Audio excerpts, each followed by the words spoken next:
Racing Post Greyhound Television, brought to you in association with Bet365.com, Betfair, Betfred, Coral, Ladbrokes, Paddy Power, Unibet, and William Hill.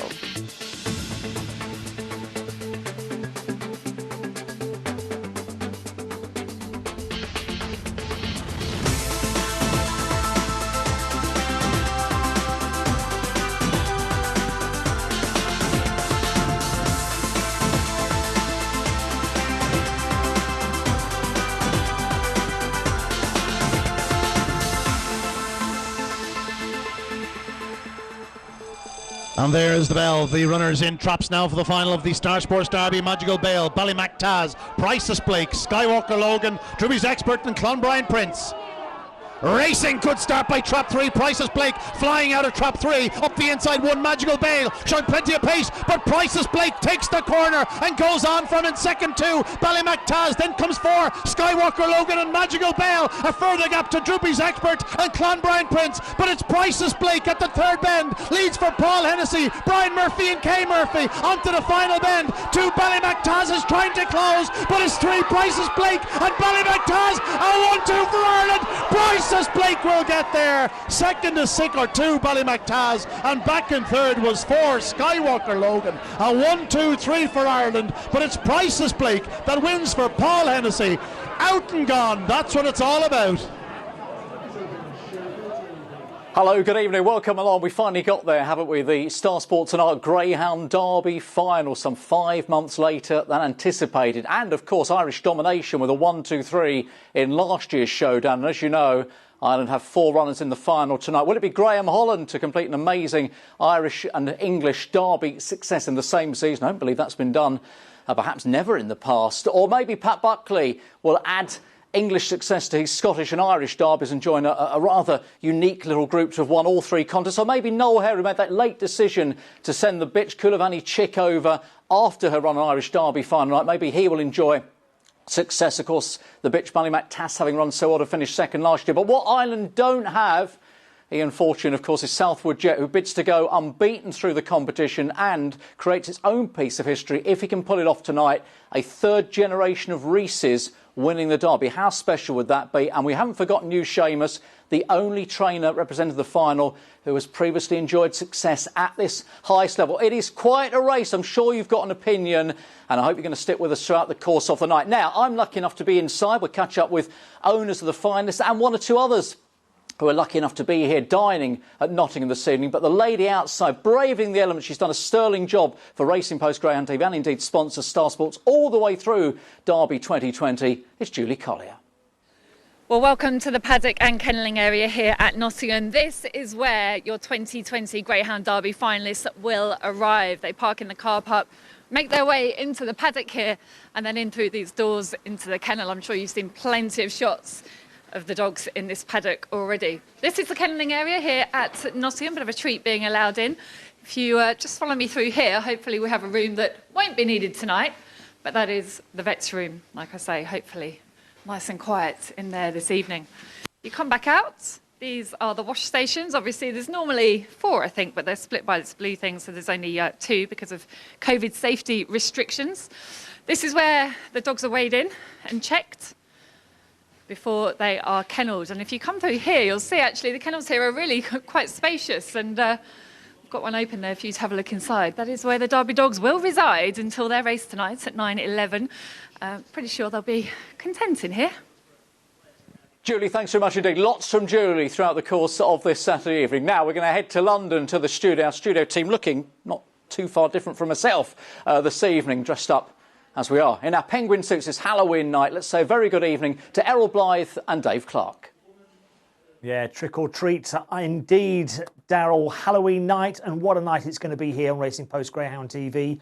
With all the turmoil this year round with lockdowns, etc., and it looks as though we're going to get another one, we've got the Derby. We've got the Derby to look forward to, sponsored by Star Sports and ARC, and it's here, live on your screens at 9:11, plus a wonderful supporting card from Nottingham. My guest in the studio is Dave Clark. Dave, we've reached the Derby final at last. It's been a long time coming. It looks wide open, I'd suggest. It is. It's definitely wide open. I think in recent years we've had sort of leading contenders that have perhaps not gone on to win, but on paper it looked not as competitive as it looks this year. I think come the off, it could easily be 11-4, 3-1 the field. Obviously, we've got the UK trained favourite up on the inside for Richard Rees, who I think is bidding to become the first undefeated Derby champion since Chart King back in 1999. So a little bit of history there, of course, obviously with Richard's family history as well with the Derby. But yeah, it's brilliant. And the supporting card as well is brilliant. Variety, Errol, more than anything else. They're racing over a number of different trips, including the Durando, the lucky last, 8 bends as well, which should be an absolute brilliant race as well. But yeah, looking forward to it. Yeah, it's going to be a terrific action this evening, and this is what we've got for you. Here we go. Live racing then from Nottingham, our first due at 6:26 this evening, when the pups will be strutting their stuff in front of our cameras. We go all the way through until 9:26. The Star Sports Durando Marathon, over 905 metres, completing the card this evening. Crayford's ably supporting Nottingham, of course, with 12 races, 12 graded races, starting at 6:32 and going through to 9:36 this evening. So 24 races to look forward to. Right, we've got some changes for you. Unfortunately, in the 8:36 at Nottingham, Knocknable Sid, who would have been short price favourite, is out. Glenvale Gav is the reserve in Trap 2. And at Crayford, in the 8:59 Trap 5, Cowles Patriot doesn't go. The reserve there is Brosna Sally.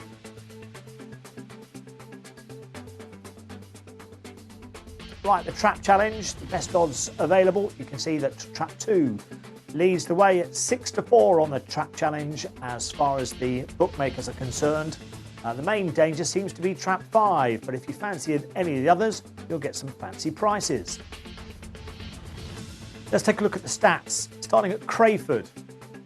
Hot Traps, Trap 3, 19% strike rate. Trap 2, 18%. Trap 1, 17%. The Hot Dogs there. In the 7:22, Cycler's Evie's been in great form, 4 wins from its last 7. That's also the case for Valley 4 Paddy in the 7:05, 4 wins from 7. And Absolute II in the 7:22 has won 4 from 8. That's 7:22. Brings about a bit of a tussle, doesn't it? Favourites since the 1st of January, a 35% strike rate. As for Nottingham, Hot Trap, Trap 3 with a 19% strike rate, Trap 2 and Trap 4 follow through. The favourites since the 1st of January, 36%. Right, get in touch. We really do want your stories of the Derby. What have you backed? What do you fancy? The future. Just tell us, get involved. We want you to participate in this evening's programme. It's going to be a real crackerjack of a programme. Email us at racingpostgreyhoundtv at racingpost.com. Tweet us at RPGreyhounds, and if you can't get enough of us, watch us later when we go off air on YouTube. Right, some terrific action to look forward to. First of all, though, we've got to get the naps and next best. So, Dave, what's your nap this evening? Right, we're going to the lucky last for the nap this evening. Affirmed in the Durando Marathon, 9:26. Big prices available, double figures about Affirmed. I think it's very much underrated. Can turn handy, perhaps with Beechgrove Bell, and be a big player there. Next best is going to be Swift Tarquin, very well drawn in the seniors race, the 8:06 in Trap 1. Lay of the day, I'm going to take on Shrewd Call in the sprint. Without question, one of, if not the best sprinter in the country, but at prices shorter than 6-4, I thought it was a very good sprint, that one. I think they had about 20 odd entries for that. So a very good sprint, very little value in Shrewd Call. I'd rather have the other 5 running for me at such a short price. And I'll be with the red jacket in the Trap Challenge, Errol. Okay, red jacket for you. On the Trap Challenge for me, I went with the blue. Boring, I know, 6-4, but you can see why. I've gone for Amca Rofe as my nap in the 7:34. I believe it can lead up Boca Jr. on the inside in Trap 1. And Bob Smith, not a big name trainer. I think that's why you'll get a bit of value on Amca Rofe.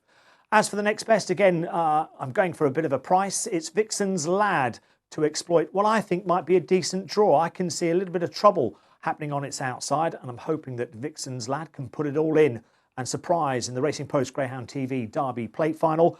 And as for the lay this evening, it's 1 for gold in the 6:59, the puppy race, the puppy final, of course, £3,000 to the winner. Yeah, ideally drawn. I like Ballydoyle Razor. I really think that Greyhound has got a bit of a future to it. So I've gone with Ballydoyle Razor to pick them off. Right, let's look forward to the big one, of course. It's the Star Sports and Arc Derby final for 2020 with £50,000 going to the winner. Race going off at 9:11. And as you can see at the moment, Southwood Jet is the favourites at 2-1. Let's look back at the semi-final, starting with Southwood Jet, going on to beat Ballydoyle Valor, who ran from trap 2. And also in this race, we had Kulavani Chick in 6. Yeah, I mean, the graphic said best price 2-1. I know both Unibet and Betfred are going top price. Betfred are 5-2, which Unibet are hoping to match. So if you do like Southwood Jet, who's unbeaten in the Derby, he's unbeaten in the UK, 7 from 7. There is 5-2 out there with the channel sponsors. He's already proven himself in the red jacket as well, which is absolutely crucial. A worthy favourite, but plenty short enough for me, Errol. OK, plenty short enough. OK, I'm a little bit surprised you're saying that. Right, let's move on to the second semi-final then from last week. Of course, you saw the rain conditions that they were running in. Wolf doesn't disappoint. He may be the oldest in the final, but he goes on to win this semi-final, beating Dear Jet Sydney, who ran from trap 4, and also in the race, Smurfs Machine in 5. Yeah, good break from trap 3 there, and the big talking point of this semi-finals was, you know, how would Dear Jet Sydney go on the run to the bend? Would he move inside in towards Wolf? But he didn't. He's in trap 4 in Smurfs Machine, obviously the other qualifier out wide in trap 5. He's got an old head on him now, Wolf. He's very much experienced, a lot more experienced than he was last year. He's a big player. I struggle to see how he clears the inside trio, but he's certainly capable of doing that. As a personal point of view, I'll be hoping he can get the job done because I'm on him anti-post. But it's a wide open final. If you want to back Southwood Jet, I wouldn't play now. In all honesty, I think you're going to get. Yeah, I mean, as I say, you can get 5-2 with Unibet and Betfred. Okay, but first of all, what do you think of his draw? Yeah, it's okay. I mean, one, he's not a great box at Nottingham. It was the undoing of Magical Bow last year, but he's proven himself out of trap 1. He's 3 from 3 going into the final. I think he's the dog in the race that has his own fate and destiny in his own cause, if you like, Errol, because if he traps, I think he's got the speed to hold his inside pitch, and then that will probably be race over for me because he's got tremendous back straight pace. He's my selection, but I wouldn't play now. I think there's going to be a bigger price available a little bit later on. If he does miss the kick, then Dear Jet Sydney is a massive, massive runner because he's got huge early speed. But you can make a case for all 6. It's a brilliant final, and I'm really looking forward to it. OK, Southwood Jet for me as well for the final, but we'll talk more about that later. First of all, let's get to Daryl. Well, I'm really pleased to welcome Kim Sanzoni from Star Sports to our little hovel this evening. Kim, great to have you on board, and just remind me exactly what you do over at Star Sports. I'm the executive assistant to the director, so basically literally anything and everything, not just the Greyhounds, but obviously the Greyhounds is my forte. But you've been looking after the owners, of course, this week, because we had the scenario, didn't we, where we were going to have a derby lunch. Unfortunately, that couldn't happen, but you've made sure the owners feel very special with 1 or 2 little gifts that have gone their way over the last few days. Yeah, obviously we were quite sad to lose the lunch, but we had some little Lucky Charm cushions made with the trap colours, and a lovely lady, Jane Conway, has made some little ornaments, complete replicas of all the dogs in the final. That's one of them. That is one of them. And the significance, if you're thinking, why is she holding trap 4 Wolf up? Because we can see the name. I know Jane made one of these for me when Drooper's Acrobat got to the final, so I'm well aware of her brilliant work. The significance of you holding Wolf is? It's Ben's choice for the winner. So Ben's been behind Wolf from day one, and I know he's sort of still aiming for him for the final. So and lovely people that own him as well. And how difficult has it been to try and make the owners feel really a part of the Derby final this year, given the situation we find ourselves in? It's been difficult. I mean, it's been lovely to talk to them on the phone. They've all been completely understanding. They've been very tolerant of obviously what's going on. Nobody can help COVID. And so, as I say, we've done a few little special things. They all got Harvey Nichols hampers or gifts. the cushions, and we're making these, which the money will go to Seaside Grounds. So again, it's another nice little thing to do as a fundraiser. And Star Sports now, I think it's the fourth year of sponsorship of the Derby, obviously with Art this year. They're very much the company now that we associate with the Greyhound Derby. Absolutely, and speaking to Ben, he's fully committed to doing it each and every year for as long as he possibly can. It's his passion, and it's his baby, and it's something he's always wanted to be involved in. And from my part, I've always wanted to be involved in the Derby, so this is my opportunity as well. It's the race that means more than any other. It's a shame that Ben's not here this evening, but I'm sure he's watching at home and enjoying, as we will all be, what should be a fantastic final. Absolutely. Ben has a young family, so it's totally understandable, but he said to wish well every finalist well. He's looking forward to watching it, and I'm sure he'll be cheering on the Wolf. Absolutely. Good to talk to you, Kim, and these are just so special, those little mementos for the finalists, and we say good luck to all of them, of course. Thank you. Thank you. Yeah, Kim, of course, has been involved in the sport for many years. She used to be marketing down at Romford years and years ago, of course, and then went over to Ireland, but now associated with Star Sports.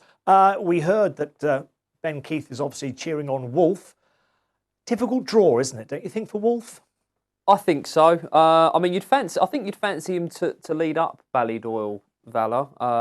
Although, you know, I do think that 3's got a little bit more early speed than perhaps what we've been seeing. He's been going to the corner okay. He's got the smash box in trap 3, but I can't see him being an obstacle off a level break to Wolf. If 1 and 2 come together, then the door could be wide open for Wolf. Yeah, that's but how he Smurf's becomes Machine a on his player. outside shows a bit of pace as well. I just thought that, you know, when you get to that first bend, you could have the likes of Southwood Jet, Wolf and Smurf's Machine all there trying to hold their own at that first bend. Yeah, well, obviously he went round on the shoulder of Smurf's Machine last week in the semi-final and he beat him. I think 1 and 2 have to come together for Wolf to win, which, you know, there is a chance of that happening. Smurf's Machine's coming inside, but, you know, 6 has got a great draw. Could have any bitch it takes. So a really special bitch just to get to the final. Can she win it? She's got the draw too. And there was that incident at the third bend last week where it looked like she made a false stride. She may have clipped the rail. She's been checked out okay, and she's a big price. She's double figures. Yeah, great draw. Brilliant draw. I think you could back her each way. Certainly one for your forecast and tricast. She'll have the outside all to herself. Yeah, okay. There's a great supporting card, of course, tonight, including the puppies. We've got 10-pin lining up very shortly in the very first race, the 6:22. Let's hear from the trainer, David Mullins. Well, I'm pleased I'm joined now by David Mullins, who could have the first 2 winners here at Nottingham tonight. Actually, quite likely, starting with a 10-pin in the Puppy Trophy, the first race here. Obviously, he had to be withdrawn sadly last week because of sickness, David, but since flown around Central Park, so presumably all is well again. Oh yeah, he's jumping out of his skin. It was a great run he did around Central Park. A bit disappointed he couldn't run last week, but we'll see how he goes tonight. Such a versatile dog. Obviously, this is his first race here at Nottingham, but he's had a couple of looks around. You're expecting him to go well? If he got a clear run, I'd expect him to go very well. It's just whether we don't know whether he's draw dependent. So I'm hoping he shows that he isn't. Obviously, he's so young, so you're still learning about him. He's a very short price, so maybe we need to double him up with Shrewd Call, who goes in the Sprint Trophy for you, race 2. I mean, the best sprinter in the country at the moment, in my opinion. Well, yeah, I'd probably agree with you. His form to date is, been top class. I mean, it's a red hot race. He can't afford to make any mistakes. If I had any worries, is he short of a race because he hasn't run for probably a month. But that said, he's had 2 good trials around here. No, I think he's in good order. Including last time out, beat Ballymac Miko in a 2-dog trial, who of course won last night at Romford. And won very well. So, hopefully that form will back itself up. Are we playing a double to get some money to play with for the rest of the night? I don't play. Oh, okay. All right, we'll let you off that one. Thank you so much and good luck with your team. Okay, thank you. Wicked, well done. Yeah, David Mullins with a strong hand in the very first 2 races, but Shrewd Call is your lay, Dave. You give us the reason why. Yeah, I think it's a brilliant sprint. I felt that there'd be 3 or 4 dogs all getting to that first bend at the same time in the sprint, and I actually like King Drake, Liz McNair's, who's going to be a huge price, probably a play for the exchanges come the off.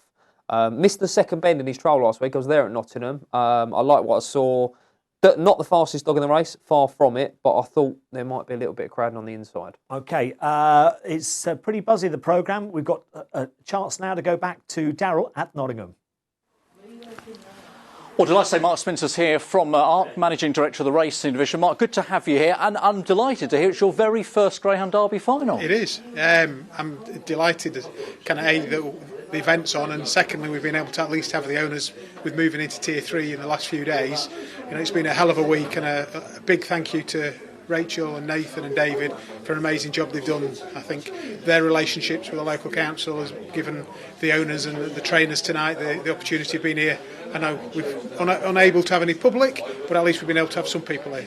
So you're here, I'm guessing, in partial in official capacity, but also just to get a feel for a Derby night final. Yeah, I've used the ARC employee piece to be here officially to ensure that I'm able to be allowed in rather than being a spectator. But I couldn't miss the opportunity of kind of coming to my first Derby, and hopefully it's the first of many. And of course, ARC are our joint sponsors along with Star Sports. Yeah, Star Sports done a brilliant job.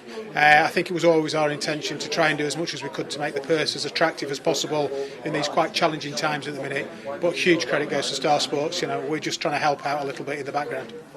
Now, a lot of people, of course, will know that ARC own many horse race tracks around the country, but also you're involved in Greyhound racing, as we're aware. 5 tracks became 4 with the loss of Bellevue. Yeah, I mean, we were operating 21 tracks before COVID. Unfortunately, during COVID, we chose not to open a couple of our horse racing tracks. We tried to reopen all of the Greyhound tracks. It just became uneconomical to do so, and unfortunately, we've closed Bellevue. However, we're very committed to our 4 other tracks, and long may it continue and get people back onto our courses as soon as we possibly can do. Which is good news, of course, because rumours spread like wildfire in this game. Of course, we hear things about this track's closing, that track's closing, Absolutely. But categorically, your 4 We are Greyhound committed tracks. to our 4 tracks: Perry Bar, Nottingham, Sunderland, Newcastle. We are 100% committed to, and long may we continue to have our trainers and put our competitions on and work hard with them to move the sport forward at pace. You say it's your first Greyhound Derby tonight as a spectator, as a boss, if you like. What's your involvement been in Greyhound racing up until now? Well, I was involved in Sunderland and Newcastle when we first purchased them. I worked with the management teams there and did the integration piece. We then brought Perry Bar and Bellevue on about this time last year, to be honest. And I, unfortunately, was out of the business for about a month, had a new hip put in. So I was less involved in those 2. And then when we decided to buy Nottingham and take Rachel as our operations director for Greyhounds, I've had to do less and less, if I'm really honest. We've bought the knowledge, we've bought the expertise, and it's very much Rachel works with me, but it's Rachel's department, and Rachel's much more knowledgeable than I am in this sport. Listen, it's good to talk to you, Mark. Have a brilliant evening, and just above all else, just enjoy what is the biggest night of the year in Greyhound racing. Thank you very much. Thoroughly Thank you. enjoyed. Good to talk to you. Well, first of all, it's great to hear the backing of ARC for the rest of their 4 stadiums. Of course, after the loss of Bellevue, it's great that they've set up their stall there, Dave. Absolutely, yeah, brilliant. Good to hear that they are firmly behind the 4 tracks and hoping to take the sport forward at pace, is what it was used, the phrase that was used. So absolutely brilliant. Okay, we've got some news in from Crayford. Unfortunately, Julie Luckhurst is unable to attend the meeting. Now, I presume it's traffic problems or something, and so there's going to be a whole host of non-runners at Crayford for this evening. But before I give you them, let's talk about this 6:26 at Nottingham. Well, we better see the favourite in action, 10-pin, winning the Romford Puppy Cup final on the 18th of September from Trap 1. Yeah, absolutely brilliant performance this. He was in the right place at the right time at the corner. I think he is draw dependent. Dave hinted that they're still learning about him. I was against him last week when he was withdrawn. I didn't like him out in 3, and I'm not sure about him in 2 either, if I'm honest, because the dog in 1, Romeo Creed, is not without speed. You know, they're fair trials at Toaster. 1606 is shifting in a sprint trial there. And in his trial last time out, he was up with the traps, but still showed good early speed. If he starts, then I think 10-pin's going to have his hands full, because they're out, of course, the 480 boxes here, not the 500. Yes. Whereas if it was 500 metres, that extra 20 metres, I think 10-pin might have a chance to Negotiate Romeo Creed. Lemon Flying 3, I think is going to be heading inside. And I've backed Ice of Diamonds, who I can't believe is 10.5 on Betfair, because she missed the break in her heat of the sprint of the puppy competition last week. But I went back and watched her trial on the 10th of October out of these boxes, out of the 480-metre boxes. She was in trap 4. She did a 420 split. She broke well. She showed good early speed. She went to the bend straight. I think she can go around in front here. And then if 10-pin fetches her in, I think that's a great performance from 10-pin. And the danger for me is Atari King, who showed great early speed last week in his heat. Was run out of the places to qualify for the final that we see a little bit later on, but posted a 494 sectional. My only concern with him is it's a short run to the corner, Errol. So he's got that early speed. He's got 20 metres less to run up to accelerate into. But yeah, I think 4's got a great chance here, and this is a favourite that I'm keen to take on. Yeah, of course, 4 Ice of Diamonds, related to Ice on Fire. Half sister. Same dam. Yep. By Hold'em Spy, Jimmy Fennick. It would be nice, wouldn't it, if Jimmy could taste success on Derby final night, because we were all dreaming of Ice on Fire being here in 2020. But unfortunately, it couldn't be due to injury. 10-pin, though, is the short price 1 to 3 favourite. The last few are going in. I'm going to be with 10-pin, stick to the Romford Puppy Cup winner. As the last one goes in, let's join our last member of the team for tonight, and it's Paul Lawrence, our commentator. Sada checks him over. A wave of the flag, and the hare is on the move for the first race of the day. Let's get ready to rumble. Gates lift off and racing, and 3 gets a lively break. Lemming Fly, but early pace from the favourite 10-pin to grab the race by the scruff of the neck round the first 2 turns. 10-pin away and gone down the far side. He's taking socially distance to extreme levels here. He's gone 8 lengths clear, never mind 2 metres. Into second goes Ice of Diamonds. Then in behind these comes Atara King, but off the last, 10-pin wins for Kane Messenger and the Ollies, and David Mullins. 2 will beat 4, and 1 grab third. Yeah, wonderful performance there from 10-pin. Blasted, well, trapped well, trapped with them, blasted to the bend, got out in front, and then it was good night Vienna. Yeah, I think he's a special dog, Errol, this one. He's not bored in as much as he did when he was drawn out of a 2 or 3 at Romford. He moved in markedly when he was at a 2 at Romford, but throughout now, and that once he gets to the rail, he doesn't leave it. And watch him on the run-in as well. He's tight to the fence. I'm sure he'll learn, but he doesn't need to learn how to run, because he's very, very fast. I think he's very special. That's going to be a serious time as well, I'd imagine, if the track's quick enough tonight. And he's left them for dead there. Very, very smart performance from 10-pin, and a very smart prospect for Dave Mullins and the team. Yeah, absolutely. Right. Just news very quickly. Crayford 6:32 is coming up. So Julie Lucas couldn't make the meeting, unfortunately. So Longvale Prince in the first race is out. Twilight Cloud in the second race is out. Ballyfor Paddy in the third race is out. Snowdon Jimmy is also out of that third race. Lady Order in the fifth race is out. And Lightfoot Cindy in the seventh race is out. And we'll put those on the screen. We'll be over to Crayford very shortly for their first. It's coming up at 6:32. But before we get to Crayford, let's return to Darrell. Well, Justin, Pat Mulder, we'll hear from Pat in a second. Justin, good to see you. Ballydor Valor, I guess the greyhound that everybody will be looking to see where he is at halfway. Well, that's it. I think really and truly the race is going to be just down to what happens at traps and what happens up the first straight. If he gets around the corner in contention, there's nothing finishes harder. So we'll just have to wait and see. Having watched that semi-final last week, are you more confident now that you might just pull this off? Well, he's sort of coming into himself. He's just getting better as the rounds go on. He won the first 2 rounds, got into a wee bit of trouble in the third round, and after that he's just, we've seen what he done last week. He was the fastest by all the rounds, all the dogs coming home, third bend home. So there's nothing finishing his heart. Have you had a nice little interest on him, anti-pace? Well, the hunting post was actually put on back in March, so I think I got 100 to 1, and there's we're already banked, so whatever comes up tonight, and then we've a wee bit on during the week as well, so it'll all help. Fantastic. Justin, if you'd be so kind just to step to one side, because we want to bring your brother Pat in. Pat, good to see you. How did you both get involved in this greyhound? Well, greyhound sort of had been in our family, I suppose.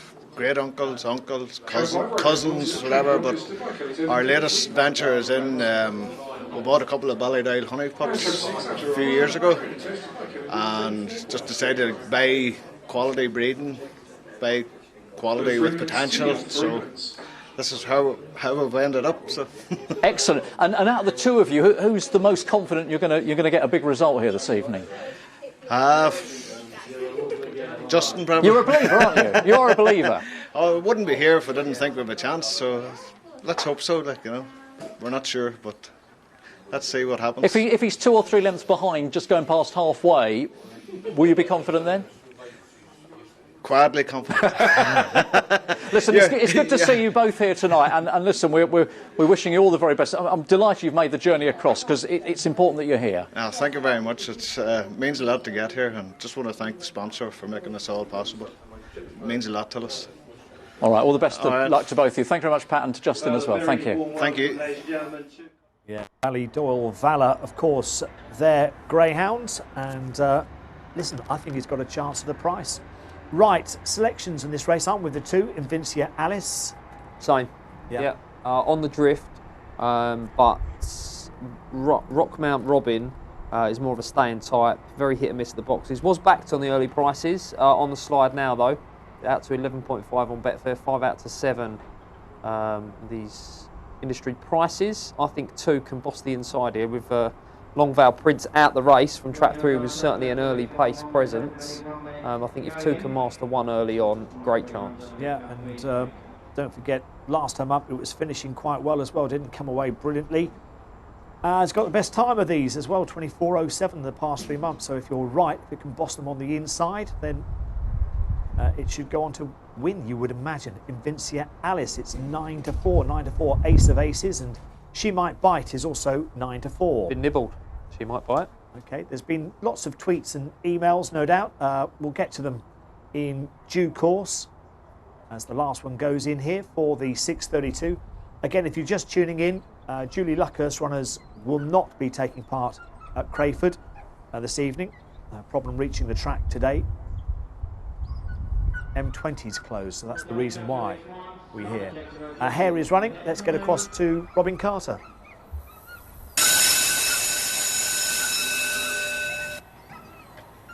And approaching the traps for race 1. And away we go. 4 and 5 broke well from 2, 6 are behind it, and 1 on the charge of the first bend. It's 4 and 5 together around the first couple of turns. They're up the inside. 2's making steady progress. 6 are behind it, and 1, 4 leads though. Ace of Aces out in front, down towards the penultimate turns though, with Invincia Alice in chase in second. It's 5 towards the outside as She Might Bite. They've gone clear 6 and 1. They're off the final bend. 4 leads from 2 though. 2 is gaining ground, but not fast enough. 4 beating 2. 6 grabbed third. Well, the youngster Ace of Aces is good enough to win here for Dave Lee, son of Eden the Kid. Not the start that you expected from the 2, was it, Invincia Alice? Yeah, it was. Oh, right, okay, good. Yeah, well, 1 and 2 are slow to go. I thought 2 would master 1, which she was able to do. And at this point, I thought every chance, really, for 2. Yeah. No excuses. 4's done it well. Well, 4's done it well. 4's got that sort of scope, though, isn't it? It's a Jan 19, so it was there, but neither of us went for it. Ace of Aces goes on to win for Dave Lee here and lands the spoils in our first at Crayford. It's the second win at the track for the Greyhound out of 6 starts, and onwards and upwards as it takes the A9. It's won an A10 just 2 runs ago. Right, it's time to return to Nottingham. I think it's Julie this time. Well, David, congratulations. A brilliant win there by 10 pin. It's kind of what we were hoping to see, actually, on a night like tonight. You want to see champions like this, and he looks a champion in the making. I think he could be a little bit special this one. I was relieved after he broke. They managed to pace up, and I don't think he veered in too much to the rail, but I haven't seen the front footage, but hopefully he won't be draw dependent, and he's also got a bright future. You said before the race you're learning all the time about him. What did you learn there? He's a bit special. He is very special indeed. I'm going to let you go and get Shrewd Call ready. Thank you very much. Thank you.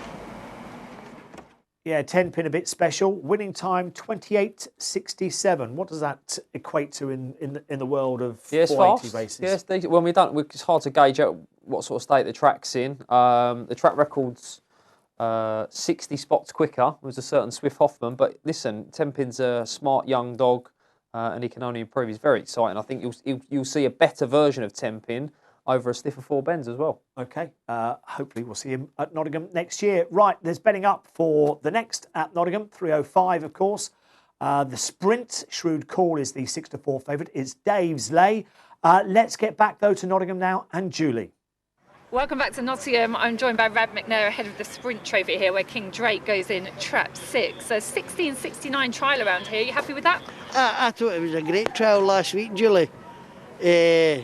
I know they gave the track normal, but you know the rain we had last week, so the track was pretty fair, but I thought it was a great run first look around the place. I'm delighted with him. You've tipped him up, haven't you? Yeah. Listen, it's a great race.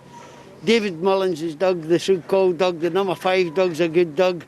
Listen, it's a top class race, but I think that's a good young dog, and I think he's coming right. Great chance at a decent price. Later on, you've also got King Axel, the dog that everybody loves. Do you fancy him this evening? King Axel, I thought he ran well last week. The dog on the inside of him can move out a bit and come right across. Big Kevin's dog hits in trap 1 tonight, and trap 2's wanting the rail, so there could be a bit of trouble. I could see trouble in there the night.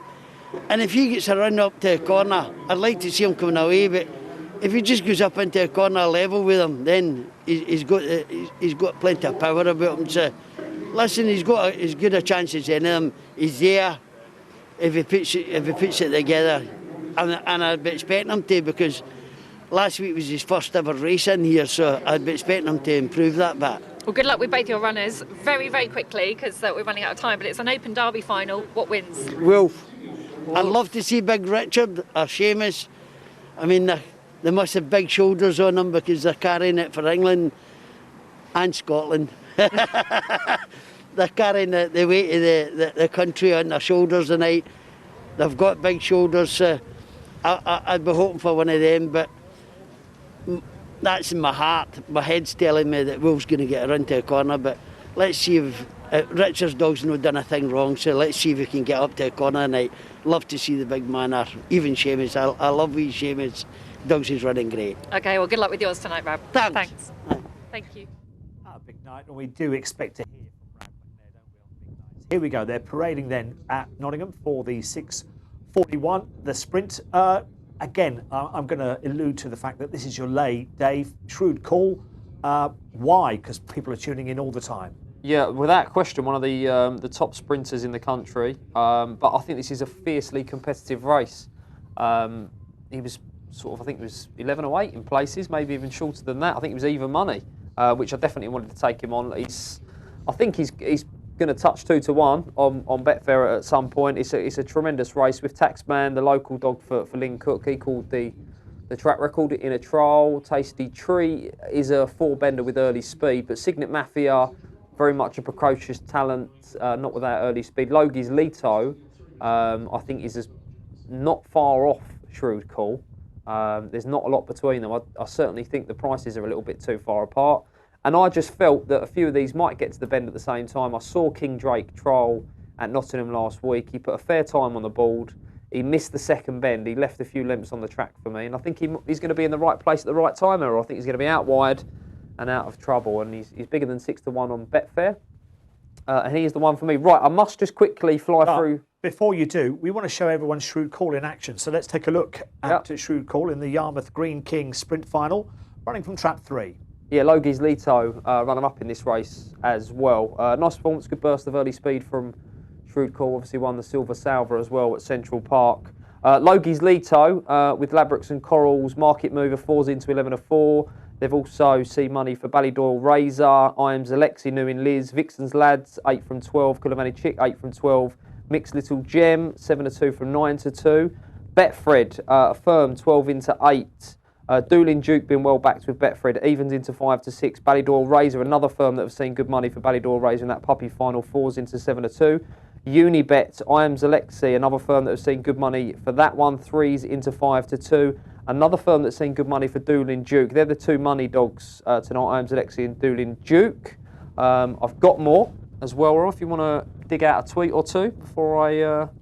Well, should we start with Tina? I was going to start at the top onwards, and Tina was the last one in the box. So here we go, getting ready to watch history being made, thanks to all at Racing Post Greyhounds. Southward Jet to lift the trophy as far as Tina's concerned. And she goes on to say, we look amazing. Jake came on. He says, my next best is Oscar's Rose in the 647 at Crayford. Good Thank man. you very much, Jake. Right, I've got the market news from 365. Dave from the trading room tells me Derby itself, Wolf is our biggest liability. Small mention to a couple of Shrewdies that took 100 to 1 early August on Southwood Jet. Plenty of small stakes opposition to 10 pin, but we think that was more likely out of hope rather than expectation. The professionals seem to think Roxhome Christoph is the absolute banker of the night and are happy piling on into him. Interesting betting heat tonight is the Derby Plate, where Katunda Logan is absolutely friendless in the market. We've had heavy and consistent support all day for Doolin Duke and plus smaller nibbles for Hope's Doggy. Okay, well, the runners are going in for the sprint. Porky's came on, 10 pin skittles them in the first. Neil's told us that William Hill are 33 for next year's Derby. That's 10 pin, of course. Not far away, that. Henry said, great to see Kim Zanzoni on Racing Post Greyhound TV. Great asset to both the sport and Star Bets. Correct. More tweets to come very shortly. They're all in for the sprint. Here's Paul. Starter waves his flag. 3:05 metre sprint. The favourite in 3 here, Shrew Call.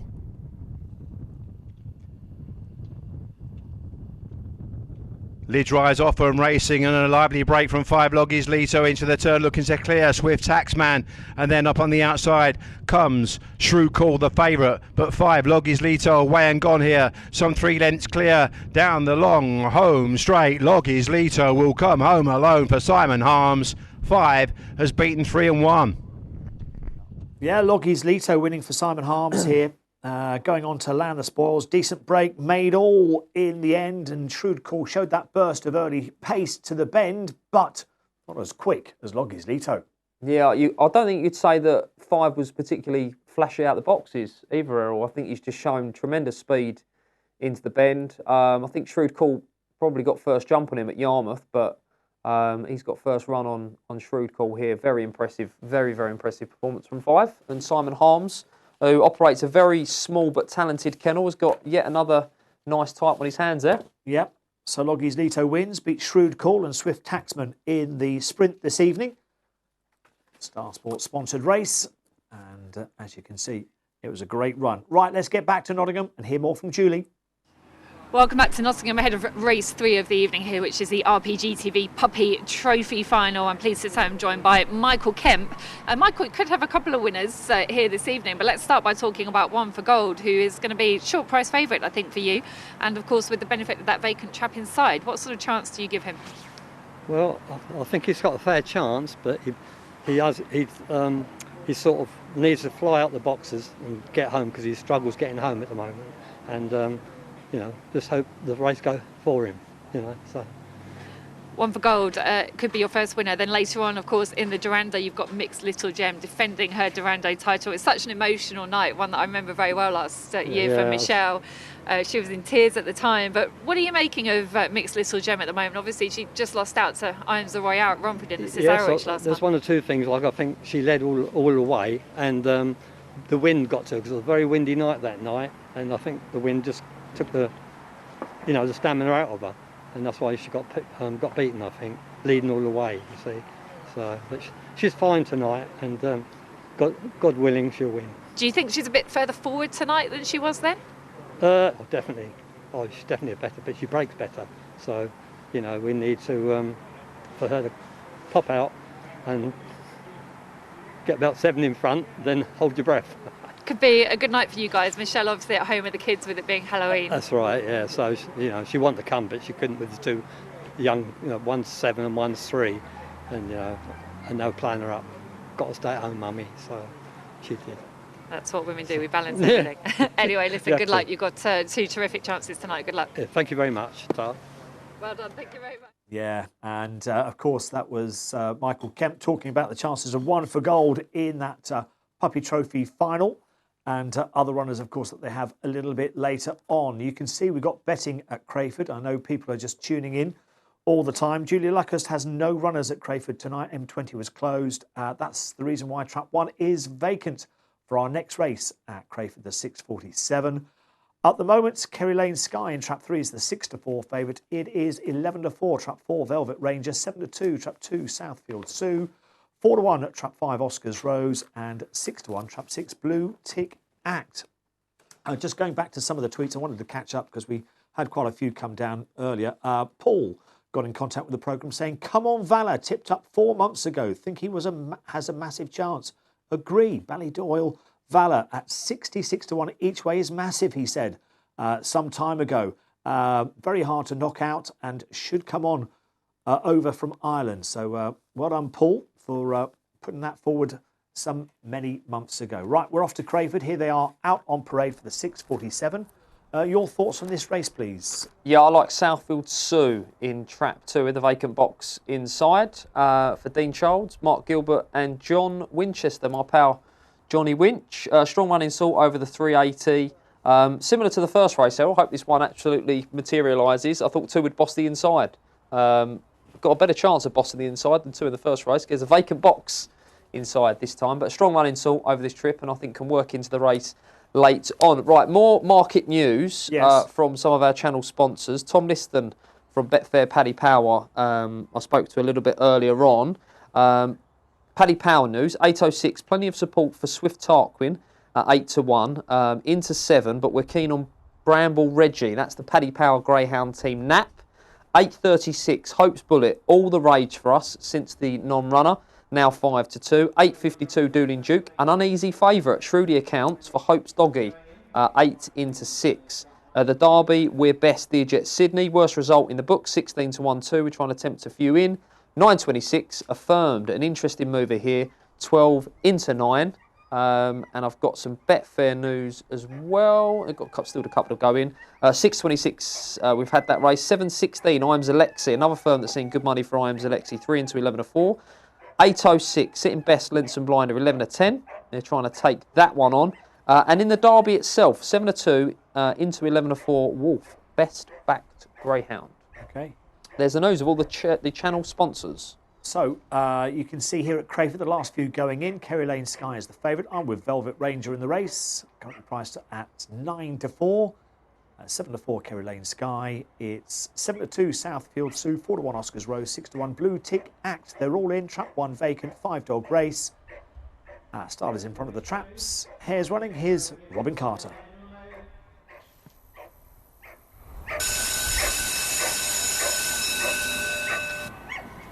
Here now opposite traps for race 2.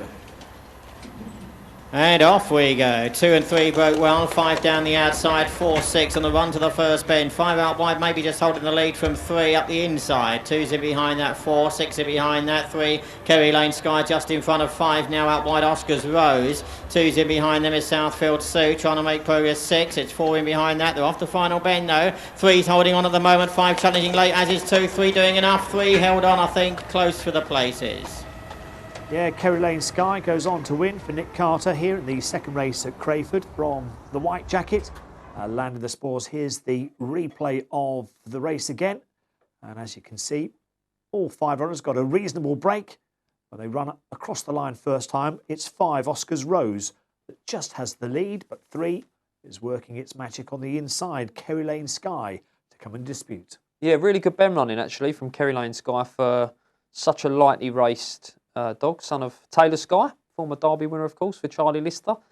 May 18, only had 3 races at Crayford before this, but you wouldn't have thought that on how he run the first couple of bends. Very, very impressive, and he was gutsy in game to hold off the closing 5 and 2. So a nice winner there for Nick Carter and Miss N. Langley. Yeah, 3 beating 5 there at Crayford. It's time to return to Nottingham and hear more from Julie.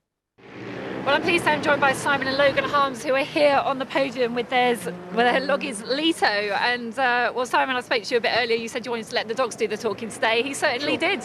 Yeah, he ran well. Well, there's a lot been said about the sprint race this week, so I just thought it best not to give an interview because of that, do you know what I mean? And just, like you say, let the dogs do the talking. He's beaten a good field there, though, hasn't he? Yeah, we fancied him to beat a good field there as well, do you know what I mean? I think he's done nothing. Every time I've asked him to turn up, he always turns up. He was unlucky back in Yarmouth, really. The tight bend there really did him in a little bit when he came half a length down from Shrewd Call, but he loves to run up here, and he trialled here really well a few weeks back. So yeah, we fancied him. He's getting a bit of a rivalry going with Shrewd Call there, but Logan, must be lovely to have a winner on Derby final night. Yeah, it's great. It's great, especially him. He ran well tonight. He ran well. But we wanted to put Yarmouth behind us. We knew he had him in him. But just showing it. Onwards and upwards with another great sprinter by the looks of it. Well done, guys. Just quickie, can I just say good luck to his brother, who's in the Fair Warrior tonight. Yeah. Do you know what I mean? He's running in tonight. And his sister in the Oaks. And his sister's in the Oaks tonight. It's a cracking litter. Good litter. Yeah. Congratulations. Cheers, thank you. Cheers. Well done. Yeah, Simon Harms there talking to Julie. Loggies Leto recording a time of 17:66 over the sprint distance. Right, we're off for a break.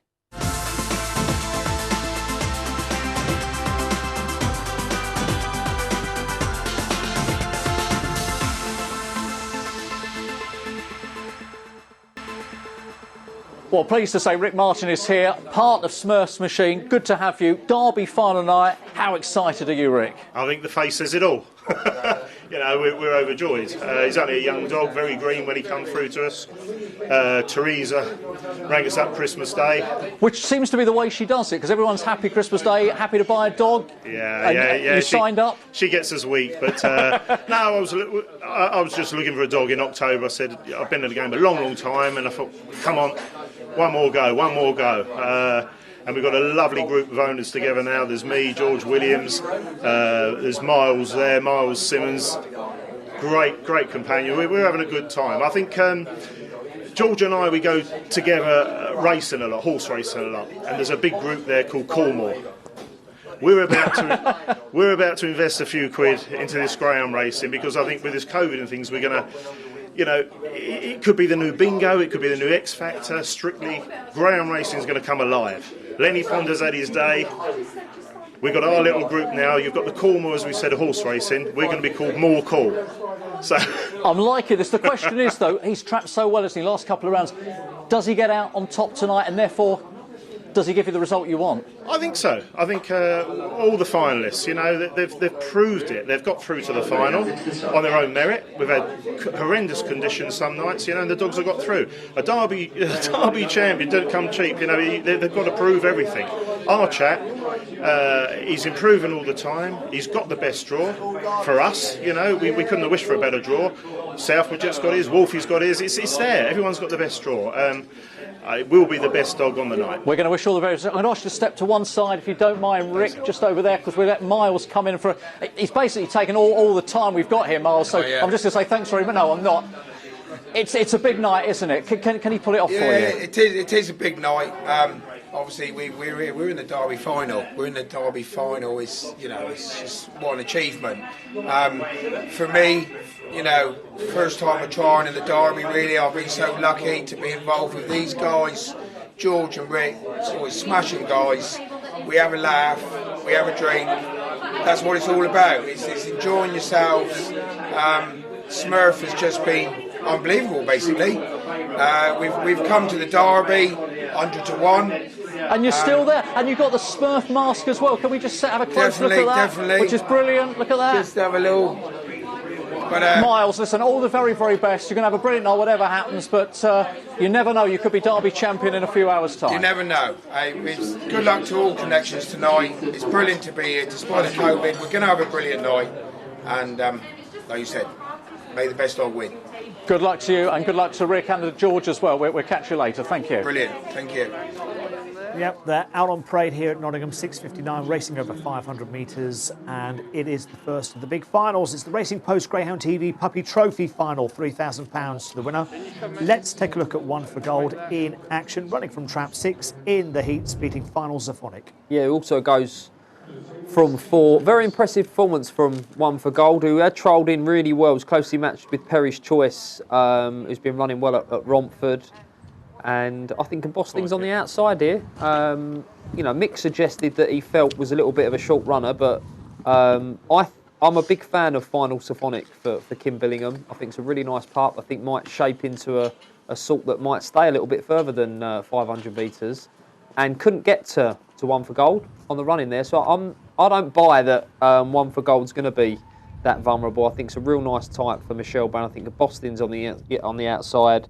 The danger for me is going to be Ballydoyle Razor for the Close Shave Syndicate. Phil Barlow trains out of Sheffield. Ran really well in defeat last week, and more than anything else, I thought ran the first and second bend really, really well for such a young dog. He's a Jan 19, bred to be an absolute superstar, perhaps to another one that might shape into a stayer being Kinloch Bray, Firamoski.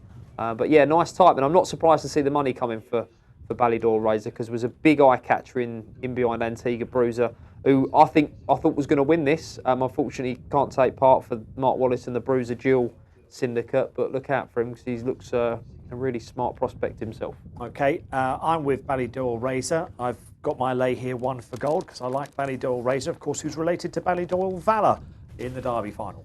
Right, must do some emails. John has been on. Hi guys, had a dream that Trap 4 wins the Greyhound Derby. May be influenced by the Hawk though. Cheers. Tony Newitt's been on. Nice to hear from you, Tony. Says, looking forward to tonight's show. Really fancy Ballydoyle Valor to turn handy and pick them up. Had a little investment at 20-1. Anyway, Errol, you should be doing the commentary. No disrespect to PL. You're an icon. You're fantastic. You're superlative. I have a great night, chaps. All the best, Tony. Nice to hear from you, Tony. Good luck.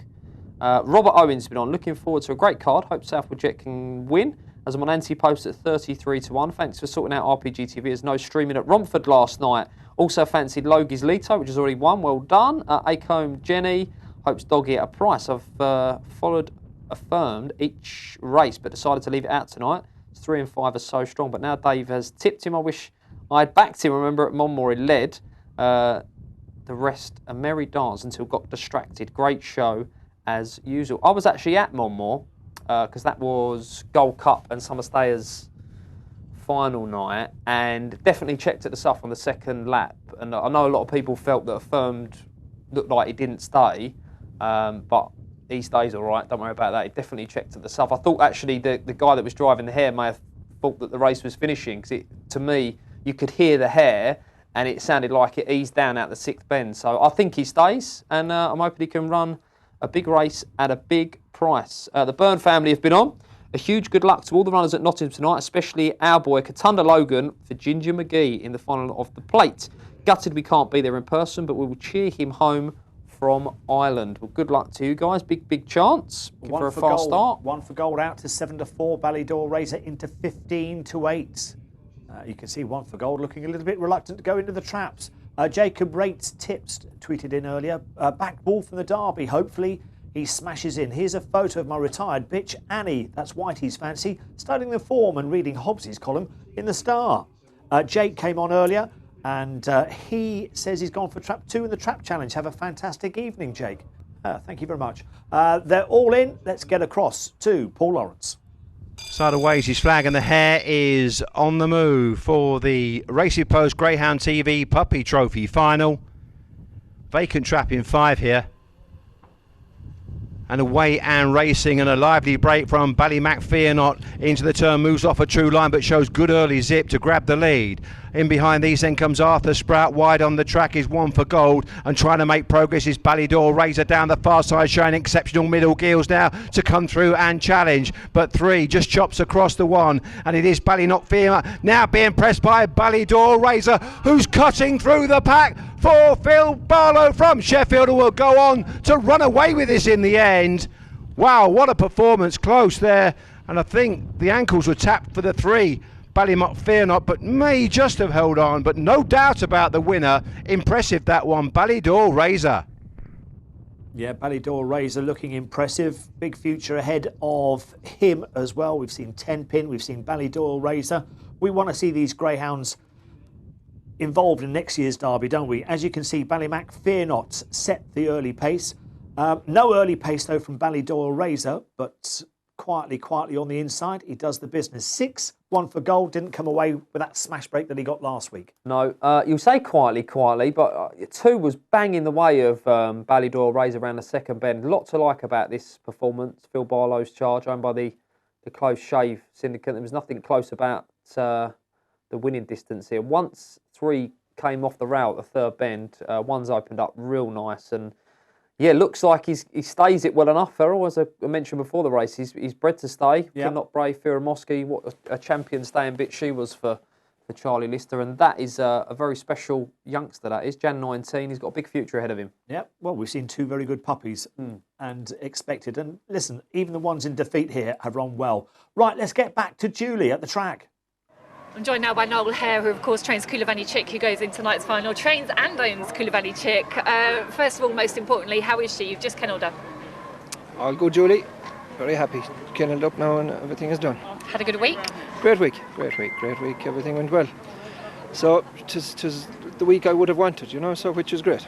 That's the bitch. How are you holding out? Well, my tongue is out for a pint, but other than that, I'm not too bad.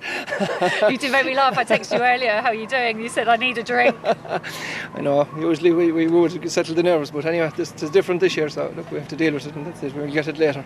That's a reflection of the effort you've put in and how much it would mean to you to win it, of course. Yeah, sure, of course. Look, it's a great effort. It's a big effort from everyone, but when you have to travel over, it's a bigger effort, you know, but delighted. And your good friend Pat Curtin that you won the Irish Derby with Shell Bonasson, he's in the restaurant He's in the restaurant eating the steak, and I'm down here eating the pie. And it's a bit cold. I don't know, it'll be cold tonight. She's too big a price, isn't she? I think so, but look, that's all right. We won't argue with them. That's what they want to price her at, and that's grand. I really wish you all the best. Good luck. Thanks a million, Julie. Yeah, Coolavani Chick, best of luck to Connections there, of course. We've got betting in for the A1 at Crayford, the 7.05. Trap 2, Kicking King, 6-4. Trap 5, Vix Charm, 7-4. 5-2. Trap 3, Ballymac Lay. And Ballymac Yo-Yo in 6 is 13-2. Trap 3 now at 11-4. Traps 1 and 4 are vacant. Some tweets. Carly, my aunt, very disappointed Jason isn't on the box tonight. Can't have it all, can you? You just can't have it all. Derek Reynolds says, my money is on Wolf at 4-1 this afternoon. Best bet of the night. Jeremy Korbinski came on. Looking forward to a great night, guys. Well, let's not go there. Fingers crossed for our 4-legged heroes to come off safely. You look great, Errol. Dapper, and wear that suit well. Dave Clark looks as though he's bringing in the drinks tray. That's a bit harsh, isn't it? It's all right. Listen, I'll be buying the drinks. We have to get the right results tonight, Errol. Don't worry about that. That's a good response. Right, let's give tips. 7.05. What do you fancy? I don't fancy 2, Errol. I think it's pretty short enough. I think Vix Charm, who ran in the Derby, actually won the first round of the Derby, can get first round on Kicking King. CRB with JR, Jim Reynolds, whose kennel's flying at the moment. I think can break, shoulder zip to the corner, vacant box inside. Tips every box here. Strong selection for me, Errol. Vix Charm. There's a big price on Betfair, 3.4 available, 15-8 from 11-8 industry prices, but big prices available on Betfair. This is a 4-runner race, and I think 5 is going to take a lot of hold into the corner here. Okay, I'm going to go with Ballymac Lay for Dave Lee. Dave's already had a winner, of course, this evening with Ace of Aces. Greyhound that was last on its latest, but was crowded on the run-up. I think that it's got a little bit more to come out of the traps tonight. Ballydor Razor winning time 30.01. Okay, thank you very much. Far from a clear run, good performance. Yeah, don't worry about the time too much there. Visually, very impressive. Yeah, sort of type of greyhound to keep on qualifying. You're thinking Derby next year, Errol? Why? Well, we're not.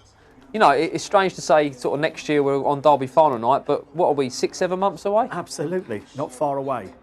And let's hope, of course, we know where it's going to go, because we don't at the moment. We don't at the moment, no. So we need early confirmation, please. from the sport. That would be good. Right, Kicking King 11-8, 7-4, Vix Charm 11-4, Ballymac Lay 6-1, Ballymac Yo-Yo, quartet of runners. Lots of emails on the straightness of our bow ties, Errol. So we need to sharpen up a little bit, I think. Well, I tell you what, before we came into the studio, they were dead straight. But as you can imagine, if you move your body, they start to move around a little bit. I don't want to imagine you moving your body, Errol. And since our lays have both been beaten, that's probably why we've moved our heads around a little bit. Right, now let's get to Robin Carter. Then approach the traps, 4, race 3. And away we go. 3 broke well from 2. It's 6 and 5 towards the outside. On the run to the first bend, no, it's Ballymac Lee that's setting the pace up front, though, round the first couple of turns. With 2 the inside and 5, 6 is in behind that. They head down towards the penultimate turns. 3 has a healthy lead from 2, though. 5 stand to stay on behind him, and 6, though, as they head round to the penultimate turns and round to the final bend. 3 still the leader with 2 gaining ground towards the inside, closing slightly, but maybe not fast enough. 3 beating 2. Yeah, better break today from Ballymac Lay. She goes on to score, flew out of the boxes. She can do the 350s quite convincingly, and she's just got first run on Kicking King, and she needed the line in the end, didn't she? She did, but she broke a lot better than other early pacers, Vix Charman and Ballymac Yo-Yo, and she was away and gone. Kicking King gave chase, who's probably the strongest runner in this race, but 3's, a good couple of lengths up at halfway, and has already got a 23.41 on the card. It was always going to be hard to fetch in for Kicking King, and a good performance off the front for Dave Lee, whose kennel's very much in form this evening. A double up for Dave with, of course, Ace of Aces winning earlier. Right, we can return now, of course, to Nottingham and hear more from Julie. Congratulations to Phil Barlow, who has won the Rpgtv Puppy Trophy there. What a run from this dog. So it was last going into the first bend, but the middle gears were unbelievable. Oh, yeah, brilliant. I can't ask for much more from the dog. It's run a brilliant race. How nice is it to win on Derby final night? Oh, fantastic. We've come down 2 or 3 times with half a chance on Derby final night, and been unlucky both times, but to have a win on Derby final night is fantastic. Did you fancy him tonight? Yeah, I did. And he's missed his boxes actually. So, but no, he's run a blinder, some brilliant middle gears. What a run, that was impressive. Congratulations, well done. So, thank you. Dave Dobson's with us now, owner of Ballydor Racing, or one of the syndicate, Dave. We've just watched him win the Racing Post Grand TV Puppy Final, and how has he done that? What a performance. Oh, so impressive. Missed the kick a bit, showed great back pace, so. And once he got the third bend, we knew he'd win. We've all bet him this week, 11 in the syndicate. They've also had other dogs out of Fair and Muskie in the syndicate, so great start. You are the close shave syndicate. There was nothing close about that, was there? No, there was nothing at all. Nothing at all. Who's involved? How did you come together, the syndicate? A guy called Richard Parkin. He set the syndicate up. We chat with each other on Facebook and on other ground websites. So he said, "Do I want to join the syndicate?" Joined straight away without even thinking about it. Just joined, paid the money. We got him over, started him off, got to a final at Sheffield, and then this is 4th race ever. So exciting times. I mean, what's exciting is the fact that he's obviously going to be very, very good over 4 bends, but the future, when you eventually go 6, could be even better, couldn't it? Oh, well, looking at him this evening, I mean, it's a tough track, Nottingham. So this evening showed how good he could stay. And I think we're heading off to Towcester next for the Puppy Derby there in December. So that's a little bit more exciting. That is a good target to have. Listen, we're delighted you're here tonight. I know you're here with my daughter, your daughter, Amy, representing the syndicate. I'm sure they're screaming and shouting wherever they may be across the country tonight. Oh, without a doubt, man. There's been so many messages coming through. Got a phone call pulled into the car park off Richard. All the guys are sending messages. So, yeah, great fun. Congratulations to you, Dave, and I know your syndicate members as well. It was a brilliant, brilliant run. Well done. It was a fantastic run. For his 4th race, very impressive. I just have to say I'm glad we didn't have to beat 10 pin. Sadly withdrawn out of the heats. Very impressive tonight, and it looks to be a great Derby dog for next year. Yeah, we'll wait for the match-up between you two in the future. But Oh, well done once again. That could be in December. Absolutely. Cheers, Dave. Thank you. Thanks a lot, Thank guys. you. Cheers for that. It's great to see the enthusiasm, isn't it? With Ballydoyle Razor winning the Racing Post Greyhound TV Puppy Trophy final £3,000 to the winner. Right, we're off for a quick break.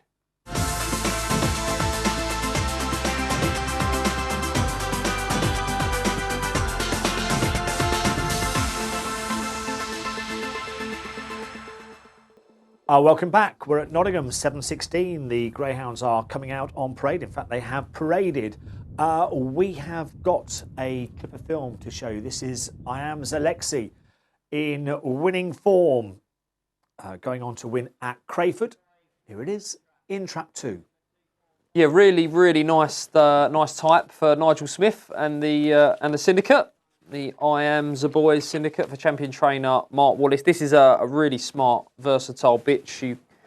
She showed really good early speed over 4 bends at Toaster. Went to the Gold Collar, got to the semi-final at Ladbrokes Gold Collar. Got to the semi-final at Crayford.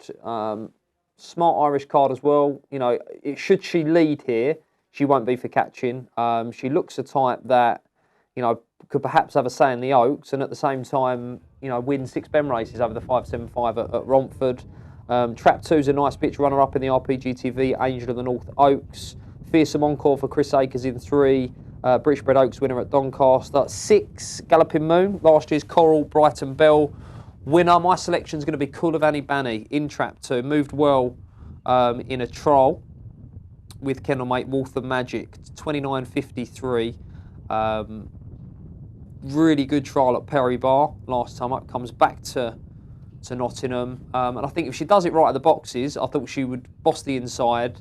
And if she does a 29.50, 29.60 type run, that will be that all. She's won over 6 bends at Nottingham as well. She's a strong running salt with a little bit about her early on. And I think she can get the job done here for favourite backers.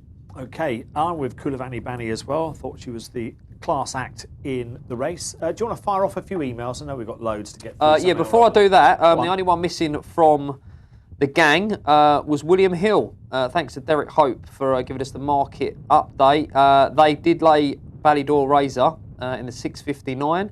7.43, Acomb Jenny has been popular throughout the week at 7-2. Also at 5-2 today. 8.52, plenty of early money this morning for Katunda Logan, but has dried up.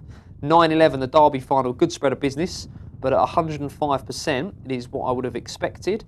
And in the 9.26, the Durando Marathon, most popular dog of the day is I Am the Royale. OK. Thank you to all the channel sponsors for their market movers and betting updates. If you want to follow the money, there you go. John Bones says, good evening, folks. Derby final night. Come on, Smurfs. Or the chick. Anti-post bets waiting here. A wee bit of scrimmaging inside. Let's one of them escape. Trap 5 for the trap challenge. Good luck, everyone, says John Bones. Rob Fenton, I think due to the draw, Digit Sydney is a worthy bet fastest sectional. Did not suit in Trap 4. Done some running to be second in his semi-final. Alan Hicks has been on. Big tip tonight, Errol. Straighten up your tie. Seriously, thought great to have the Derby on. Best wishes to all involved. That's from Alan. One more. Alan Hutton. Roll on the Wolf. And my wee boy as Southwood Jet anti-post. Good luck to you. OK, we had earlier on this evening Peter Murphy. Does anyone else fancy Trap 5 in the Derby final? Well, John Bones does. He said so. Smurfs. OK, Steve Corner's been on. He says, good luck to Southwood Jet tonight. Richard Rees from Steve, Mark and Liam. Paul Millwood has been on. He says, at what point do we see Level become next year's Derby favourite? Possible in 7 months' time, not too far away. Well, I did see an update from William Hill, 33-1 for the Derby next year. So already eyeing up the Derby next year. OK, Kulavani Bani, 13-8 here. It's 2-1. I Am Alexi. The big 2 in the betting, but you and Liz has shortened now from 9-2, opened up 7-2, went out to 9-2, back into 7-2. It's 9-1 Fearsome Encore, 12-1 Galloping Moon, and 14-1 Fancy Trend. They're all in. Let's get to Paul Lawrence. And the hare is on the move. It's the ladies' turn here over the 500 metre trip. Hare approaches. and away and racing, and Cooler Vanny Banny has bounced out the boxes for Angela Harrison, leads into the turn. Early pace from Fearsome Encore. A sit in behind these for I Am's Alexi, who's turned third. Down the far side, it's the blue jacket of Cooler Vanny Banny now, pressed hard by Fearsome Encore into the penultimate turn. Just in behind these then comes I Am's Alexi, trying to make progress is New In Liz. Then we've got Galloping Moon at the back, Fancy Trend turning for the judge. It's Cooler Vanny Banny for Tommy Camsell, Jimmy Wright and Big Mark McLaughlin, also known as the Scottish Mafia. Cooler Valley Banny makes all for the ladies. Yeah, the Bitches event won by Cooler Vanny Banny for Angela Harrison, doing the trick and beating I Am's Alexi in second place, and Galloping Moon over the line in third. Once she'd struck gold by leading at that first bend, it was all over. It was. She's won, I think her first ever 6-bend race. She went to Nottingham and did the business. So she was always going to be really, really tough to pick up once she led out the second bend, Errol. 3 showed a little bit of middle. Fearsome Encore, really nice pitch for Chris Akers, and the Vegas 5. 1 was in there with a pitch as well, and has stayed on quite well, Iams Alexi, to finish second. But yeah, really nice performance for Cooler Vanny Banny. Angela Harrison, Jimmy Wright and all the lads involved that PL mentioned there. She's a super bitch. She is a super bitch without doubt. Great run from Cooler Vanny Banny. I'm Alexi in second and Galloping Moon over the line in third. Right, let's return to Julie at the track. Welcome back to Nottingham ahead of the Westmead Legacy in memory of Natalie Savard Trophy final. I'm pleased to say I'm joined by travelling head lads for Kevin Hutton, Mark Struder, who has Boca Junior going for him in Trap 1 here. The 500-metre trip, and Nottingham really seemed to suit this dog last week, Mark. He did. He's a strong dog over the distance. He's moved off slightly out of Trap 2. I'd have rather seen him in Trap 3 tonight or 2, but I think he's got the time on his side. If he comes away running, he should have gone straight, and hopefully he wins, hopefully. You fancy him. Yeah. Not put off by the Trap 1 thing here at Nottingham. Have you got over that since last year when Magical Bale was in one? Yeah, no, the traps are all sorted now. Yeah. It's you've just got to let you do go, and get on with it. We're short of races anyway in the country at the moment, so moaning about traps or moaning about distances or dogs, it's no point. Being silly billies about it, It's a great Derby final, Yeah. and anything can win it. What do you think will win it? The Derby final. Any one of them could win, like you say, any one of them could win it. I'd like to see the one dog win it for obvious reasons, for the Reese family to get a free there. I'd like to see Seamus and Teresa win it with Smurfs, because good friends of mine. I'd like to see any of the Irish, because I know all of them. So, no, you can't. I wouldn't like to put pinpoint. It's a good final. Any one of them 6 could win the final. Absolutely. Listen, good luck with Boca Junior in the next. Thank you very much indeed. Cheers.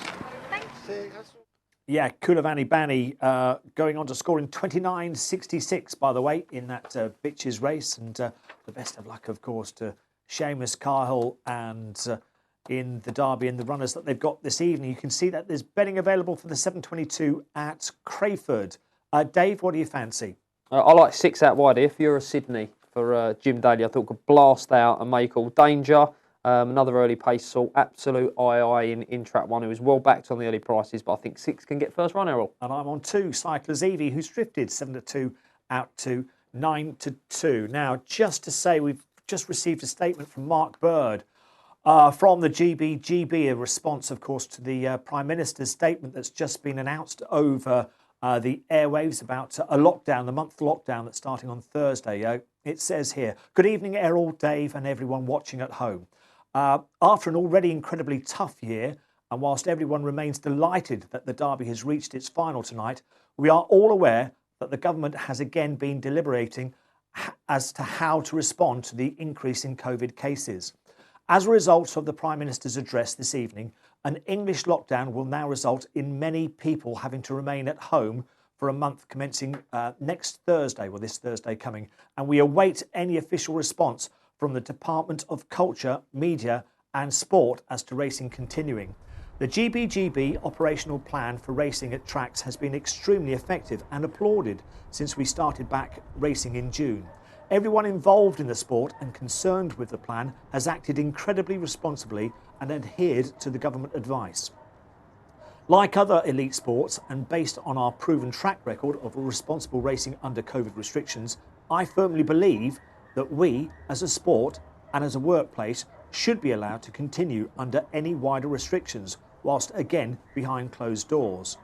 We will report back ahead of further conversations with officials at DCMS, but in the meantime we ask everyone to remain united and optimistic that we can continue racing whilst being observant to overall public safety. Good luck to everyone connected with the final tonight, and with all 6 Greyhound finalists coming off sound. Proactive, big response quickly, and obviously we're keeping our fingers crossed that something can happen.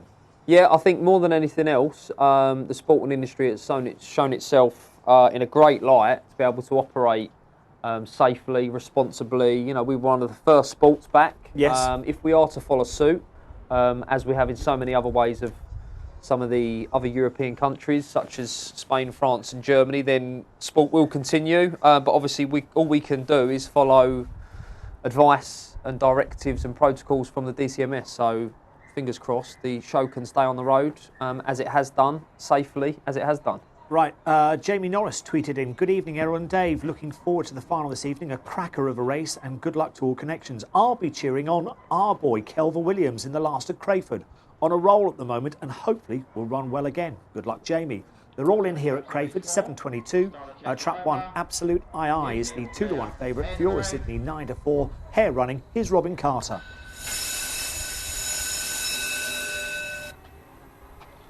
And approaching traps for race 4.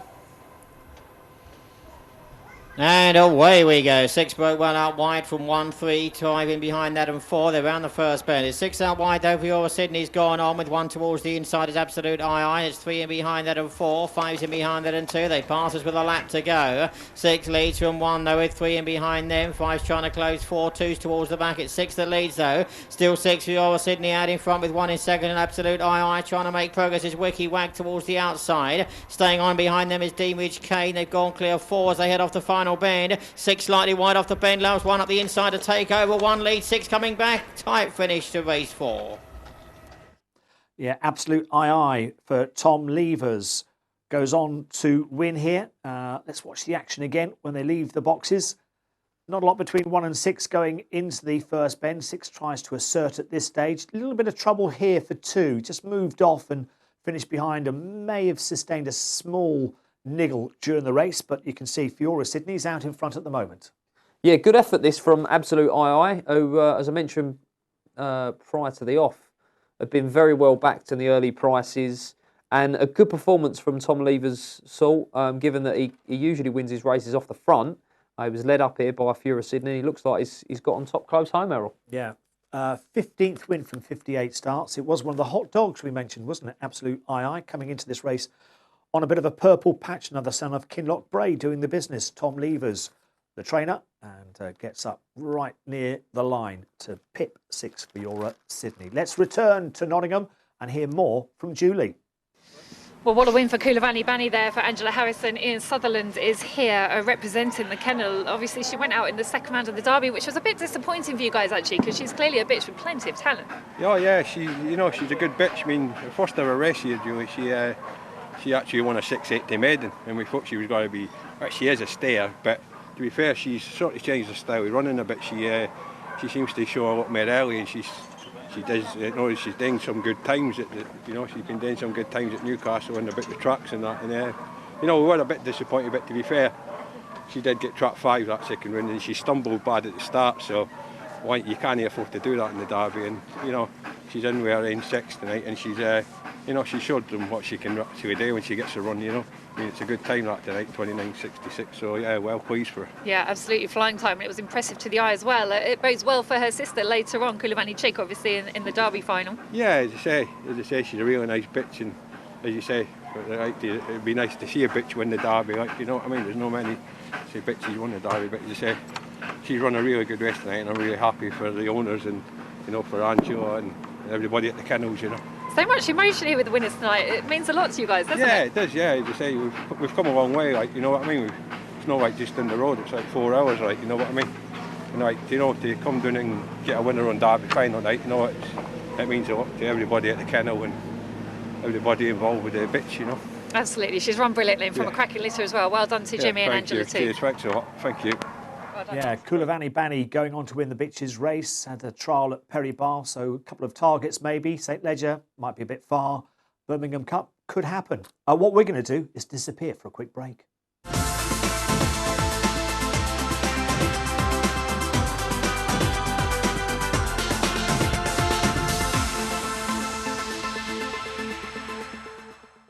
Now, welcome back. You can see there's betting available on the 7:34 at Nottingham. Of course, this is the Westmead Legacy in memory of Natalie Sava, over 500 metres, £1,500 to the winner. And Boca Junior and Acom Jenny are the 2-1 joint favourites at the moment in the betting. Acom Jenny just a little bit shorter on the Betfair exchange. Of the others, well, it's 5-1 Acom Winston, 6-1 Amcarof, which is my nap for the evening, 13-2 Agincourt Zena, and 13-2 King Axel. But I think you're in agreement. Here they are, out on parade. Here's Boca Junior. Yeah, owned by George and Mike Burton, breeders as well, for Kevin Hutton. Good winner of his heat last week. Track 2, Amcarof, produce finalist, quarter finalist in this year's Greyhound Derby for Bob Smith. In the blue jacket, he'll be looking to boss things on the inside. Track 3 for the champion trainer Mark Wallace, Agincourt Zena for Mr. Tim Piercy. Tremendous early speed. She'll be looking to make all the white jacket of. Trap 3, King Axel comes next in trap 4 for Liz McNair and the KSS Syndicate led by Brendan Keogh. Real strong running sort, popped out and made all at Central Park 2 starts back. Very, very impressive. Son of Eden the Kid, what a champion he was. Track 5, Acom Jenny, the Kevin Ferguson, owner and trainer, British bred Northern Maiden Derby champion up at Newcastle. Lovely looking brindle bitch, daughter of Higher Butt. And out wide in trap 6, her litter brother, also owned and trained by Kevin Ferguson. Produce finalist, fastest in this race, on the clock, over course and distance, well drawn out wide in trap 6. Providing he can come away, will be edging across. OK, let's look back at Boca Junior and the win last week. Yeah, popped out, definitely took a step right, which I think he will steer middle out of trap 1 also, but really impressed me the way he ran the first and second bend.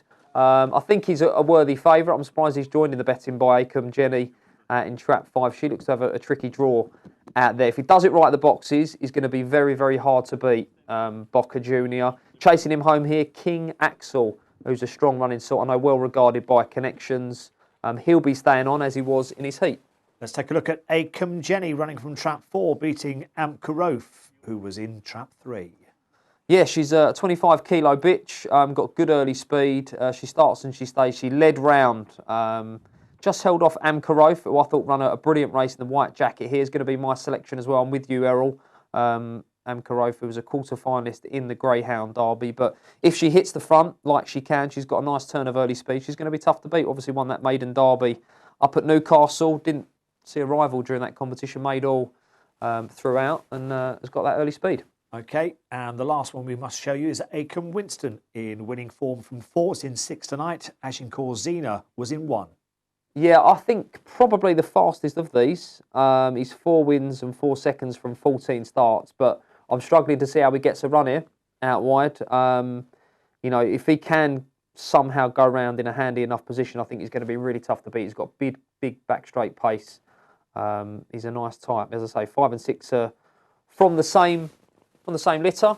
Be interesting to see how they go, but I fancy there might be a little bit of crowding up on the outside here, Errol. As impressive as Boca Junior was in his heat last week, it'll be an ongoing theme tonight for me, that switching to the inside from a middle draw, 2, 3 or 4, can be the undoing of grounds at Nottingham. And I just fancy he might miss the kick, Boca Junior, and that. And they opened the door nicely to Amcarof, who I've had a few quid on. I hope he can go a big price. Yeah, as are you. Absolutely. I tend to think, obviously, when you go with a greyhound who's maybe not trained by your Wallaces, your Huttons and what have you, normally get maybe a few points extra. I don't see unfashionable, why. I think is what I would call yeah, them. absolutely. I don't see why this is 7-1 and Boca Junior is the price that it is. If you look back at the Produce Stakes final, it almost cleared Boca Junior by the first bend. So I'm with Amcarof.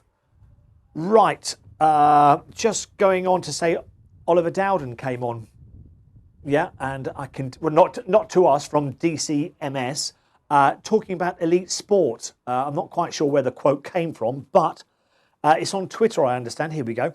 I can tell you that elite sport will be able to continue behind closed doors. So, listen, I think that puts us with a great chance of continuing. Yeah, absolutely. Fingers crossed. William Gibson also been on. News just announced that all of England going into lockdown on Thursday. Will that mean that Greyhound stadiums shut again? Well, we've just heard the reply. Yeah. We think not. We think not. Yeah, I think it might be a case of going back to where we started.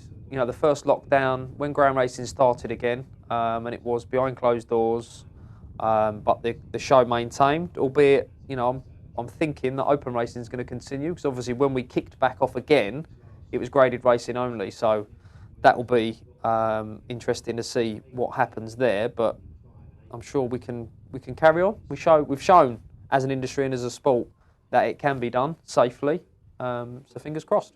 Acomb Jenny 2-1, 9-4 Boca Junior. If you're having a flutter here, do it now. There's money for Acomb Winston. It's down to 4-1 as the runners go into the traps then for the Westmead Legacy in memory of Natalie Sava over 500 metres, and Acomb Jenny heading the market here at 2-1. Archie Brooks came on, tweeted in about 30 odd minutes ago. How impressive was Ballydoyle Razor in the Puppy Trophy? That gear change was electric. Absolutely, Archie. It was very impressive. Let's join Paul Lawrence for commentary.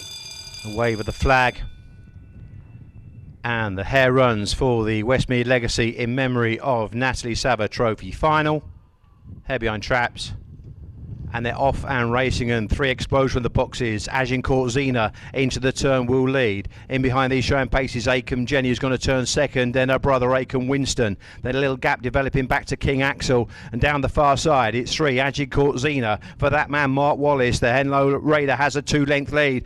Closing though the pack, it's Acomb Jenny and Acomb Winston looking for room in behind as they swing up the last turn. White jacket of Agincourt Zena is going to tough it out and edge away in the closing stages. 3 beat 6 and 4 was back in third. Yeah, Agincourt Zena, who looked pretty impressive when running the bends, I thought, in the heats last week, has gone on to score from trap 3 here in the Westmead Legacy in memory of Natalie Sava. Trapped brilliantly, didn't it, Agincourt Zena? Our Amkaroth couldn't quite get round that bend.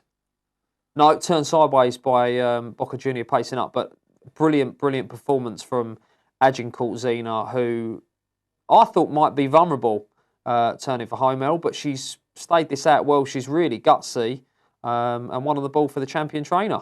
Acomb Winston stays on for second. King Axel third. Acomb Jenny dropped away. You thought that perhaps maybe picked up a little niggle? Yeah, I mean, she's come home really short there, so yeah, fingers crossed all is well with her. At halfway, I thought Acomb Winston would pick up Agincourt Zena, but she stuck it out really well. She's nicely bred. Blackstone Marco, what a champion he was, and Agincourt Express for Mark Wallace and Mr. TSPC. I think it's Tim Piercy. He'd be absolutely delighted with that performance. She's got the early speed and stayed it well. Okay. You can see that there is betting available at Crayford for the 7:39, where Gibston's Flyer is the 6-4 favourite. Trap 4 is vacant here. 9-4 Trap 1, Knockane Ava. 11-4 Trap 3, Droopy's Andorra. 9-2 Trap 6, Indigo Ricky. And 6-1 Springtown Hugo. I've just glanced at my bow tie. You're quite right, everybody. It does look a bit slanted. So, like, what's going on now? It's not going to stand up. Right, I'm drooping, people are saying. Right, yes, here's my age, it is. It's all falling apart. It's all falling apart at the seams. Archie Brooks came back on. Stuck a bet on Dear Jet Sydney tonight. It all depends if he can get past Southwood Jet before the first bend. I really think he has a good chance of doing the business tonight. Would you agree? Yeah, if he leads, I don't think he'll be getting picked up. Yeah. Dear Jet Sydney. He's just got to negotiate Southwood Jet on the inside. Okay, Crayford, 7:39. Here they are on parade for our next A5, the grade. Parading away. Can I ask you, Dave, to give a selection for this race, please? You can, indeed, Errol. I'm going to be with the well-backed Gibson's Fly here in Trap 2. I thought run really well when finding trouble early on last time out for Marcus Smith. Was sent off 11-8 favourite in this grade, 2 starts back. Crowded run up, found trouble absolutely everywhere. Has been a magnet for trouble, but back on the 24th of September did find a little bit of racing room, put a 23.77 on the board, and I think that'd be enough here. Droopy's Andorra, not sure can live with 2 to the corner. I think 2 can boss things on the inside, and that should be that, Errol. Okay, I'm with you. Gibston's Flyer in trap 2, 15-8 down to 6-4. Any emails there?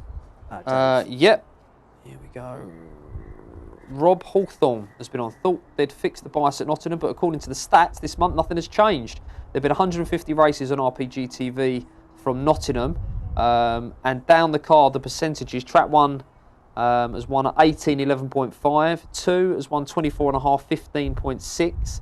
Leading the way is Trap 3, has won 36, 22.9. Trap 4, 19.7 second in. Trap 5 has won 28.5, 18.1. And Trap 6 has won 19 races, 12.1%. I think these figures show that the track bias hasn't improved much, if any. Good luck to all the finalists, especially Trap 2, Deerjet Sydney, for a Scottish-owned winner. Interesting. And down the middle is where you want to be at Nottingham, according to the email there, and I think they're still breaking well out the middle, if I'm honest. And what about other tracks as well? I tend to think the middle seems to be the places to be at most tracks these days. Or has that changed? No, I wouldn't disagree with that. No. Wouldn't disagree with that, but it's certainly noticeable at Nottingham. When you see dogs go from the middle to the inside, they tend to miss the break. Yeah. And I suppose that was vindicated by you, wasn't it, with Trap 1.5 previous race. Bocco's Junior didn't really come away that well, No. did it? No. Right. You can see Knockane Ava 2-1.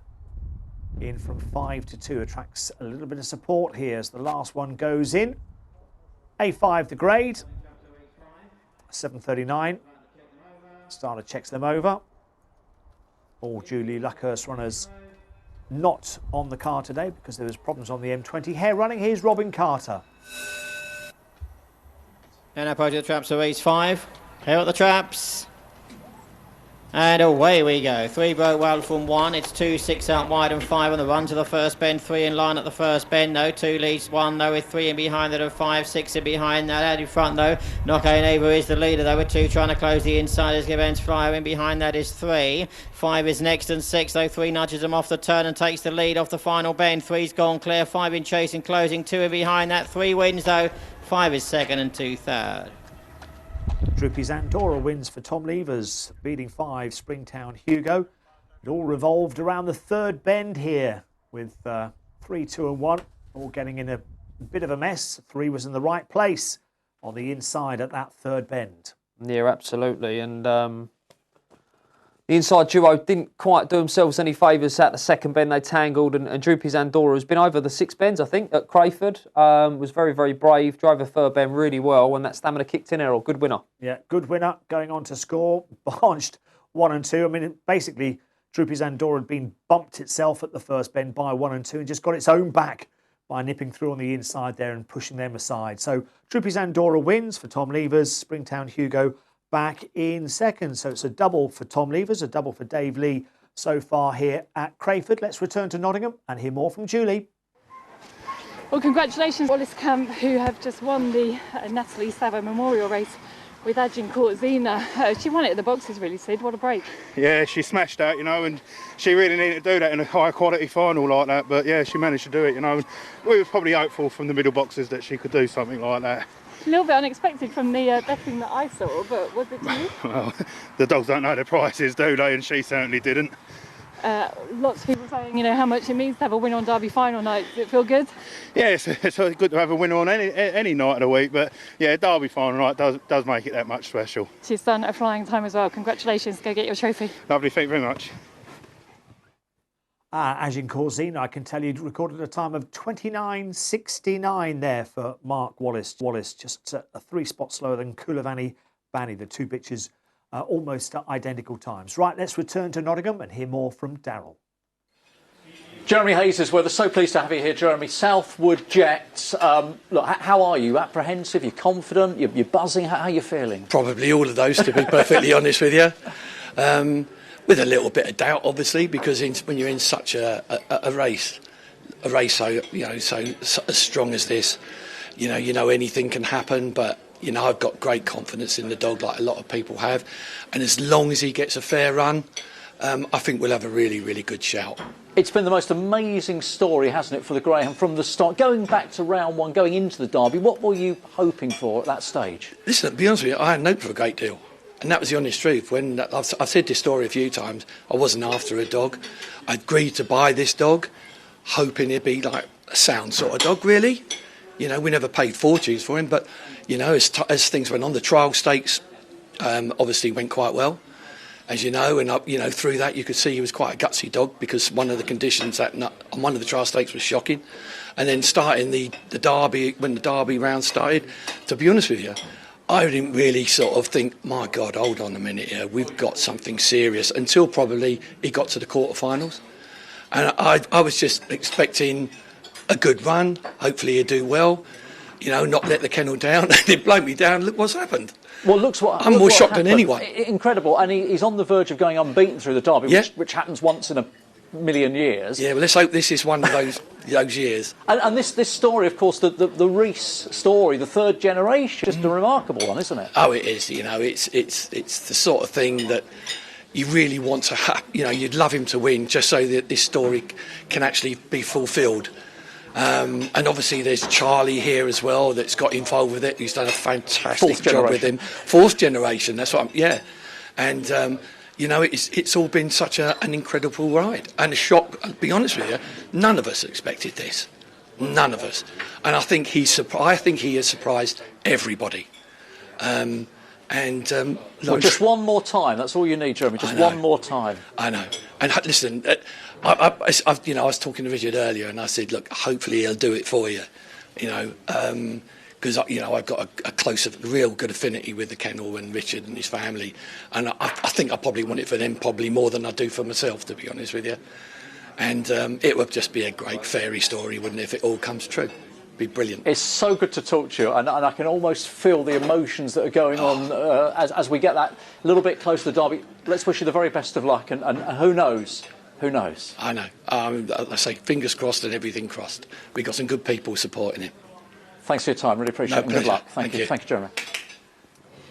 The True Frame Champion Stayers Trophy is up next here at Nottingham, and Mark Wallace, represented here by his daughter Emily, has Averstorm going in trap 3 here. Well beaten last week over the 680 trip, Emily, but do you think this 730 will suit better? Yeah, I think so. We really rate this little bit. She's been such a good servant for us. She's reached multiple Category 1 finals, and although she's not getting any younger, but I think she's been running well. I think Crayford a couple of weeks ago, she ran one of her best ever races, doing a really nice time. She just didn't get any sort of run this week, so I think she should go well tonight, yeah. Sound like you might fancy her a bit. Maybe. If she leads, then there's no beating her. You've also got Hope's Bullet and Hope's Doggy going later. Both those are slightly bigger prices, actually, but do you fancy either? I think both sort of are in with a chance.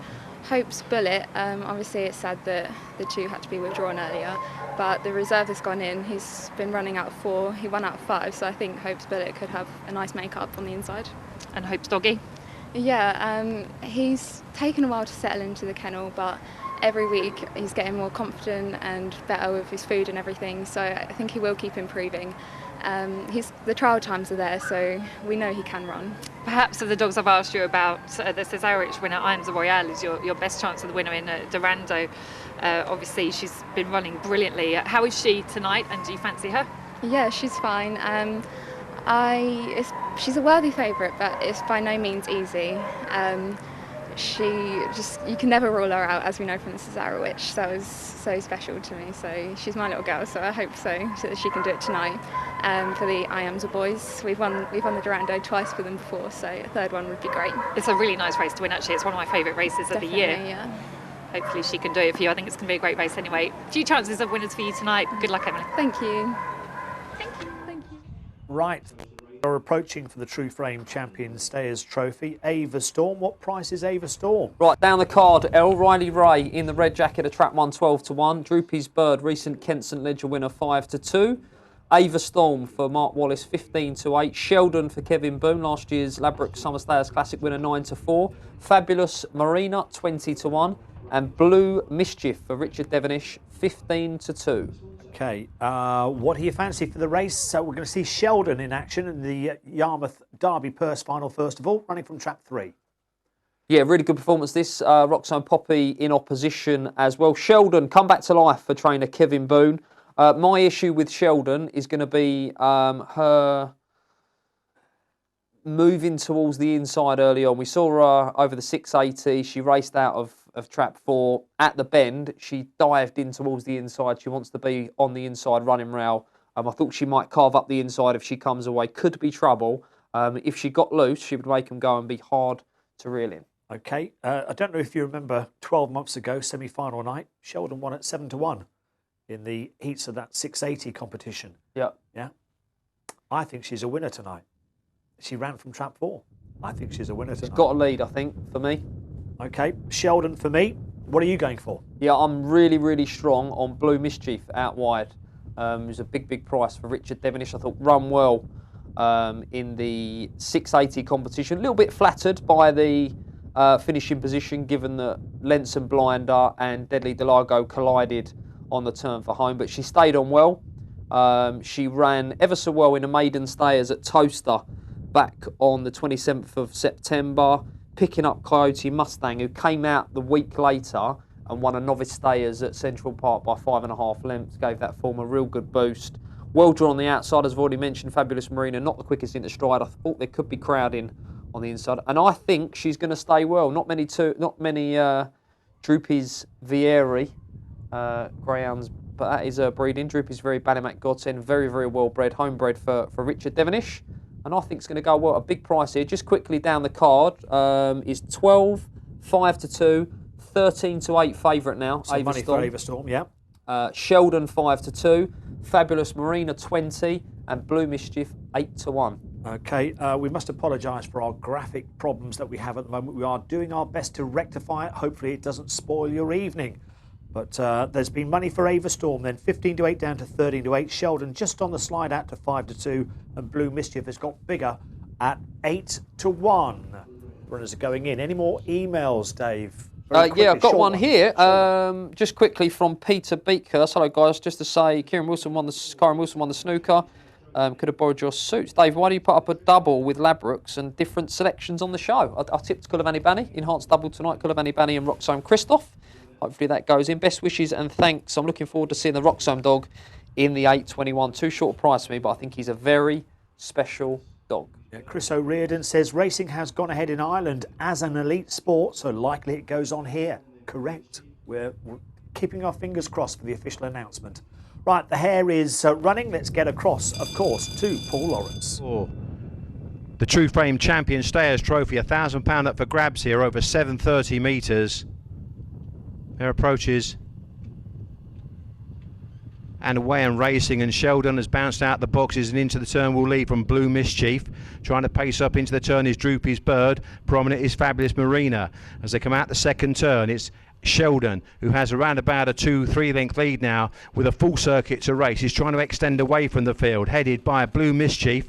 Then comes Droopy's Bird, who's looking to stay on. Bit of crowding out back involving Averstorm and also Riley Ray as they go down the far side for the final time, and it is Sheldon with around about a 4-5 length lead over Blue Mischief. Just forced to check there was Droopy's Bird back in third as they come off the last bend. Sheldon coming back to the field, and Blue Mischief is relentlessly coming there with every stride. Sheldon all out. Blue Mischief on the near side. Oh, Blue Mischief I think got up right on the jam stick to win the True Frame Champion Stayers Trophy for Richard Devonish. Yes, Blue Mischief just getting up on the line, pipping Sheldon. What a race between the pair. Listen, Dave, this is one of your selections for tonight here in the studio, but you tipped it up in the paper as well. I did, yeah. Hopefully readers got on at big prices. We had carried the prices in the paper. Price was first one goes in, 1 from 1 was a big price on Betfair as well. Caught the eye in the 680 last week and has done the business well there. Excellent performance from Richard Devonish's Blue Mischief. It was 4 who cut out the run in Sheldon for Kevin Boone. But yeah, she's run a screamer there. Blue Mischief, done it well. Well, biggest price this morning was 5-1 Labrooks, and you said 1 point to win, so well done. Thank you. Got myself to double-figure prices on Betfair. And a bigger Happy price. days. The last price we had was 8-1. We haven't got the SP though. Serving the drinks. I'll be buying them later, Errol. Absolutely. Don't worry That's what you about did say. That's what you did say. I thought Sheldon ran a cracker. Yeah, Popped out. brilliant. Run his Well, listen, race, she's but- April 17. She's had 72 races. She's been an absolutely brilliant bitch for Kevin Boone, and she's run her heart out there. Yep. But just pipped by Blue Mischief. Sheldon in second, and over the line in third was Droopy's Bird. Let's return to Nottingham and hear more from Julie. Welcome back to Nottingham ahead of race 7 here. Steve Anderson has Bramble Reggie going from trap 3. One of the shorter price runners. Their lengths of line are likely to be the favourite. He's a veteran now. He's done you proud, this dog, hasn't he? But I don't think he would have liked his run around here last time on that first Saturday of the first round of the Derby. No, it was rough, and I mean he came off very sore. That's why we haven't done anything else with him, you know. But he's had a rest. He's fresh enough. So it's the 480. It's whether the run's long enough. But he's well, and like you see, he's now a veteran. So you know he's punched with the best of them, but not quite done it. I guess that is the question mark tonight, because this is a dog that's known for his early. Will the shorter run to the bend be okay for him? Well, if he comes out, I mean, obviously, I know that I've read a few comments where people think, you know, with him being out the 3, but at his home track at Newcastle, if he gets to 3, he really comes out well. It's his favourite trap at Newcastle. It's 480. It's whether, you know, if the run's not long enough to the bend, you know, then that's Reggie's all about leading. You know, I don't think he's ever come from behind to win a race, so he's got to be there or thereabouts. Such a good Open Derby final tonight as well. I love getting people's views on who they think will win, because they differ so much. Who do you think? Yeah, I mean, obviously, me kind of, I've got a bit of a gut feeling for Wolf. I think he could surprise, but the Red will take some beating, you know. And I was speaking to Rachel Wheeler. Obviously, you know, they bred him and sold him, and we've just recently taken a couple of dogs out the kennel, so you know, it'll be good for her and good for connections. But it's a good final, you know. We'd still like one of the English boys to get it, you know, but we'll take it from there. Absolutely, we're looking forward to it. Thank you very much, and good luck with Bramble Reggie. No problem, thanks. Yeah, Bramble Reggie lining up in the next at Nottingham, the seniors race. Meantime, Crayford there heading towards the traps for the 7:57, just 2 minutes to the off here at Crayford. Have you managed to source a show for this race? I have indeed, Errol. Down the card, Joyce's Lexi in the red jacket for Tom Levers 9-4. Deanridge Psycho 7-2. Acton Sam in trap 3 8-1 from 6-1. Deanridge Blew It is a 6-1 chance. Resnova Leela in the orange jacket at trap 5 is 9-2. And Rathduff China in trap 6 is 3-1. And a pick for us, please, Dave. It's going to be the inside for me. Joyce's Lexi for Tom Levers was sent off 15-8 favourite in this grade last time. Missed the break, found trouble at the third bend when challenging, came again and got beaten only half a length. I think it's a big play here, Errol. With any sort of run, I thought the red jacket would win. OK, I'm going with Deanridge Psycho in trap 2. Alison Kelly Pilgrim's runner, who was successful itself by 5 lengths on its latest outing when winning an A7. Admittedly, wasn't fancied that day at 6-1, but won in a time of 24.06. And I think maybe that will give it a bit of a confidence boost for this forthcoming 7:57. Just the one start and one win here at Crayford. The runners are just about to go into the traps. Any more emails? Yeah, just quickly from Gully the Judge, the Derby, the big bad wolf will huff and puff and blow them all away. I like it. Good stuff. 3 little pigs. Yes, the runners are going in. Get those emails and tweets in. Your thoughts on the racing tonight. Some cracking action we've had already before we get to the big one. Of course, the Derby coming up at 9:11. Last couple go in here at Crayford. As the last one goes in, Acton Sam in trap 3. Loads up, that's it, they're all set. Here comes the starter, checks them over. And the hare is on the move. Let's join Robin Carter.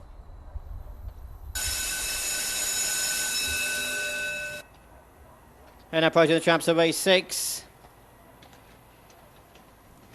And off we go. 2 broke well from 1. It's 6 out wide. 4, 5 and 3 on the chart of the first bend. 1 and 2 together with 4 in behind that and 3. 6 out wide and 5. 1 leads though.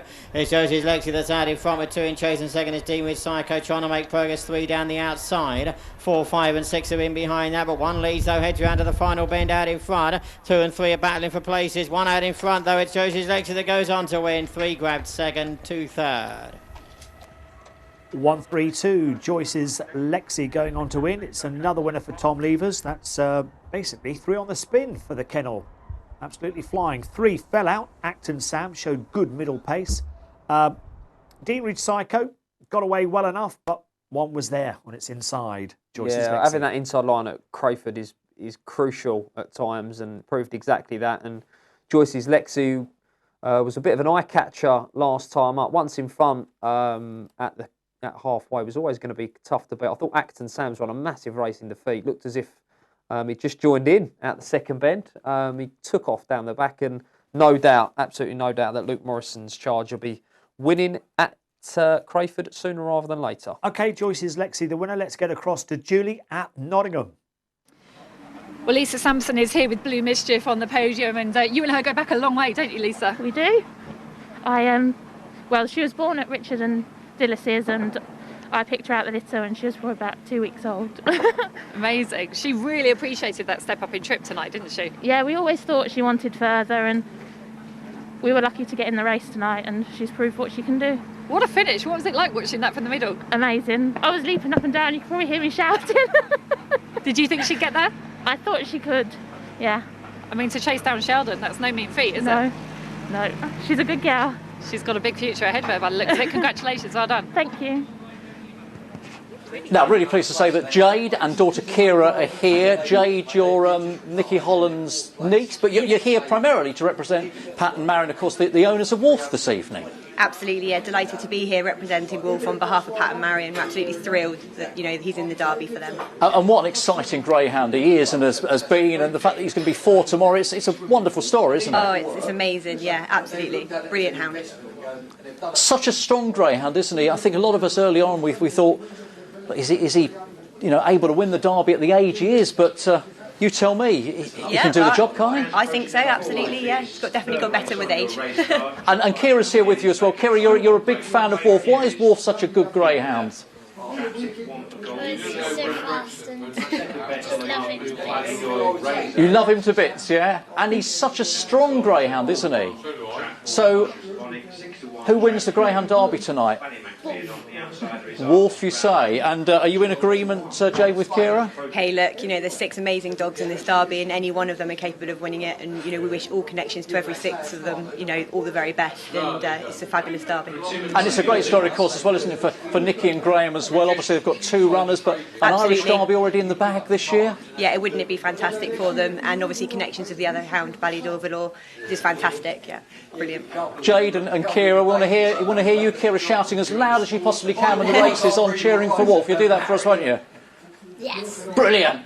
Loud as you can, because it's Wolf's night, Halloween. He's got to be the winner, hasn't he? Yes. Yes! We certainly hope so. Good luck to you both. Thanks for Brilliant. talking to us. Thank you. Thank you. And the runners here just coming out on parade for our next. This is the Star Sports, the Gentlemen Bookmakers Seniors. The parade is underway. Your next best is here, Swift Tarquin in trap 1. Yep, ran right at Romford when last sighted, posting a 35.10 over the 575 metre trip, and I think it's well drawn on the inside here. Errol, I'll give you a betting show down the card. Swift Tarquin on the inside, 9-2. Lenson Blinder is your favourite, 11-8. Money for Bramble Reggie, 2's into 7-4. Calamoon, 16-1 for Chris Akers. Droopy's Aussie, 16-1 in trap 5, and out wide is Shoot the Bolt in trap 6. A price, Shoot the Bolt? 8-1. 8-1. Thank you very much. Just to say that young Paul came in. I don't know what the bookies are thinking when it comes to pricing up the dogs in the final. Wolf is nailed on cert. 7-2 is crazy. It's a full moon tonight, just to follow this the last interview. Right, let's go and take a look at Bramble Reggie in action. This is a heat of the All England Cup from trap 1. Yeah, he's got really good early speed. you know, he's probably a little bit unlucky not to have won a competition, a big competition in his career, Bramble Reddish, because he's certainly fast enough. He's got really good early speed. I think he's going to need to be on his toes here. He's certainly capable. If he comes away, I think he's got the early to lead, and he might just make all here. He'll need to trap Sprightly though, because it is a short run to the corner, the 480, and from the middle jog, I want to take him on. I think Swift Tarquin, although Romford form doesn't tend to translate to other tracks particularly well, the fact he got off the front, beat Droopy Z for 3.5 lengths, posting a 35.10, tells me that he's in good form. So he's a Golden Jacket semi-finalist, Champion Stakes finalist, Kent St Ledger finalist as well. And I think if he comes away and gets one of his electric starts like he can, he's a big player here. All these big prices earlier on. I think it was 7-8 to 1. And I think he can go well. Lenson Blind is a class act, Easter Cup finalist, 2018 Irish St Ledger runner-up. But I don't think he's shown himself to be the tightest of railers at Nottingham, and he's going to leave plenty of room up the inside, I think, for Swift Tarquin here. So, yeah, I'm looking for a fast start out of one, out of them 480-metre boxes. If he can just hold his position, he'd go well at a price, although the price is collapsing. Go on, what's the latest price? At the moment, he is 4 to 1, Swift Tarquin. Down the card, 4, 11 to 8, 15 to 8, 20, 16 and 8. Okay, so Lenson Blinder, the 11 to 8 favourite, Bramble Reggie edging out in price. That's going to be my pick to lead all the way. Darren McCoy tweeted in, all the best of luck to Pat Buckley in the Derby and the Plate Finals. Incredible achievement. Would be great to finally win the elusive English Derby, says Darren McCoy. Yeah, I think he would become the third man to have won the Scottish Derby, Irish Derby and English Derby, Pat Buckley, and he's been trying for some time now. He's knocking on the door. He only sent over 4 dogs, but what a 4 dogs they were. He's got Dearjet Sydney to the final, Doolin Duke in the Plate final. We'll see how it goes. It's so close. Only a few years back with Droopy's Roddick at Wimbledon, Errol. Yes. Just touched off by JT Jet. So, yeah, he's knocking on the door, and good luck to Team Buckley. Okay, the runners are on the verge of going in here. This is the Star Sports, the Gentleman Bookmakers Senior Race. It's nice that there's a veterans race on the card. Yeah, it's absolutely brilliant. Why not? And Calamoon in Trap 4 here for Chris Akers. Back in 2017 was a Puppy Classic semi-finalist at Nottingham. And he's been on the go that long now, although he's not raced for a while, that at the time he was trained by Charlie Lister. Obviously Chris now taking over at the kennels and doing a fantastic job with Vicky. And yeah, looking at Vicky's social media, I think Calamoon loves his racing. And I think he's just enjoying being on the van, being back at the track and doing his thing. So good luck to everyone involved here. Been some tremendous servants to the sport here, and as you say, always brilliant to see a veterans race on Derby final night. Yeah, and the oldest is Droopy's Aussie, September 15. One of the outsiders, though, at 16 to 1. They're all in. Starter's going to wave the flag. Let's join Paul again for commentary. Wave of the flag, and the hare is on the move for the Star Sports, the Gentleman's Bookmakers Seniors Trophy over 480 metres.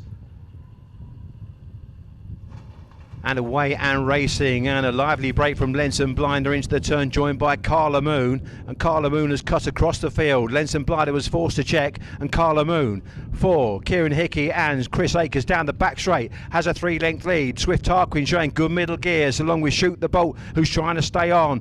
Just in behind these then comes Bramble Reggie as they turn off the last. Carla Moon, the old boy, is a 3-4 length leader, and up towards the line Carla Moon will score for Chris Akers. What a performance. 6 got up for second, 1 was third. Yeah, great performance from Calamoon, and it has to say it's got to be a great result for the bookmakers as well at 20 to 1. The last show popped out of the boxes, trapped well along with 2, Lenson Blinder. They were away. Bramble Reggie got it wrong at the start, then edged in. Swift Tarquin just muscled out Bramble Reggie at that point, but back up front, Calamoon had seen off Lenson Blinder at the bend by cutting in and just kept on strong enough. Oh, absolutely brilliant. Calamoon, you know, Chris has not had a great time of it. You know, their Gym Star Elusive looked a big player for the Derby. Won it in impressive fashion. And this will provide some sort of tonic for Chris, Vicky, Kieran Hickey, the owner as well. And as I say, you know, this lad started off his career trained by one of the greats, Charlie Lister, and look at him go. He's in October 15. He's run them ragged there. He's absolutely fantastic to see him still doing his thing. I think he's a dog that had injuries along the way. Probably didn't see him as much as we would have liked to, but he was top class, and he still is. Yep. Great run from Carla Moon, beating Shoot the Bolt and Swift Tarquin, the 1, 2, 3 there at Nottingham. Let's go back to Nottingham and hear from Daryl. Well, so good to see you here, Pat Curtin, of course, and this wonderful association with Noel, which goes back to, I couldn't believe how many years this was, Shelbourne Aston winning the Irish Derby. Yeah, 2008, I think. It's a long time ago, isn't it? You got great memories of that? Oh, yeah, sure. He won the Champions Stakes and he won the Irish Derby, and there were 2 good nights. And of course, you trained the dog, and Noel was one of your partners. Yeah, in the he was. ownership. Yeah, he was. Noel won the dog with me, and Margaret Montgomery in Cork, and we got some fun out of him. And Noel's got a good one on his hands, hasn't he, with Oh, Cullivan he has, Chick? yeah. Great. She's a great bitch, and he's done a great job with her, and he's very confident, and he has changed his routine this week, I think, to get a big run, and I think it'll work for him. A lot of people are saying, look, she's still a big price. I think she's a massive price, and I know you'll have all your clockmen probably telling you that she can't win it. I think she'll win. That's all we need. All we need to know. Big chance. It's great to see you, Yeah. and we'll be rooting for a big run from Noel this evening. Pat, if you'd be so kind just to take a step to the side, because we'll have a quick word with Richard Sanderson, who's going to come in as well here. Richard, you were telling me earlier, of course, you've known Noel for many years. Yeah, What's I've the known Noel association probably there? 20 odd years. Met Noel in his diamond at Merchant McMahon's bar with my old friend Denny Gould, and he taught me how to drink Guinness. And Noel's come over from the West Coast, and he's been training the dog at. He's been staying at Skegness, where I live, and you know, I've been looking after him for nearly 5 weeks now. I thought he was only going to stop a couple of weeks, but you know, he's got to the final, and it's great. It's great for a small trainer to get to a final. And it was a Absolutely. late decision to come, wasn't it? He only made his. Oh mind up- yes, he did. He, you know, he keeps his card close to his chest. I didn't know he was coming, and then I saw him about 2 miles from Skegness pipping, and I thought, oh, that's Noel. You know, and I'm sure he'll have a great run. Listen, it's good to have the bitch in the final. It's great to see Noel represented as well, of course. So, are you going to be right. cheering the loudest tonight, Richard? Yes, well, I'm hoping she's going to run well, and if you haven't got out, I'm part of the I Am's a Boy syndicate, so if you can't get out, get on to Royale in the last. Many have been backing in the Durando this evening. Not a Have they? money Yes, down. well, the Amsden boys, they won the Durando in 2012, I Am's a Girl, and in 17 we won it with I Am's a Breeze. So we're hoping tonight it'll be the hat-trick. Okay, thanks to everyone in the I Am's a Boys syndicate, Mitch and our leader, Nigel Smith. I hope we're there getting a bit of trophies. It could be a very exciting final half an hour of the night. Good Thank luck you. in both Cheers. races. Thank you, Richard. Cheers, and thank you to Pat as well. Yes, and Kulavani Chick, of course, the greyhound they were talking about there in the final. It's great to have a bitch in the final. They don't tend to win derbies. Got to go back some time. The last bitch. She's good enough to, though. She's got a brilliant draw. She's got a brilliant draw. As well, I think it was prices as big as sort of 12, 14 to 1. A little bit wide of the mark for me. She's an absolute must for your full cast and tri-cast. I think this evening she'll run a race. When she came over, I spoke to Ian Fortune at length about her, and he suggested that she might make up into a nice stayer. So it should be full of running as they turn for home. But And it was she's interesting not with what that Pat- early speed. Yeah, it's interesting what Pat Curtin says, that, you know, Noel's just done something slightly different this week than normal, maybe just to rekindle what we saw in the early part of the derby. Interesting, won't it? Yeah. Be very interesting. I don't think there's any flies on Noel here, let's put it that way. And I must mention Cole Perry and all the gang who are watching from the base. Obviously, that's where Noel's been plotted up during his Derby campaign. So best of luck to all of them. I'm sure there'll be plenty of celebrations. I know Cole's got a bar on site, so lovely. there'll be all sorts going on. So should the bitch win, Lovely. That's what we need, a bar on site. Can JK bring the drinks trolley in now?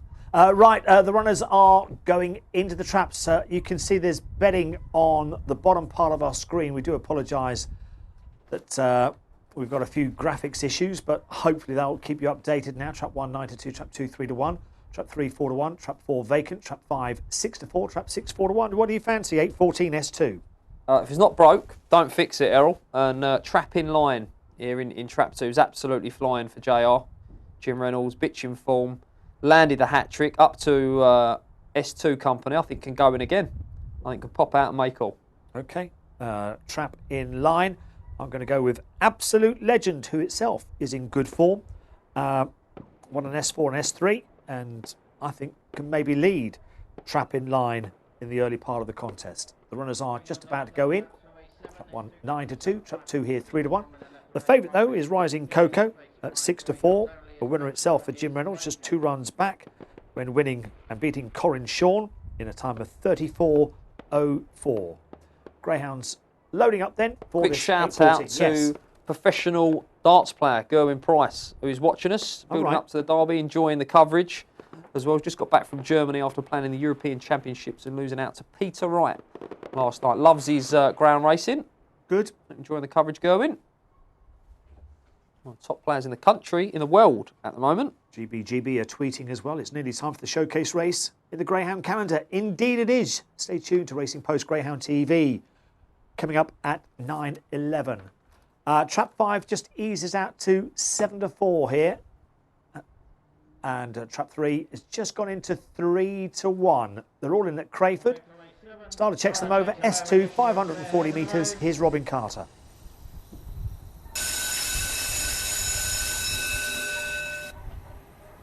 And approach the traps for race 7. And away we go. 5 fast away, done 1 the inside. It's 3, 2, 6 in behind. That as they run round the first bend, though. It's 1 towards the inside, just heads 5. 2 in midfield, 6 so slightly wide, and 3's in behind that. But it's 1 the one to catch with a lap to go. Absolute Legend with Tom Levers is out in front, though. 5 trying to close towards the outside. Rising Coco over Jim Reynolds. 2's moved into second now. Is Trap in line. They've gone clear of 3 in behind. That is 6 the bank marker. They're down towards the penultimate turns. 2's going out wide of 1 off the penultimate turns. 5 coming to join in. 3 stays on as well, but 1's holding them all off at the moment. Alone in front still and going to hold on to victory. 1 wins close for places between 3 and 5. Yeah, win for Absolute Legend. It's another winner for Tom Levers. You could say he is an absolute legend. He has now just had the last 4 winners at Crayford, all on the bounce. I hope he's done a lucky 15. You can see that the Greyhound just poached the lead at that first bend. Yeah, crucial to chances of Absolute Legend to lead, and he's done a lucky 31 with Beach Grove Bell in the Durando Marathon, the last at Nottingham tonight, to bring the house down. But yeah, did it ever so well. Two has run well in defeat. Trap in line, but I think leading was absolutely crucial. Showed a nice bit of middle speed here, as did 5. But your Absolute Legend, who is in form herself. She was on a hat-trick. Yep. Won an S4, won an S3, and won an S2 tonight. Hat-trick landed. And the sectionals there, 12.93, 12.98, suggested that it could be out in front. Yeah, brilliant performance. Yeah, Absolute Legend. Doing the trick then in the 8.14, 8th win from 34 starts, first ever race in an S2. Bang on the button. Whether it could cope with S1 company, that remains to be seen. We go straight to Nottingham. We're here for the Racing Post Greyhound TV Stayers Trophy Final over 680 metres. We, of course, have got a short price favourite in the shape of Roxholm Christoph here, and it is priced at 2 to 7. As the last few go through the parade, Eddie Keatley's run up. They're in shot. And we're just waiting for Zaskandil, the Regency winner, come through for Kevin Boone to complete the lineup. Right, let's go back and look back at Roxholm Christoph in action last week from Trap 5, of course 5 in the final again.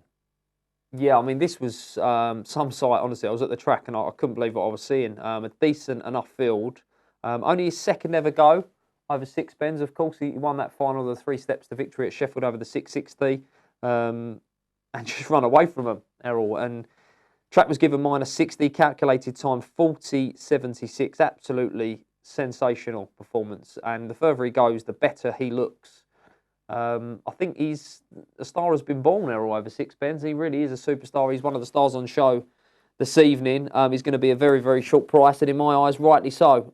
He's one of the most exciting grounds in the country, and I expect him to get the job done. Yeah, and Zaskandil was in behind. Of course, the Regency winner did get held up at the fifth bend, but was way behind at the time. So it might be a bit of a job for the form to be turned over here. I think the full cast link, though.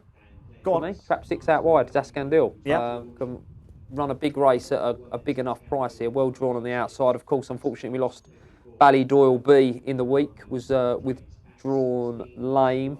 Sparta Master was impressive off the front last week for Sharon Thompson. Obviously, the track record holder over the 5.75 at Romford. Blue Tick George for the Blue Tick Syndicate. Desperately unlucky in the Greyhound Derby quarter-final stage to get knocked out. Looked for all money he was going to qualify. Short run at the third bend. And Salacre's Pippi as well for local trainer Peter Harnden.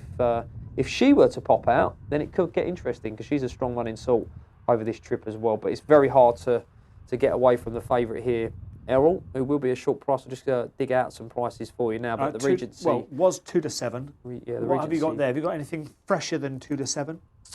Down the card is Blue Tick George up on the inside, on the drift out to 9 to 1. Yes. Sparta Master in trap 2, 11 to 2. Yes. Salacre's Pippi, another one on the slide out to 16 to 1. Yes. Roxanne Christoph 2 to 7. Yes. And Zaskandil drifts out to 14 to 1. 14 to 1, Zaskandil. From 12 to 1. Yeah. Okay. The word from Bet365 earlier on was that the professionals were quite happy to get stuck into Roxanne Christoph.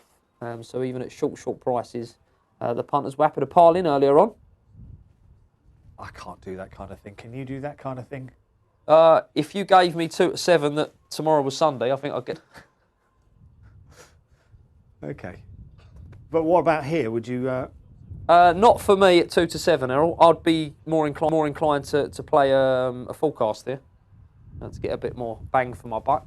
We have some graphics, absolutely brilliant.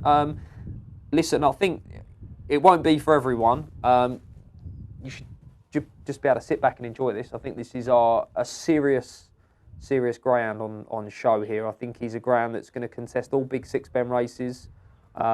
He starts and he stays. He looks for full package, and he's in good hands as well with Hayley and Mark Keatley. So we'll see how he goes. He's still got to do it right at the boxes, get himself around in front, because there is a bit of stamina in here. Zaskandil obviously ran over 10 bends. But Romford stayed well, so we shall see. Right, the runners are going in. This is Nottingham's 8:21. Then it's the Racing Post Greyhound TV Stayers Trophy Final. £3,000 to the winner, 680 metres. So the shorter run to the first bend here. And the heats last week, Roxanne Christoph, of course, just blew them away on time and everything, really. Would you like for the forecast, Errol? Well, I'll go Sparta Master. I'll be boring. Sparta Master. Hare's running his pool. Southern waves his flag. Hare runs for the Racing Post Greyhound TV Stayers Trophy Final. Trap 4 is vacant here. Hot favourite in 5, and away and racing 6. Zaskandil walked out the boxes. The first to show was Sparta Master into the turn, but tackled by Roxanne Christoph on the outside. Just got shuffled back there, the favourite, and now Blue Tick George will go on. Passing the judge with a full circuit to race, and it's Blue Tick George by a length from Sparta Master. Just checking his stride there was Roxanne Christoph in third spot. Down the far side, the racecourse side for the final time, and Blue Tick George has a big lead of 3 lengths over Sparta Master, chasing in second, trying to pick up now, working to the contest is Roxanne Christoph. Coming up the last bend is Blue Tick George for the Blue Tick Syndicate, and Jim Daly, the Crayford Raider, he's got to hang on in the dying strides from Roxanne Christoph, who couldn't quite get there. Wow. Racing Post Greyhound TV Stayers Trophy goes the way of Blue Tick George. Blue Tick George causing quite a surprise in the Racing Post Greyhound TV Stayers Trophy Final. Roxanne Christoph denied a run at the first bend. Zaskandil, terrible start. Yeah, I mean, got to give full credit to Blue Tick George here. I mean, he's third going into the corner. 2's lifted off at the bend, carried 5 wide a little bit, I fancy. 1's run a real nice tight bend.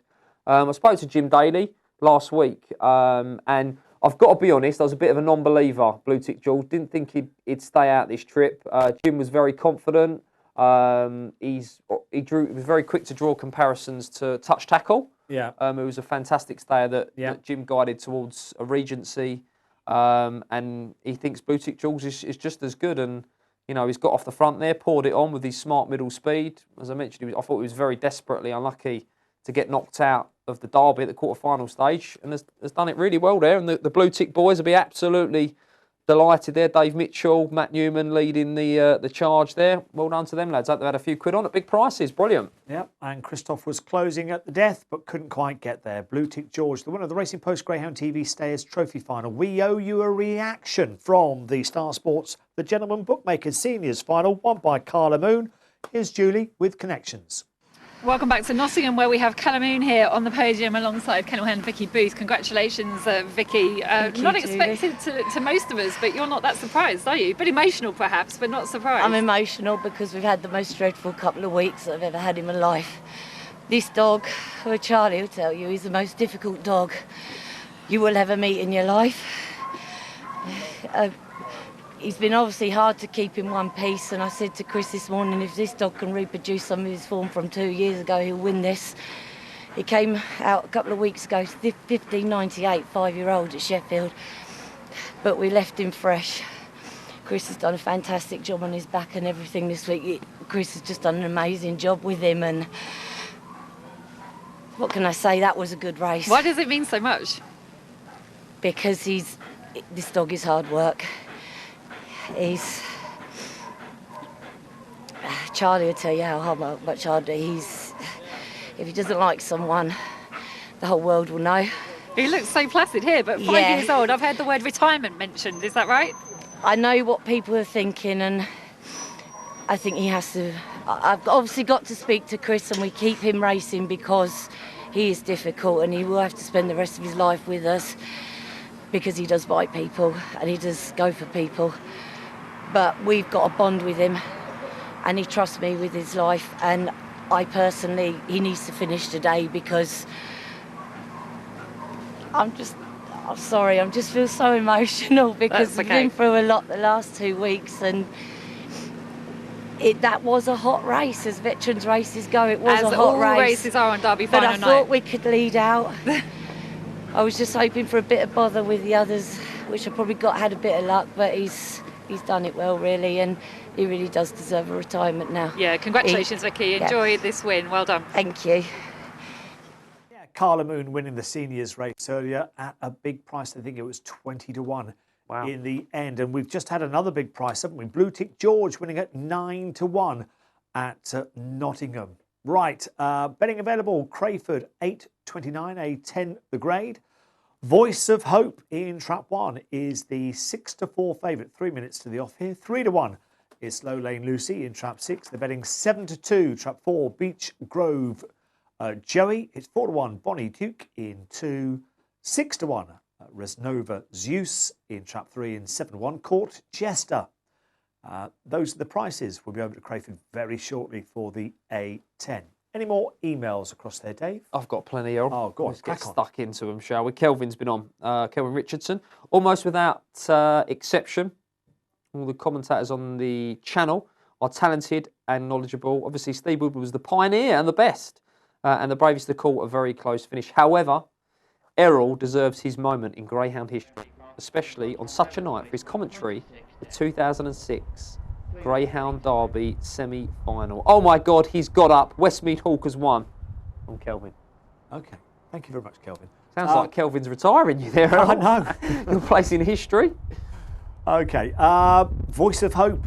Well, at the moment, Paul Lawrence is doing a cracking job. Absolutely. At Nottingham. Voice of Hope, 15 to 8 into 6 to 4 into 11 to 8. Not for me, Errol. Not for you. Not at the price. Not at the price. I think has had ample opportunity in recent occasions. If the gaps appear, you know, certainly he's got a chance, but I don't want to play at 11 to 8 to find out if the gaps appear. I'll be looking for something off the front here, and that might just be Slow Lane Lucy out wide. Who's not won for a while, but got a 364 sectional on the card. Court Jester's been over the 540. I thought 6 might Still a march for Muriel out wide. Catch me if you can. Yeah, well, it's been a great night for Tom, and he could have another winner here with Slow Lane Lucy. I tend to agree for this contest. So Slow Lane Lucy up on the outside in trap 6 for both of us here in the studio. Voice of Hope, the 11-8 favourite. More emails, come on. Oh, Bramble Reggie news. Yes, of course. I've just been told Bramble Reggie picked up a slight injury this evening. Stephen Anderson, ruptured a tendon, I understand. Stephen Anderson Bramble Reggie did, not Stephen Anderson. No. Stephen Anderson has gone on to quote and say that he has now been retired. Of course, the Greyhound reached so many finals in his career.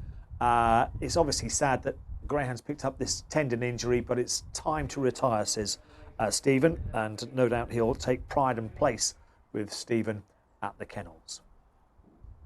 Voice of Hope, 5-4 from 15-8 in trap 1. Okay, right, James has been on saying, evening guys, cracking show as always. Can you give a shout out to our syndicate member Bill, who's embarking on his first pigeon race tomorrow. He's very confident. Neither of us can see past Jet for the Derby. He is hoping they'll come back safe and sound. Best of luck to all involved. Thanks, James. Good stuff. Yeah, Voice of Hope, 5-4 as the last few go in here. Best of luck with whatever you're with in this 8:29. 5-2 Slow Lane Lucy. The 3s has gone. And it's then 4s Beech Grove Dewey and 9-2 Bar. So the last of them goes into the traps. We got betting up on our next at Nottingham, the 8:36, the Arc Trophy over 500 metres. Gonzo is the 11-8 favourite. Don't forget we've got the reserve in trap 2 here. Knocknable Sid does not go. Reserve lines up in trap 2. But Gonzo for Julie Bateson, Gold Cup winner, 11-8. Still having problems getting trap 4 in the boxes here, aren't they? Beech Grove Joey. And Beech Grove Joey now is in. Everything fine and dandy. Voice of Hope, market leader. That's the starter. Walks out on the track, checks them all over. Here is running for the 8:29. Let's get across.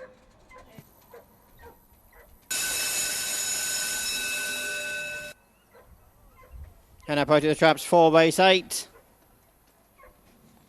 And away we go. 5 broke well from 4. It's 6, 1, 2 and 3 on the run to the first bend. 4 and 5 together at the first bend row. 2 in behind that. 6 goes wide. 1 the inside 3. 4 leads though. Beech Grove Joey out in front. 2 in chase and second and 5. 1 trying to make progress the inside. It's 6 and 3 in behind that. They're around the penultimate turns though. It's Beech Grove Joey that still leads though with 2 closing the inside and 1. They're around the final bend. 2 holding on from 1, 2. 1 challenging late. A tight finish to race 8. It's gone to a photo finish. Close finish. Looks as though trap 2 has got involved with 4. Let's get across to Julie at Nottingham. Congratulations to Jim Daly and Blue Tick George. Jim, I don't think I need to tell you that you've just beaten a real quality field there. Oh, definitely, yeah. We didn't really think we had a great chance after seeing Christoph last week. He was just sensational, but we knew we had a bit more to come from George. This was his final tonight. And I'm absolutely made up that he's come here and won on final night. I can hear the emotion in your voice. Definitely, yeah. The boys from Blue Tick, they wanted to go for the Derby with this dog. I thought he'd just come up a little bit short as a Derby dog, and his futures as a stayer. And about 6 months ago, I said we'll come back to Derby final night and win a stayers race with him. He got knocked out of the Derby, and he's won the final tonight. Unbelievable. They'll be going mad at home, won't they? Oh, God, yeah. But there's a lot of excited people in the Blue Tick Syndicate tonight. He has been a fantastic greyhound and continues to be. Well done. That was a great win tonight. Thanks very much, Julie. Welcome back to Nottingham ahead of the 8:36 race here. I'm joined by Peter Harnden, who trains Kilara Icon in trap 4 for this race. I think Kilara Icon's a big price tonight, Peter. What do you think? He's a proper good dog, so any time he's going to be a runner. So yeah, any price is always a big price for Kilara. Obviously, the going's going to be pretty good tonight. It's been dry for the whole evening, but he's a strong finisher, isn't he? Do you think he can pick these up if he's led? Which he will be. I want to be closer this time, so hopefully he's not got too much to pick up. So I think he's got a good chance. You actually like the Trap 3 as well, don't you, at a massive price? Yeah, I think the 3's a bit underrated, to be quite honest. I think graders here are underrated sometimes. And the 3's, he's a good dog. I don't want him getting mingled up with us. I want to be away from him. We'll keep an eye on that one. It's a cracking final, isn't it? What do you think? I actually had a good bet on the Irish to win. I know that's bad being an Englishman, but I'd like the Irish to win. But if the one wins, I like Richard. He's a really. I think he's probably. Everybody's going to be chuffed if Richard wins because he's a dead, genuine, decent chap. So yeah. It's a very unpatriotic bet. I know it is. Money counts. Finish off with Kalara Icon. He's not leaving your kennel, which is good news for you. No, I spoke to Gary and I asked him if he wanted to send him back to Robert for the Night of the Stars, etc. And obviously the Night of the Stars wasn't going to be running, and he said, would I keep him for the Sussex Cup? And then obviously the Derby hopefully next year will be early, so it might be all roads towards the Derby next year again. Absolute brilliant news. Listen, thank you so much, and good luck with Kalara Icon tonight. Thanks very much. Cheers. Cheers. The runners are parading then for the Arc Trophy. Kalara Icon just going through shot here. 7-2 in the betting. Gonzo, the Gold Cup winner, just about to walk forward for Julie Bateson. 11-8 out to 7-4. And Romeo Rumble for John Mullins will be the last one to come in front of our cameras. 12's out to 16-1 for Romeo Rumble. Bit of money for Hope's Bullet in trap 1. What we're going to do now is take a look at Gonzo in action earlier in the Derby, winning one of its heats from trap 6. Yeah, obviously won the Ladbrokes Gold Cup earlier on this year down at Monmore. Picked up a very minor bicep injury during the Derby when he was knocked out, and Julie was always hopeful of, Julie Bateson, the trainer, always hopeful of nursing him back and in being ready to rumble tonight. And yeah, here he is. I saw him trial last week, 29.90. He's capable of better, probably strip a little bit fitter for that trial as well. The loss of trap 6 would be a huge negative to know, Errol. I thought there's every chance of 5 and 6 coming together early on here. So I'm against Gonzo. I really like Hope's Bullet. I actually fancied Hope's Bullet in the race when Knock the Ball Sid was lining up in trap 2 at a big price. I think it was sort of 5-1, 11-2. The fact that Glengar Gav comes in and comes in trap 2 makes Hope's Bullet even a more strong fancy for me. Glenval Gav is definitely going to move off for me out of trap 2. Upton Legend, very interesting runner. I thought could pop out, maybe run well at a big price of his early speed.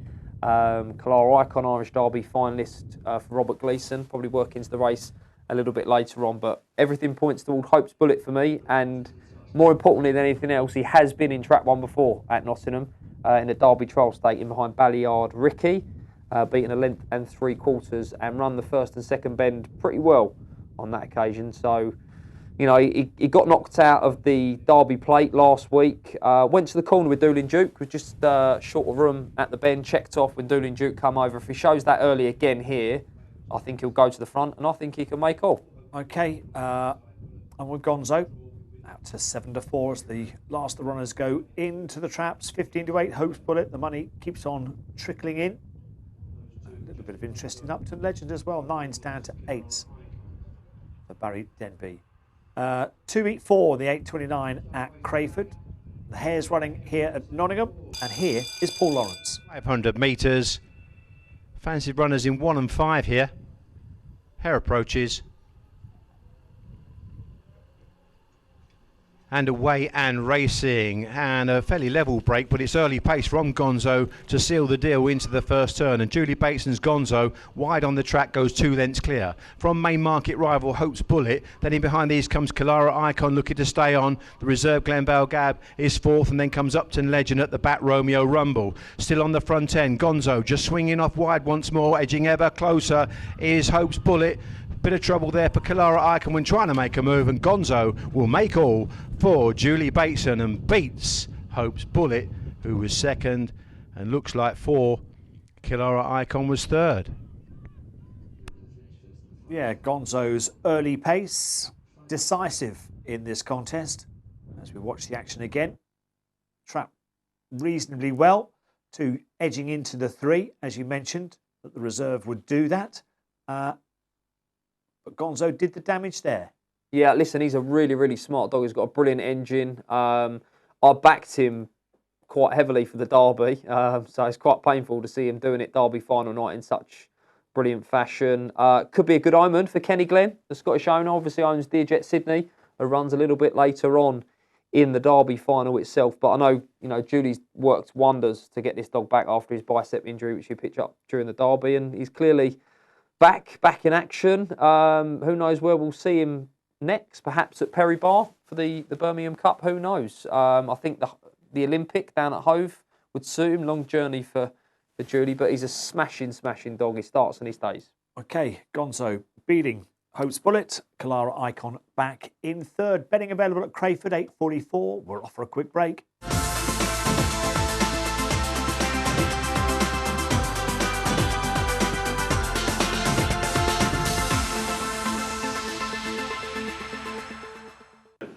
Hello, welcome back to Nottingham. So it's a very unusual feeling here, of course. We're with a lot of diners, a lot of owners tonight in this socially distanced restaurant. But what we are building up to, of course, is the Greyhound Derby final, Star Sports Art Greyhound Derby final in just 2 races' time. Could be a huge 45 minutes, couldn't it, for Kenny Glenn? Gonzo's just won. We've got Doolin Duke, big fancy in the Racing Post Grand TV Derby plate in a few minutes. And then, of course, Deerjet Sydney for Kenny, who is watching at home. We wish you the very best, Kenny, on your big night. 1 leg of the treble already down. I'm all over Doolin Duke, I have to say. I find it very hard to look for any alternatives. Ran a huge race last week in the semi-finals. More on that Nottingham race shortly, but let's go back to the studio, rejoin Dave and Errol with more action from Crayford on the way.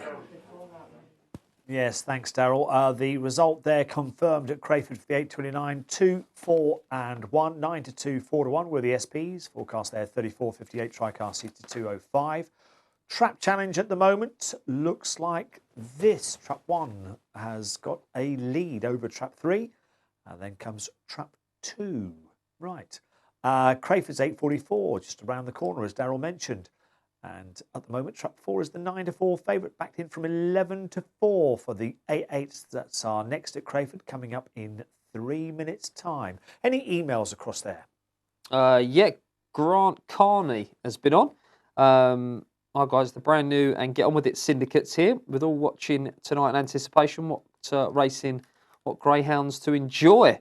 To be honest, we knew the winner of the Derby ages ago. My trainer, a certain Stuart Pedder, told me after our trial, which seems ages ago, this Smurfs machine beat our superstar bolster Rio 9 lengths. He told us to back this dog to win the Derby. Obviously, we listened to him. Not to the 125 to 1, though, I must add. Silly me. A few of the boys did, though. And Sir Pedder, as he's known in the pub, on the corner of Henlow. Enough said. Good luck to all connections and all come off safe and sound. Just on a sour note, a certain Ted Howard died last Friday at the great age of 88. A proper greyhound man, some fantastic stories. Rest in peace, Teddy boy. Enjoy the Derby from up there. Thanks, guys. Yeah, well, we'll be enjoying the Derby at 9:11. We're getting closer by the minute. Smurfs machine for Seamus Carhill. Astute missile, of course, successful for Seamus recently. And Smurfs machine lining up in Trap 5. 8:44 Crayford, they're approaching. What do you fancy here, Dave? Yeah, this was not a race I liked, actually, Errol, because I thought 6 would lead, but he tends to spin ever so wide. Surrenders a lot of ground, first bend, around the first couple of bends, and turning off the last. But I'm going to go with 6. Catch me if you can. Hoping Sundar Moore can get off the front and hopefully make all. Okay, I'm with the 4, sitting with Queens for Katie O'Flaherty. Had a bit of a rough ride last time. Got a bit of early pace about it. Hopefully will lay handy. Sitting with Queens for me. 11 to 4 down to 9 to 4. Whereas going in for the 8:44 A8, the grade. Just quickly, had a message from Neil Folds, snooker pundit, ex-professional snooker player as well. He's watching, loving the action. He says, in regards to the Derby final itself, yes. Neil says, I love Wolf, but I think Richard Reese's dog is impeccable. Yeah. Absolutely. Top man, Neil.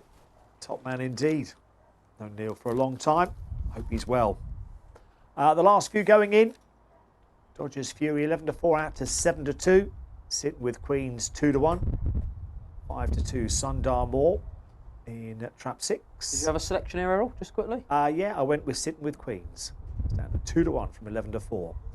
as the last few go in for this A8. Keep those emails and tweets coming in.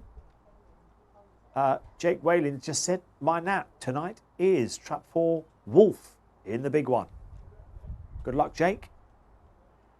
Sitting with Queens, 2-1, betting down at Nottingham on the bottom part of the screen there, the 8.52. The hare's running. Here's Robin Carter.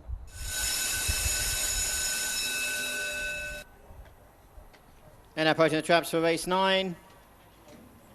And off we go. 4 broke well from 2, 1 the inside, 3, 5 and 6 on the charge of the first bend. No sitting with Queens as the early pace setter on the inside, though 2's in behind that and 3, 1's in behind that and 5 and 6 towards the back. Down the back straight we go towards the penultimate returns. 4 leading from 2, though with 3 in behind that and 1, 6 is in behind that and 5, 4 leads at the moment though. Down round to the final bend, it's 4 that leads, though with 2 in behind that and 3, 4 goes on to victory, close for the places. Yeah, she trapped. She led all the way. Did Katie O'Flaherty's Sitting with Queens. Right, we've got to return to Nottingham and hear more from Julie. Well, Julie Bateson, congratulations. Gonzo is here on the podium with his winner's trophy, and it's been quite a journey for you with this dog, because when you first got him from Pat Buckley, he was pretty nervous, wasn't he? Yeah, he was a very nervous dog. I think that's why I ended up with him. I think Pat thought send him to some, female that's got patience with him. But I explained before, we got him week before the lockdown, so it was in a way good because I had 3 months to get him used to me, and he's great with me now. And you wouldn't think he was the same dog because he's not nervous at all now. He went out in the second round of the Derby, which was a real shame for you. People thought that he could go a long way, and it was a bit of a rush to get him ready for tonight, wasn't it? He went lame. I didn't like to say anything on the night, but when I was stood in the middle, I knew he'd gone lame in between the 3rd and 4th bend because he was coming up to get second, and the Dean Ridge dog and the Blue Tick George dog passed him like he was stood still, and I knew he was wrong, and I'd already arranged to have him checked on the day after in case he'd got through anyway, and had him checked, and he had a bad pull in the bicep, so I was advised not to put him in the plate because obviously I wanted to put him in the plate. So he's been treated, ultrasound and lasered, brought him for a look last week, and been treating him all this week. He's not had a gallop, he's not been off the lead all week, and he's come out and done a run like that. Oh, it's worked. Does it feel good to have a win on Derby final night? That was the achievement tonight, was to get him to come out and win and just show what he can do, and he's done a good time. And he's a good dog. I'm really proud of him. He is a brilliant dog, and you're a great trainer too, so well done. Thank you very much. Thank you. Yes, big expectations, of course, going into the Derby for Gonzo. Great result there for Julie, and Julie chatting there with Julie Bateson after Gonzo's win in the Arc Trophy. Now, we're moving on then to this £4,000 Racing Post Greyhound TV Derby Plate Final. 3-round competition, of course, this year for greyhounds eliminating the first 2 rounds of the Derby. As I'm sure you know, we were chatting earlier on about Doolin Duke for owner Kenny Glenn, of course, and Pat Buckley. A greyhound who, for me, is going to take plenty of beating here because I think the makeup is fantastic. Love the pace he showed last week, but perhaps more so the way he got himself back into the first round when he looked in real trouble. The interesting dog, if you're looking a little bit deeper, is probably Vixen's Lad, who's not been ignored in the markets in fairness, although arguably is still a bit bigger, or certainly was early in the day, than perhaps should be the case for Brian Thompson in Trap 1. I was happy to try and take on personally Katunda Logan. More than happy to be proved wrong here. John McGee's greyhound had a big lead, of course, last week, only just holding on in the end from Vixen's Lad. So from a personal perspective, I thought Doolin Duke was pretty much one of the better bets on the card this evening, and maybe Vixen's Lad could chase him home in second place. But it's a fascinating Derby Plate final. It will take us a little bit closer, of course, to the big final. As you can imagine, the atmosphere here is building on this most unusual of Derby final nights here at the track. We'll be down to watch the connections as they prepare for the big final in the next 15 or 20 minutes. But ahead of that, this nice prize up for grabs next in the Racing Post Greyhound TV Derby Plate final in a few minutes. Now, let's go back to Julie.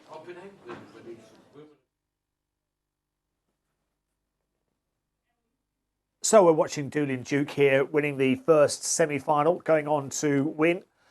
And wins so well, cuts the bend a little bit, Doolin Duke. Yeah, do you know what? I know that Team Buckley had high hopes for this dog. And I've got to be honest, of their team, I thought this was probably their most likely Derby winner heading into the Derby. I think he's a smashing dog. I spoke to Pat last week. It was short and sweet, and he said, some dog this, and he was sensational. Yeah, he was sensational. He's the odds-on favourite 5-6. He beat Look Like Power there in a time of 29.46. Let's take a look at Katunda Logan for John McGee in winning form from Trap 2, beating Vixen's Lad, who was in Trap 1. Yeah, really impressive last week, Katunda Logan. He popped out of Trap 3. I wondered last week if he could do it again out of 2, and he did do it again. He did it even better. 4.97 split, 29.84 for John McGee, and I think can lead here. I think Katunda Logan is going to lead. He's going to be my selection. I've got to be honest, I had a small play, a small cover on Hope's Doggy as well, a big price. We heard from Emily Wallace a little bit earlier on. I've spoken to Sid last week. I've spoken to Daniel Wallace. I've spoken to plenty of people in the kennel. Hope's Doggy, very well regarded, but as Emily mentioned earlier on, he's just a dog that has taken a while to settle in the kennel. He's in great hands, the champion trainer, Mark Wallace, and I think he's a dog with a big future, and I thought the prices were very wrong. He was sort of 8 to 1 earlier on. I thought was massive. So I've had a small bet on him, but my selection is going to be Katunda Logan. I was very impressed with Katunda Logan last week. I think if he traps, he can boss the inside. And as fast as Doolin Duke is, when he's raced from 5, he's got a real tendency to edge inside. And if Hope's Doggy traps, like I think he will, he's going to take a straight line out of 4, and I thought might hold up Doolin Duke. So that's where I am, Errol. But Forheem Rebel, I'm not sure we've seen the best of him in recent weeks. He might run a big race with Doolin Duke heading inside. Yeah, great I'll draw. perhaps beat 2 to beat 6 and 4 to beat 6 if you want forecasts. Okay, well, I could see Katunda Logan, Hope's Doggy and Doolin Duke meeting each other at the bend, and I went for Vixen's Lad. I made it my next best because I thought Vixen's Lad ran so well in behind Katunda Logan last week. He's been showing tremendous back straight pace, Vixen's Lad. Yeah, and I just thought that he might be a little bit of value stuck on the inside, so that was my next best for this evening at a price, Vixen's Lad. Right, the runners are going in. Yeah, emails. Here we go. Moss Joe Brown from Tralee. Great to be watching top class grounds tonight with the Derby on. Having watched the preliminary rounds, whoever makes the first bend is vital. And I think Southwood Jet can do it tonight. Brilliant, excellent, thank you for that. And another one here quickly from the Close Shave Syndicate. Boom! Ballydor Razor, you did us well. Okay, Edel Maroney very quickly. Pat and Emma Buckley, let's do the double. Doolin Duke and Dear Jet Sydney. Best of luck. Limerick and Ireland are behind you. Here's Paul. Away with the flag and the hare runs for the Racing Post Greyhound TV Derby Plate Final. £4,000 up for grabs. Stand by. And away and racing, and Hope's Doggy gets a flyer, but look at the early pace from Doolin Duke to lead into the turn for Pat Buckley, and goes on 4 lengths clear down the back straight. It's Doolin Duke. He's in a hurry, you know.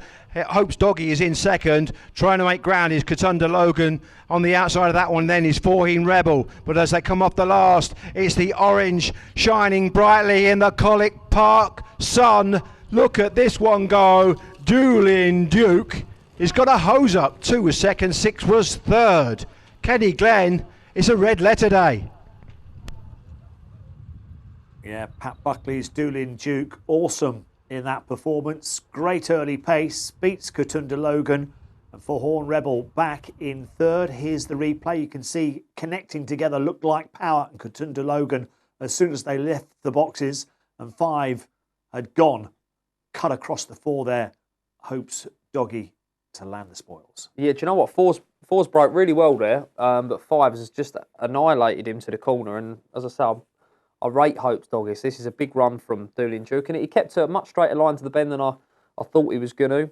Errol, and he's a special ground, this Doolin Duke, winning the £4,000 Racing Post Greyhound TV Derby plate. And, you know, he's won the plate, but I do think coming into the Derby, this was Pat Buckley's best chance of winning the Derby. You know, Dear Jet Sydney might still do the business tonight, but this is a super ground. He won Irish Derby final night, Doolin Duke, and he's won English Derby final night. Smashing performance. Yeah, Doolin Duke doing the business. Pat Buckley's runner winning the Racing Post Greyhound TV Derby plate. You can see that there's betting available at Crayford on the 8.59, and at the moment, trap 4 is Roycon Lenny, 9-4 favourite, as they go up to Nottingham. Right, we're going now to Paul Lawrence.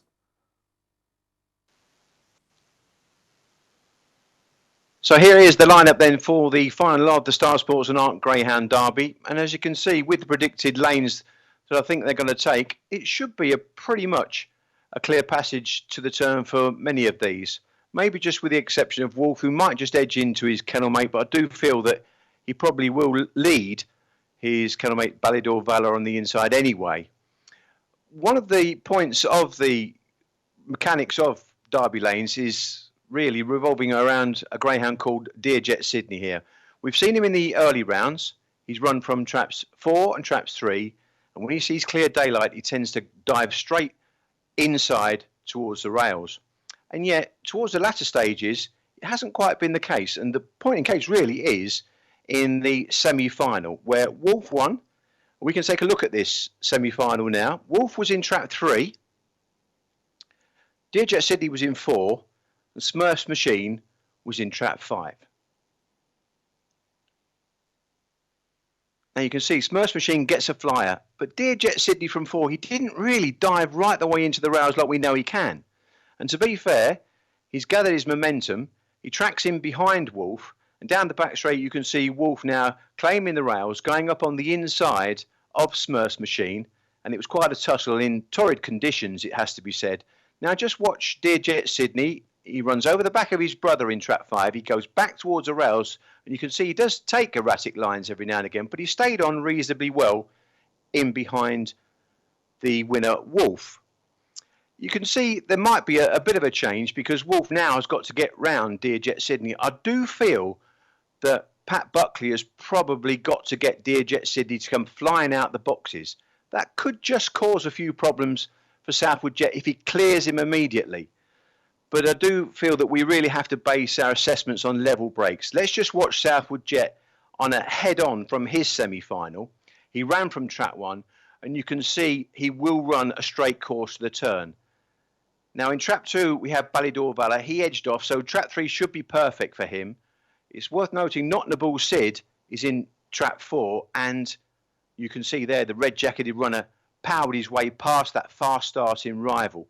Coolavani Chick, incidentally, was in 6 there. I think she'll mind her business up on the outside. I do feel that Coolavani Chick and, for that matter, Ballador Valor, and they met on Irish Derby final night, they might just want a little bit more distance of ground and they could get taken off their feet. I do think if we get a level break in the Derby final, we should see Southwood Jet power to the front and stay there. He'll be looking over his shoulder to see where Dearjet Sydney and Wolf is.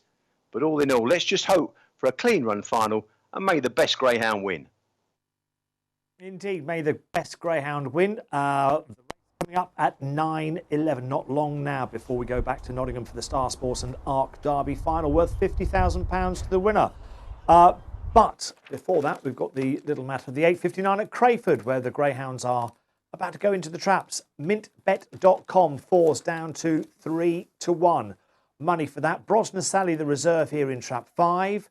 You can see that Cash Grab is 7-2. Southfield Mark 7-2. It's then 5-1. Brosnan Sally 11-2. Drive on Sadie. More money for mintbet.com 11-4. Yeah, it's going to be for me as well. The red jacket here, not the quickest into stride, but got really, really good speed here. And I don't know what to make of Cash Grab on debut. Not looked the tightest of railers. I thought might move off a touch here, so really good draw for mintbet.com. I'm with the money, Errol. I'm with trap 1. Right, email here, Steve Siddle. Hi guys, sat at home, my wife Julie's son Craig, all going to be cheering on Southwood Jet. Great racing tonight, all the best. Good luck to you guys if you're playing. Ballador Valor's been the subject of the next email. Hi, Johnny McNeil from Ayrshire. I know it's about how we see a race. It's nobody's money but mine, but I've had a decent bet on Ballador Valor. I cannot see anything but trouble in the Derby final. And I've also bet it at odds against to be in the first 3. Looking good, Errol and Dave. Top man. good luck there. Yeah, big price, big price. Going to run a big race, without a doubt. Dave Shaw, absolutely buzzing with Ballydoyle Razor winning. Well done, Phil, Gary. Congratulations to the rest of the syndicate. Seen some really special youngsters tonight, Errol, haven't we? Yeah, Tenpin and Ballydoyle Razor. But you've told me Doolin Duke did 29.21. That's an amazing time. Should tell you that Gonzo did 29.61. Yeah, do you know what? I want to back Doolin Duke to win the Derby next year. We don't know where it's going to be yet, but I'm sure Pat will travel over again. And that is a serious greying, because the track's not running fast tonight at Nottingham. Far from Crayford, it. hair running. Here's Robin Carter.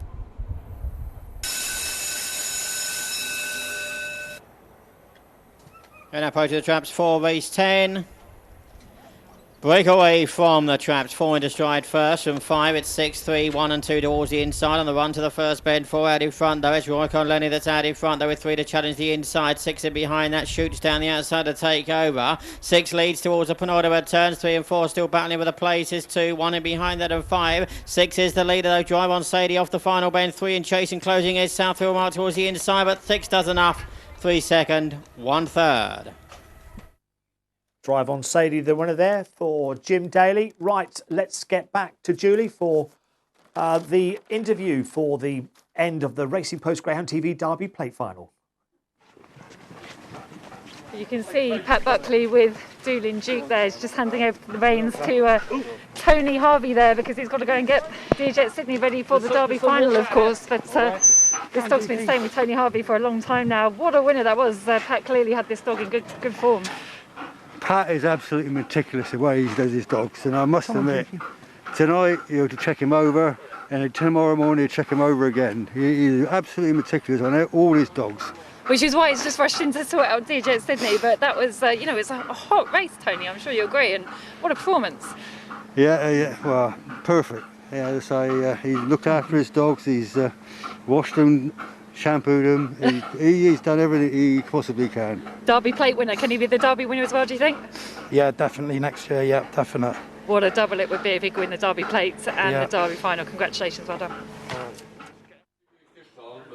What a run that was. Absolutely amazing, Doolin Duke. And Kenny Glenn is on a roll, isn't he? But the one he wants, of course, is coming up next. Dear Jet Sydney, can he win the Derby? Can Pat Buckley win the Derby the first time? I don't know if you spotted this earlier on, looking through the form. Amazing that all 6 finalists won in the first round. 2 of them on the Friday, 4 of them on that monsoon-like Saturday night. But who's going to come out on top in the race that matters? It's been a long wait. We should have had this final, of course, back in May. But on Halloween night, we're getting very close here as the atmosphere builds up ahead of the Star Sports and Art Greyhound Derby final in just a few minutes. Yeah, it should be a great race, and we're really looking forward to it here in the studio as well. Of course, £50,000 the prize money. Looking at the race itself, obviously Southwood Jet unbeaten so far. Got his box, surely, got his box. Yeah, absolutely. He's undefeated in the UK. He's 3 from 3 in the red jacket at Nottingham as well, which is absolutely crucial. It was the undoing of Magical Bow, the favourite last year in the Derby. It is a tricky box to break from, but he's shown he's up to it. He's up to the task. He's a worthy favourite. And it's strange, isn't it? If you look back at his Irish form, he's been transformed, surely, since he's joined Richard. Yeah, it wasn't great. He's come on leaps and bounds. Absolutely fantastic. And as I say, he's unbeaten in the UK now. 6-4, 2-1 readily available at the start of the programme. Money's coming for it. Southwood Jet, 6-4. Yeah, uneasy on Betfair. I think I wouldn't be rushing in to take the 6-4. He's bigger than 9-4 on Betfair, so I expect that to slide out. Yeah, I mean, Kulavani Chip was a big price at 12-14 to 1. She's been chalked up at 8, and I don't think that 8's going to be going anywhere. She's well drawn on the outside. An absolute must for your full-cast and tri-cast, I think, Kulavani Chip. Yeah, blinding draw for Noel Hare. I mean, she started the competition so well, didn't she? But she sort of lost her way a little bit, would you say, as the competition's gone on? Well, it was just a bizarre incident at the third bend in the semi-final, whether she made that full stride, whether she clipped the rail, not so sure. But she battled ever so hard just to qualify. She's been checked over, given the all clear. She's good to go. Noel Hare's confident. He seems cool as a cucumber, does Noel. And yeah, she's interesting. You know, it takes a really special bitch just to get to the final, let alone win it. So we'll see how she goes. A lot of people out there want Wolf, don't they? I mean, it's drawn in trap 4. Will edge in towards the rails, surely.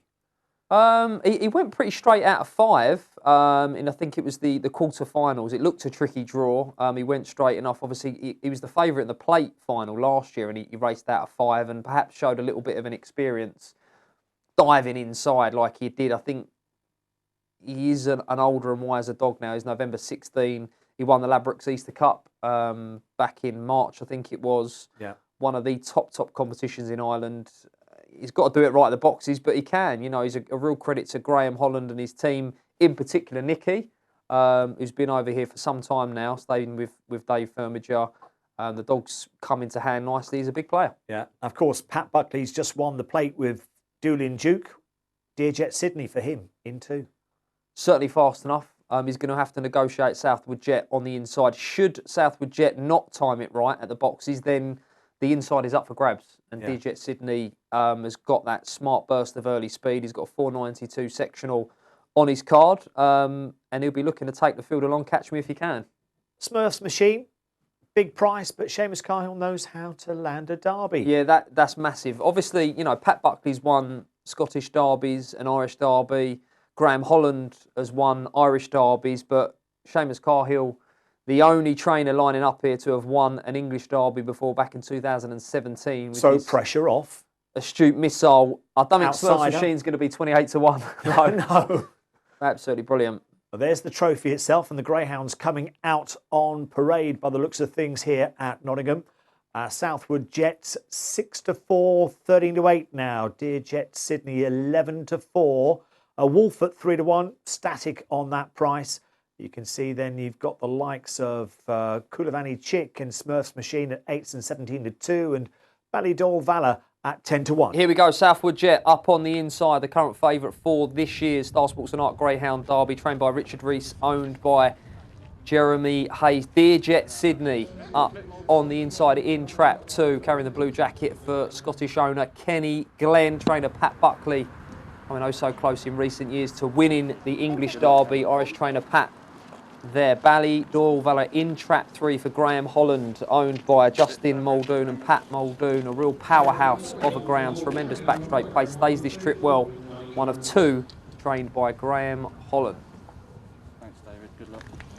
And in trap 4, Ladbrokes Easter Cup winner Wolf, second Greyhound, trained by Graham Holland in the black jacket. Marion Maloney is the owner there. Winner of semi-final and quarter-final. Can he do it in the final itself? Smurfs Machine for Seamus Cahill is up next, carrying the orange jacket of trap 5. Owned by Rick Martin, Miles Simmons and George Williams. 2017, Seamus Cahill winning the Derby with his astute missile outsider. Making all. Smurfs Machine will be looking to do the same. And Coulivanny Chick up on the outside for Irish trainer Noel Hare. Noel, owner and trainer. And what a performance it would be from her. A bitch to win the English Derby. Let's look back at the semi-finals. Here's Southwood Jet winning from trap 1. Ballydall Valor in 2. Coulivanny Chick in 6. Yes, smart burst of early speed from Southwood Jet up on the inside, and connections, punters on him, anti-post. They'll be looking for a smart break from him, showing that middle pace as well, kicking clear into the third bend in what were torrid conditions. But look where week. Ballydall Valor is and the amount of ground that the Greyhound makes up. Yeah, real powerhouse, Errol. Again, you know, I think if you like your full-casts and tri-casts, Ballydall Valor and Coulivanny Chick are absolute musts to be chucking in at big prices. Right, let's move on to Wolf and the second semi-final. Going on to win from trap 3, beating Dear Jet Sydney, who was in 4, and also Smurfs Machine in 5. Yeah, broke well, did Wolf, out of trap 3. Just done for a little bit of early speed by Smurfs Machine up on the outside in trap 5, who dons the orange jacket again, does Smurfs Machine for Seamus Cahill. 4 giving chase there was Dear Jet Sydney, short of racing room as they turned for home. Dear Jet Sydney, a little bit unlucky for me in the semi-final. Needs to tread carefully early on, but Wolf, very smart performance. Game, gutsy and experienced hound for Graham Holland. Okay, so those were the 2 semi-finals last week. Obviously, a difference tonight. There's no helter-skelter rain pouring down upon them. Yep. I have heard a few fireworks out during the course of the evening when we picked up the mics from Nottingham. Hopefully that's all settled down. You know, some people say that, you know, sometimes some of these greyhounds get a bit uppity, but there's nobody there now, is there? Nobody there, no big roar. No Derby roar, no crowd. Yeah, it's interesting. I do feel that will certainly help the dogs relying on a fast start, because some of them will be listening out for the hare coming and they'll be able to hear it. There's no crowd outside. Punters only in the restaurant this evening, and yeah, they're on parade, Errol, for the big one. Yeah. 2020 Star Sports and Art Greyhound Derby final, £50,000 up for grabs as well here on the Betfair exchange. The favourite Southwood Jet still at 3.2. And plenty of takers at that price as well. Unlikely to drift out any further than 7-5. I think it's going to go off our favourites for this year's Derby final on the inside. The market mover, has to be said, is Kulavani Chick at big prices, and he's 8.15 to 2, now 7 to 1 up on the outside. Kulavani Chick, the only bitch lining up for Irish trainer Noel Hare. Okay, well, as you can see, the runners are getting closer to the traps. They will be going in any moment. Get those last-minute emails and tweets in. Danny Jackson, friend of the show, came on. Too excited to see my boy Wolf. Yes, of course, she tipped up Wolf at the start of the competition. She's even got a wolf mask on as she watches Racing Post Greyhound TV. Southwood Jet 7 to 4 as the runners are just about to go into the traps. Last few moments to place your bets on the 2020 running of the Star Sports and Arc Derby final here at Nottingham. £50,000 to the winner. It was a 1-2-3 last year for the Irish. There's possibilities of another 1-2-3. Yeah, this is the third year in the last 5 run-ins of the Derby in which Ireland have had 4 runners in the final. So absolutely domination here, but we're well represented. It's Hove versus Ireland here. Yeah. Southwood Jet on the inside, trained by Richard Rees, attached to Hove, and Smurfs Machine, trained by Seamus Kai, also attached to Hove. The two UK trained runners. Okay, the runners are going in. Let's get across to Paul Lawrence, who's calling home the 2020 Star Sports and Arc Derby final. Last few going in then.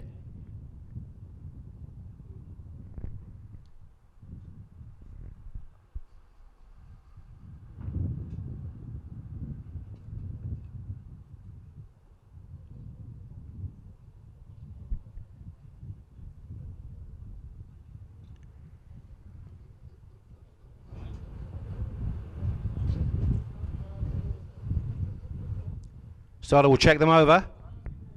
He's happy, waves his flag for the final of the Star Sports and Arc Greyhound Derby. Good luck to all 6 connections as the hare makes its way to the traps.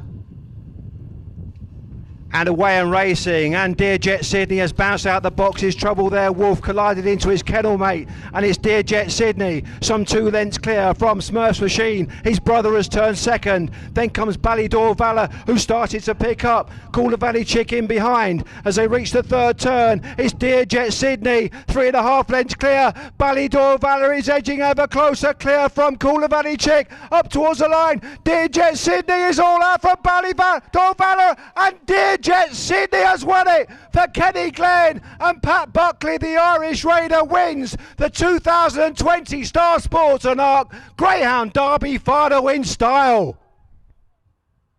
It's another 1-2-3 for the Irish. Dear Jet Sydney wins for Pat Buckley, beating Ballydor Valor, who came hard and fast, and Kulavani Chick back in 3rd.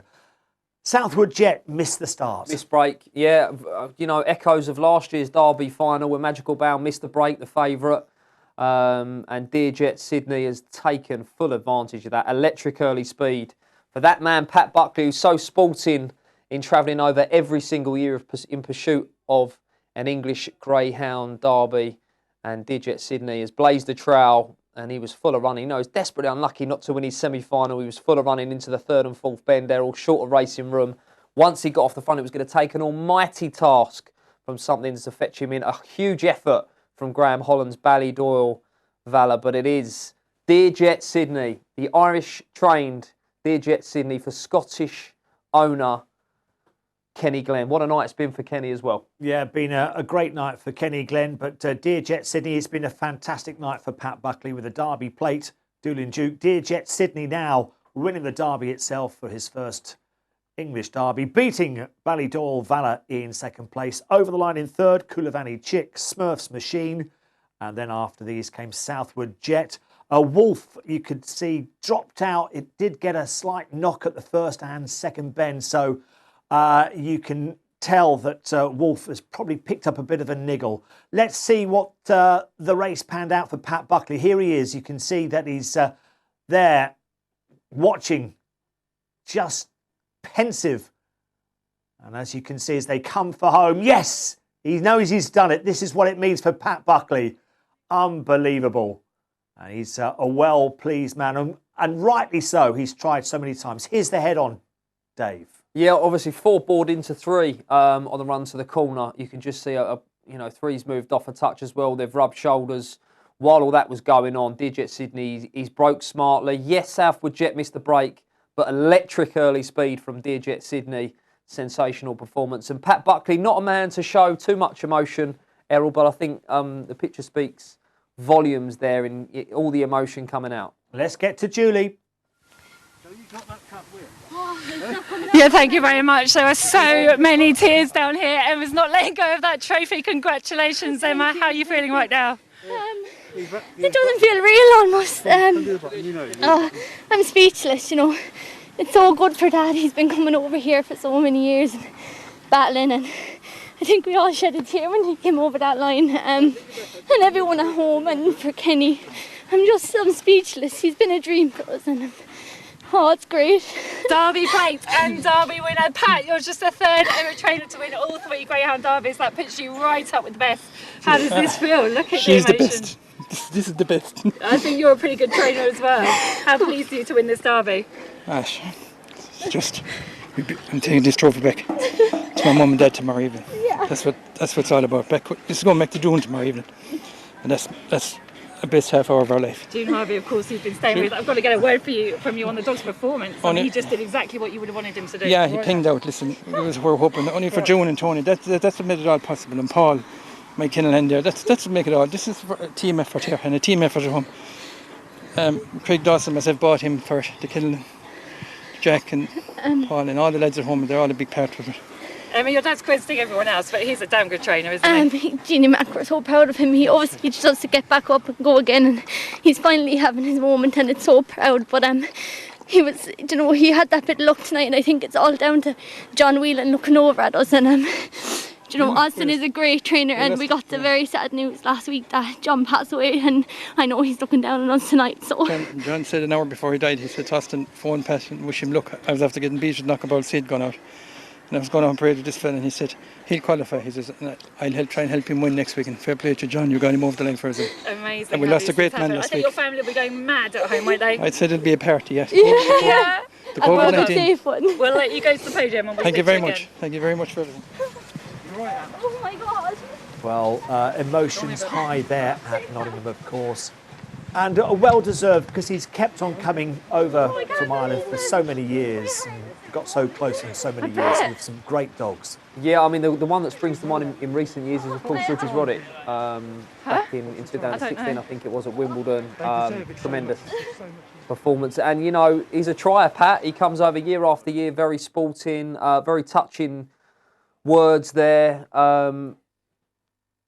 Thanking June Harvey. Yes. Making it away. all possible, Yeah. because of the way of the world at the moment. Errol, travelling to and from is just impossible with quarantining, and they've set up base at June's as they did last year. And what a performance from Dear Sydney. Yeah, outstanding performance. Got the break that it wanted. Southwood Jet didn't come away, and that just gave it that golden lane on the inside to exploit. Right, Crayford 919, A10 the grade, chalk and cheese. Did they have a look at the programme at all at Nottingham? 9.19 at Crayford. I'm going to be with the bottom here. Errol, DC's Jaeger. I'm sure you've had a few of them in your time for Dean Charles. Not too many. And yeah, strong running salt. I think can pop out on the outside. I thought 5 might move in a touch here, Glenn Diamond, and I thought 6 could boss the outside. So DC's Jaeger for me. DC's Jaeger in trap 6, back from 9-2 into 4-1. Treacle face for me. 2's down to 7-4 for the contest. I'm amazed, absolutely amazed, that I've not received a text message from Ian Fortune yet. Yet another Irish winner. I think it was Irish 1, 2, 3 as Yeah, well. it was, So he'll yeah. be enjoying that, no doubt. Yeah, and let's hope everything's okay with Wolf. Yeah, I mean, I saw Nicky flagging him down at the drop. Listen, he'll be checked over. He's been a tremendous servant for the kennel. And fingers crossed everything's okay with him. He collided with Ballydor Valor early on, who's run a massive race in defeat, given that collision on the run-up. So a race that we'll watch over and over again, but great performance from Dearjet Sydney. Good early speed. Catch me if you can. And they could not. No, you can see there's been more support for DC's Jaeger. Treacle faced the 6-4 favourite. Here's Robin Carter.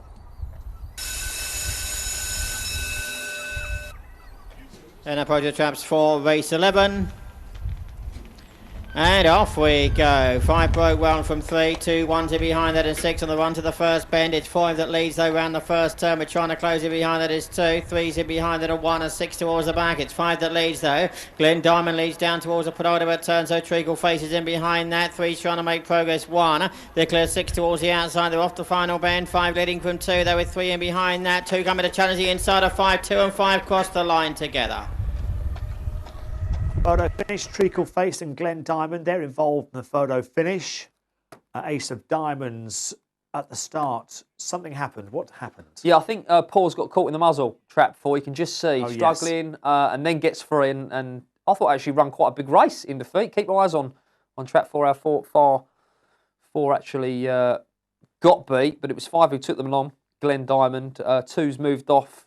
Or checked off into 6, collided with 6, but Treacle Face has run a big race, I think, here, the Blue Jacket, Errol. Yeah, it looks as though it's got up inside the closing stages, but we'll wait for the official announcement to come through. It's gone to the judge to decide. Treacle Face and Glen Diamond involved in the photo finish. Obviously, reaction coming all the time regarding the Derby. You can see we're just waiting for the photo finish between traps 2 and 5. And this is what it means to Pat Buckley at Nottingham. Here we are back. We saw a very emotional interview take place with Julie, and he's enjoying the moment. Here we go. He's off. He's It's a victory lap. It is. Ah, brilliant. Right, yes, exactly. I'd wondered how they got the trophy down there, down at the drop. He's obviously grabbed it as soon as he's... So that was immediately after? Yes. Brilliant. Yes, now we understand how the trophy got down there. Beautiful scenes. There was plenty of tears, plenty of joy. And it was great to hear Pat, praising his stay at June Harvey's. Yeah. Well, it makes it all happen, Errol. Without that, they can't travel over and stay. Right, we have to go back to Nottingham again for the finale. It's the Durando, the 9:26. This is the big one for you, isn't it? Affirmed, it's your nap. Yeah, back to firm at 12-1. I can't believe the price. 32 into 6 is. It was meant to be a sporting nap. This one, Errol, a big price, but it is what it is. It's 11 to 32 into 11 to 2. Really good trials at Perry Bar. The short run to the corner here, I think it's quite a trappy dog for a marathon performer. I thought it'd go round handy with Beach Grove Bell. The defending champion Mixed Little Gem out wide for Michelle Brown, and Riverside Honey, runner-up last year in trap 5 for Graham Holland. May well get in each other's way early on here. And then all eyes on I Am Royal on the second lap. A very, very worthy favourite, I Am Royal. She will certainly run the second lap harder than anything else in this race, but I'm hoping that a firm can get first run. So, I Am Royal. Let's take a look at it win the Cesarewitch final. Back on the 25th of September. We're running from trap 2. Yeah, don't expect to see her early on. You'll see her in the white jacket drop herself out. She does tend to favour the inside. She'll need to tread carefully here because our Supreme Sue is not the quickest into stride, and she might be an awkward rival up on the inside for I Am Royal. She's going to need to negotiate our Supreme Sue very, very early on and then set off after the leaders. But she's a smashing bitch, and if the gaps do appear, she's going to take a hell of a lot of beating. But I'm hoping that Affirmed can get off the front for Pat Ducey. and turn handy, and then really turn it on for middle speed. And I think stays this trip well. Not happy about the price, I've got to say. Well, I know it's been shortening all the time, 9 to 2 from 13 to 2, but there's others out there who obviously agree with you, Dave. Yeah, I'm still not happy about the price. Okay. Double figures when we come on air. Okay, well, that happens in life. I am Royale for me. I think it's good enough to win here over this trip. Big galloping track here at Nottingham. And I think it will be the answer to the contest of the Durando. Mixed Little Gem just easing out to 7 to 2. Riverside Honey 100 to 30. It would be nice, wouldn't it, for Graham Holland? I think to so. come Yeah. away with a winner at the end of the card. You know, but I've received a message from Ian Fortune, and he said, you know, it's a big shame about Wolf, but no doubt he'll have a big future as a sire. Tremendous winner for Pat Buckley. Deserves it for the commitment he has shown travelling to the UK time after time. He says a wonderful winner, and another 1, 2, 3 for Ireland. Good man, Ian. Yeah, you can catch more of his thoughts on Wednesday night with the Irish Focus. Just to say that grinning from ear to ear. Sean tweeted in, that interview was amazing. What a run, and no one can tell me this sport isn't great. Quite right, Sean. It's a fantastic sport. New Era Group Limited tweeted in, great win for Dear Jet Sydney in the Derby final, and maybe a good omen for Whiting's Clarkey, whose mother, Whiting's Gift, mated with Droopy Sydney back in March. Tell us more. Yeah, youngster that I've got a leg in over in Ireland at the moment. We'll be coming over, joining Nathan Hunt. We've got high hopes for. Yeah, exciting. We're just living the dream at the moment. Errol, could be anything, you know, so we'll see what happens. So, yeah, brilliant. Okay, Paul tweeted in, well done, Dear Jet Sydney in connections. I was on Valor, but credit where it's due. Dear Jet deserved the win on the night.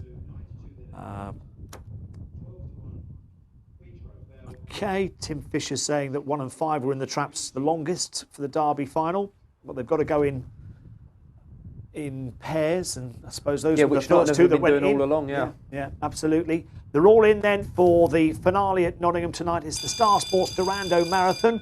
Let's get back to Paul Lawrence. Sports Durando Marathon, all note to track staff, this is 2 complete circuits of the track, 905 metres and away and racing. 1 and 2 just bumped leaving the boxes, and Beech Grove Bell is prominent. Here comes Riverside Honey though to lead off here. Out the second turn with a 2-length lead from Beech Grove Bell, remains prominent just in front of Mixed Little Gem. Then behind these comes Our Supreme Soon. At the back of the pack affirmed, and just checking up there is I Am's a Royale. As they come out of the 4th bend, it is Riverside Honey with a 3-4 length lead, trying to put on the pace here with Mixed Little Gem chasing hard in second with a full circuit of race now. It's the orange of 5, Riverside Honey extending into a 4-length lead. Affirm comes from out of the clouds now to start to make a move into the penultimate turn, and it's 5 with 4 now bearing down. 3 is also picking up as I Am's a Royale, all checked up in behind there. Did Affirmed as Riverside Honey has the lead. Affirmed back for more. Beech Grove Bell, they're all queuing up in behind his hard work. Here comes Affirmed late and fast, and Affirmed wins for Pat Ducey and beats I Am's a Royale in an absolute thriller in the Star Sports Durando Marathon. Yeah, Affirmed came again for Pat Ducey to win the Star Sports Durando Marathon, beating I Am's a Royale in second and Mixed Little Gem in third. Trouble out of the boxes. Beech Grove Bell and Our Supreme Sue made contact as soon as they left the traps. Riverside Honey took up the early lead. Yeah, I mean, she's trapped a lot better than she did last week over the 6-bend trip, and she was blazing a trail. Very, very messy race in behind Errol. Pat Ducey's Affirmed. It is a clumsy salt, but he's got a tremendous engine. He was far from enjoying a clear run in behind. Same has to be said about I Am's a Royale. Stopped absolutely everywhere. While all that was going along, it was Riverside Honey was bowling along out in front. A good 4 or 5 lengths clear. And with a lap to go, it was last year's runner-up leading the defending champion, because it was Mixed Little Gem in second. But as they turned down the back straight for what was to be the final time, the pack began to close. You can see Affirmed making hard work of passing Mixed Little Gem, making hard work again of passing the leader Riverside Honey, and in doing so stopped I Am's a Royale in her tracks as well. Very, very messy. but affirmed it was who got on top close home, Errol. Yeah, Riverside Honey poached another 2 lengths at that stage, as Affirmed sort of chose the wrong direction to go round Riverside Honey, but came again. What a wonderful nap from yourself, Dave, and in the finale here at Nottingham, as Affirmed wins the Star Sports Durando Marathon. I Am Royale, yes, undone at the penultimate bend as well, was running on stoutly but couldn't quite get there, and Mixed Little Gem over the line in third. Let's return to Nottingham and more from Julie. Well, still big smiles here on the podium. Now we've all calmed down a little bit after that Deerjet Sydney victory. Oh my gosh, I mean, amazing. It puts you right into the record books for one. Emma, I think you're going to be smiling like that for months to come. I'd say so. You know, we're just so proud of him and the dog. He's just a warrior out there every single night for us, and to bring that back to Nanny and Grandad and the whole family at home who work so hard, it's going to be a moment to remember. He's barely even tired, is he? No, just kept going and going. He's like myself, Julie, he's as fit as a fiddle. He is as fit as a fiddle. You've obviously prepared him very well, and I know you do prepare your dogs well. Tony, you look very emotional there, but you always tell me how well Pat does his dogs. He's a bit of an inspiration for you guys, isn't he?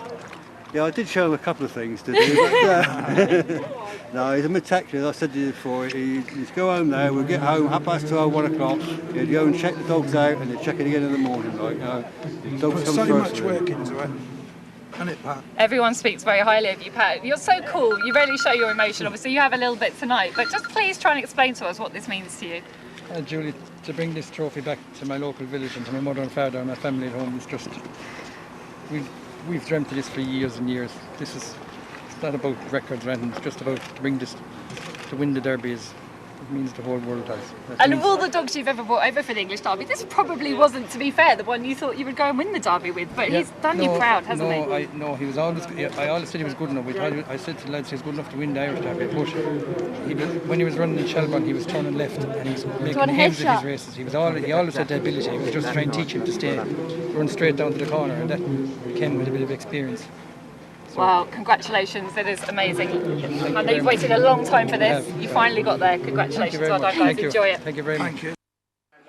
Well, Justin, what are the emotions like there? What a huge run, so close. Well, so close, yet so far. Here, he gave it a real good shot. He got a bit of banging going into the first bend. Cost him, I'm sure, a length or two. All credit to Deerjet Sydney. He ran a great race. Here, we're disappointed, but we're over the moon at the same time. Second English Derby. It's hard to get another one, I'm sure. So we knew he was capable of that run. We knew he was capable of more, and I'm glad he proved it. He was 16-1 in places, so it's something. Look, it was a massive run. Can we get Pat in as well, if you don't mind, Justin, just to get your thoughts on this? I mean, the emotions, you're going to be reliving this race from now until probably next year's Derby, thinking how close and not quite, but what a huge run. I ran brilliantly. Well, we've plenty of time to talk about it now. We're heading for the boat, so we'll maybe have won it by the time we get home to Ireland, But no, it's good, but it's mixed emotions, It's a great experience, isn't it? I mean, it's a story that you'll be telling for years to come. But as I say, you will be reliving that race and thinking, we came so close. Yeah, well, our family had a bit of a hard time this past few weeks with tragedy in the family, so hopefully this has given everyone a lift at home and look after yourselves, everyone at home. Listen, I really hope that is the case, and thank you both. Thank you, Justin. Thank you, Pat. Your Greyhound has served you proud tonight, really. He's done us brilliant. Really proud of him, and well done, Nicky. Thank you. Thank you. Yeah, some great reactions there from the restaurant. Well done to Daryl and Julie, working so hard there at the track to bring you the very best of the racing and reactions to all the performances. Now, just to point out that Deerjet Sydney recorded 29.38 when winning the Star Sports and Arc Derby final, and it was a great performance. Great words, well, as I mentioned earlier, from Pat Buckley saying, look, he's great to bring the trophy back to the family, to back home. Yeah, absolutely. I've had a message actually from Matt Redman, who's the the son of June Harvey, of course. He says, so happy for Pat and his family. Can't believe it's finally happened for him. It's amazing. We all give Pat everything they need when he comes over to support in any and every way. It's a very special connection we have made, and we will be waiting for him when they get home, and we will not sleep tonight. So party time, good Party stuff. time. Yeah, other reactions. Porkies came on. Dearjet Sydney, Derby final winner, top guests last night on Racing Post Greyhound TV, and now English Derby winners. Team Buckley, huge congratulations. Sean Keenan, what a performance from Dearjet Sydney, completing the Triple Crown of Derby winners for Doon trainer Pat Buckley. Congratulations and enjoy the celebrations. David Mitchell, Dearjet Sydney, well done to all the connections. Pure emotion on Racing Post Greyhound TV. Indeed it was, wasn't it? We've had a couple of tweets regarding the loading up process for the Derby final, but that's how the Derby was, of course, taking place. The runners are about to go in at Crayford, the last race, the 9:36. What do you fancy, Dave? I like trap one here. Cool Russ John on the inside for Katie O'Flaherty. I think can boss things in the red jacket and send the punters home with a winner in the red jacket, Errol. Okay. Shout out to Gary Wiltshire, who's sent me a message. He said I'm the Rishi Sunak for the punters. Good man, Gal. Hope you're well. Monji's Daisy for me in trap 2, 11 to 8. It's also the pick of the Racing Post. Great for everybody taking part and bringing in various bits of information into us.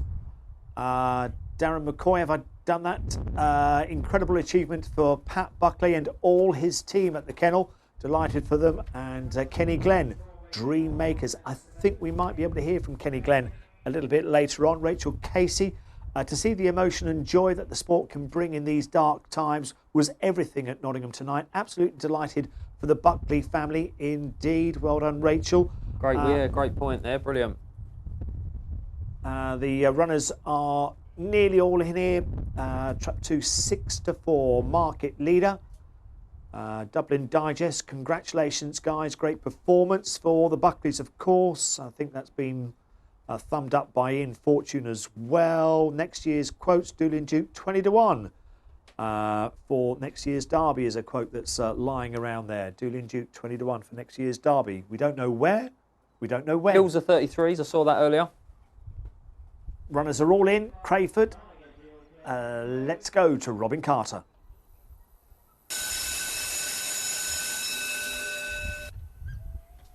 And now approaching the traps for race 12. And away we go. 1 and 2 broke well from 4, 5 and 6 in behind that are 3 on the run to the first bend. It's 4 that leads over to Cox Amelia. That leads a bit of scrimmaging in behind that. 2 to the inside 1. 3 in midfield, 5 and 6 down towards the penultimate turns though. It's 4 that leads though. 2's trying to close the inside. 1's in behind that coming together with 3. 5 in behind that. They're off the final bend. 4 leads from 2 though. 2 challenging late on the inside between these two. 2 may have got up on the inside to win the lucky last.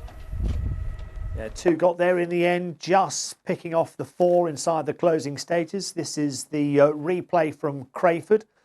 Terrible start from the 3. 4 out in front, over the line first time out, and it was up to 2 to do the chasing, Dave. Yeah, and a great job in chasing as well did Jim Daly's Mongi's Daisy for the Jim Daly Racing Syndicate. Set off after Woodcock's Amelia, nicked these early pace bitch, and I think 2's got up in the shadow of the post to land you the trap challenge, which you're very happy about, I know, Errol. Helps, doesn't it, when your nap goes down, your next best goes down. At least the lay got beat, but it just helps. It was, unfortunately, the 6 to 4 favourite, I think, with the bookmakers today, but it's done the trick here. 2 just getting up in the final strides. Right, let's get some post-race reaction to a firm success in the Star Sports Durando Marathon with Julie.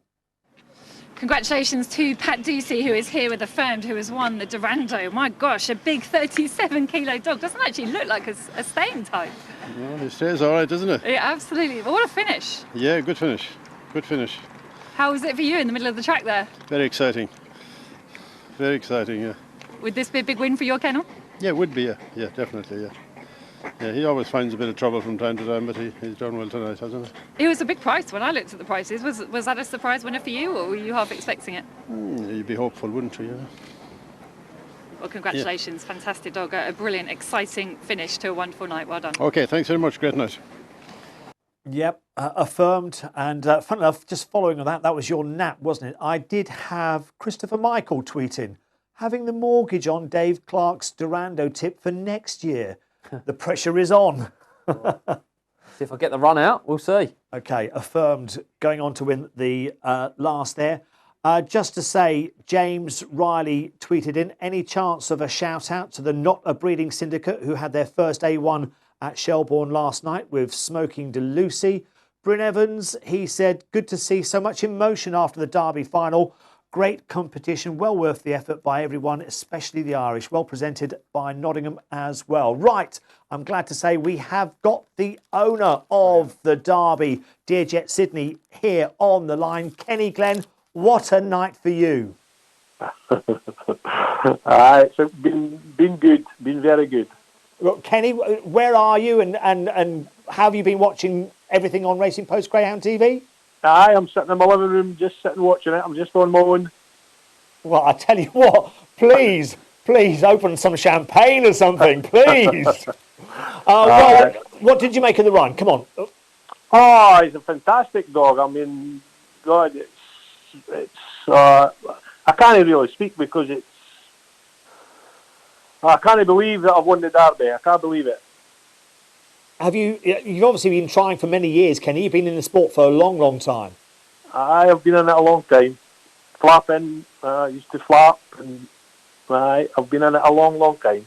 Okay, listen, Dearjet Sydney, he's been there. You tried him in the Irish Derby, of course, went out the quarters. What did you think of his runs during the Derby? Did you really think that he could lead tonight? Oh, without a doubt, I thought he could lead because he's not had the best of draws all through the Derby. Even in the Irish Derby, he was getting trap 3, trap 4, and, well, you can yourself as a dead railer, and, well, he done it right tonight. Pat's got him right tonight. Of course, it wasn't the only winner for you tonight. Doolin Duke, what a performance here from him.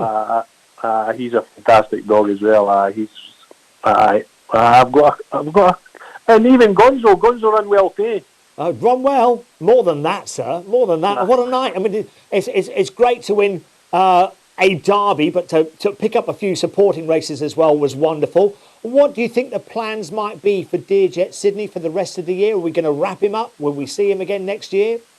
Well, I've spoke to Pat, and I think they're going to get a rest now, I think. Okay, Kenny, listen, I think I know this got social distancing going on and everything, but I think you need, tonight of all nights, you need a bit more than just, I'm just watching it by myself on Racing Post Greyhound TV. But well, Kenny, thanks for joining us. And listen, it's been amazing, and you deserve the success as well. You've put a lot of money into the sport. Thanks very much. Well done, Kenny. Well done. Thank you. Okay, that was Kenny Glenn, owner of Dearjet Sydney, and it's just strange how people sort of celebrate their wins. He's very relaxed, very calm. Well, he's been in the game a long, long time, and I'm sure celebrations will happen at some point. Errol's just the way of the world at the moment, but yeah, it's always nice to see these people who have been in the game for years, contributed so often. He owns many dogs with Pat. He owns many dogs with Julie Bateson as well. Yeah. So, he's just been a tremendous supporter throughout, buying dogs, always owning dogs, not just one or two, loads. So brilliant to see him reach the pinnacle of the sport and be rewarded for that. And what a performance it was tonight as well. And I'd say plenty of celebrations. Yeah, plenty of celebrations indeed, of course. And a man on the trainer himself, Pat Buckley, as well. As I mentioned, I think he's only the third man in history to win an English, Scottish and Irish Derby. So, yeah, brilliant. And sounds like the party might not be happening at the Glen household, but it certainly will be at the Harvey household tonight. Yeah, indeed. Right. It's time for us to go back to Darryl at the track. Well, only right, Lofty, that you get the final word, of course, on the Star Sports Art Greyhound Derby final. How was it for you? It was a good result eventually in the anti-post book and all round, really. A shame to see Wall finish lame, but I think he's going to be okay. There's only a little spraying I hear. So, the anti-post book was that was actually the best result of all the dogs we laid at the competition. That was one we didn't lay at the start. Every other dog in the final we laid a price at the start of the comp, and that one I think the first bet we laid was like 13-2 or 7-1, Dearjet Sydney. So yeah, he was actually the best result in the book. So for a change, we come out smiling on the anti-post on the Derby. It wasn't a astute missile type result that Ben got first one at Toaster, but yeah, it was okay. You've done well then, I guess, considering Pat Buckley, of course, you know, we think back to the first couple of rounds, he absolutely dominated the competition, didn't he? Yeah, indeed, yeah, and we had a couple of his dogs who've done no favours with us in the earlier rounds, as you say, but yeah, it's come good there, and the dog we were cheering home in the final tonight. They could have had a chick up here to a few connections, and he was popular a bit, and I thought for a few strides, once he popped out in front Sydney and made the corner, that was his key, clearing one, and once he cleared one, a few hearts when Ballydall Valor started bearing down for last bank. He's quite a strong running dog, but I think the winners are fair. He gets the 550 all right at Sherborne himself, so it was a good race to watch and an enjoyable evening. And the marathon was a blinding race, the last race. Getting Iamza all week was a result as well. I backed a firm over a cliff myself a few times. Fair play to Dave Clark putting it up. He texted me last night and said, what you put up is affirmed, and I was like, OK, or words to that effect. And fair play to him. That's obviously his race there, isn't it, the Drando? It looks that way after Mixed Little Gem last year, and just thinking back to the Derby final, the Irish have done it again, a 1-2-3, so I guess next year, when hopefully you guys are back, of course, and you're pricing up, you've got to shave a little bit off the Irish dogs, a little bit more? Well, I don't know, they just say it only took a weakened squad this year, but I think it was more quality than quantity, wasn't it? They bought, only, 18 or something over this year as opposed to like 40 or 50 last year, but just goes to show, the strength in depth over there, And they think they sell us their best dogs. Obviously, we don't get their best dogs, do they? Keep them all for themselves, so can't say I blame them really, but... And any reaction finally from Ben? No, he rang me during the course of the evening. He was out for a walk, I think, by the sounds of it. But for a walk? I did tell him that we'd the sixth dog. He knew the anti-post book anyway, so he tipped up Wolf. Obviously, that was the beating of that straight away, and he put it up on his little blog the other day. Said to Ben tipping up the bogies, and he knows they're getting beat, doesn't he? But yeah, that was I'm sure he'll be quite pleased with the way it's all gone. And it's all been quite good for us and good publicity. That's the main thing, really, isn't it? It's all good for the sport, and say long live the Greyhound Derby, and credit to Nottingham for getting it on this year in the times we've had. We're looking forward to Toaster, of course, the big puppy event coming up in a few weeks. Yeah, of course, sponsoring that. Yeah, if we get out of lockdown, it should be ideal after that, after a month in hibernation again. So hopefully we can be there and at least see it anyway, if not making a book there. But that should be good as well. Yeah, and so Ben keeps putting the money up for the sport. It's very good.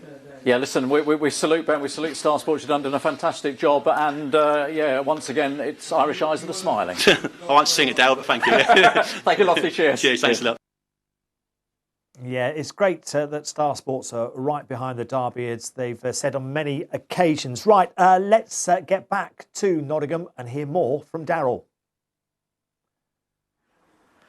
Well, Errol, thanks very much. It's all quietened down here rather dramatically, of course, because at 10 o'clock, as you know, we have to be off the premises. The Derby is over, but what great memories we'll have from the Star Sports Arc 2020 Greyhound Derby final. And I guess if you want to win the big race, you've got to get your dog out when it matters, and that's exactly what happened, of course, with Dearjet Sydney. Fastest split, fastest sectional in the competition, 4.91. And as Dave was saying earlier, Pat Buckley now joins a real illustrious group of trainers who've had success in the English, Scottish and the Irish derbies. So well done to the Irish. We've got to say it. They've beaten us again, haven't they? A 1-2-3 for the Irish Greyhounds. But the winner, of course, as it always was, or always is, that was the sport of greyhound racing.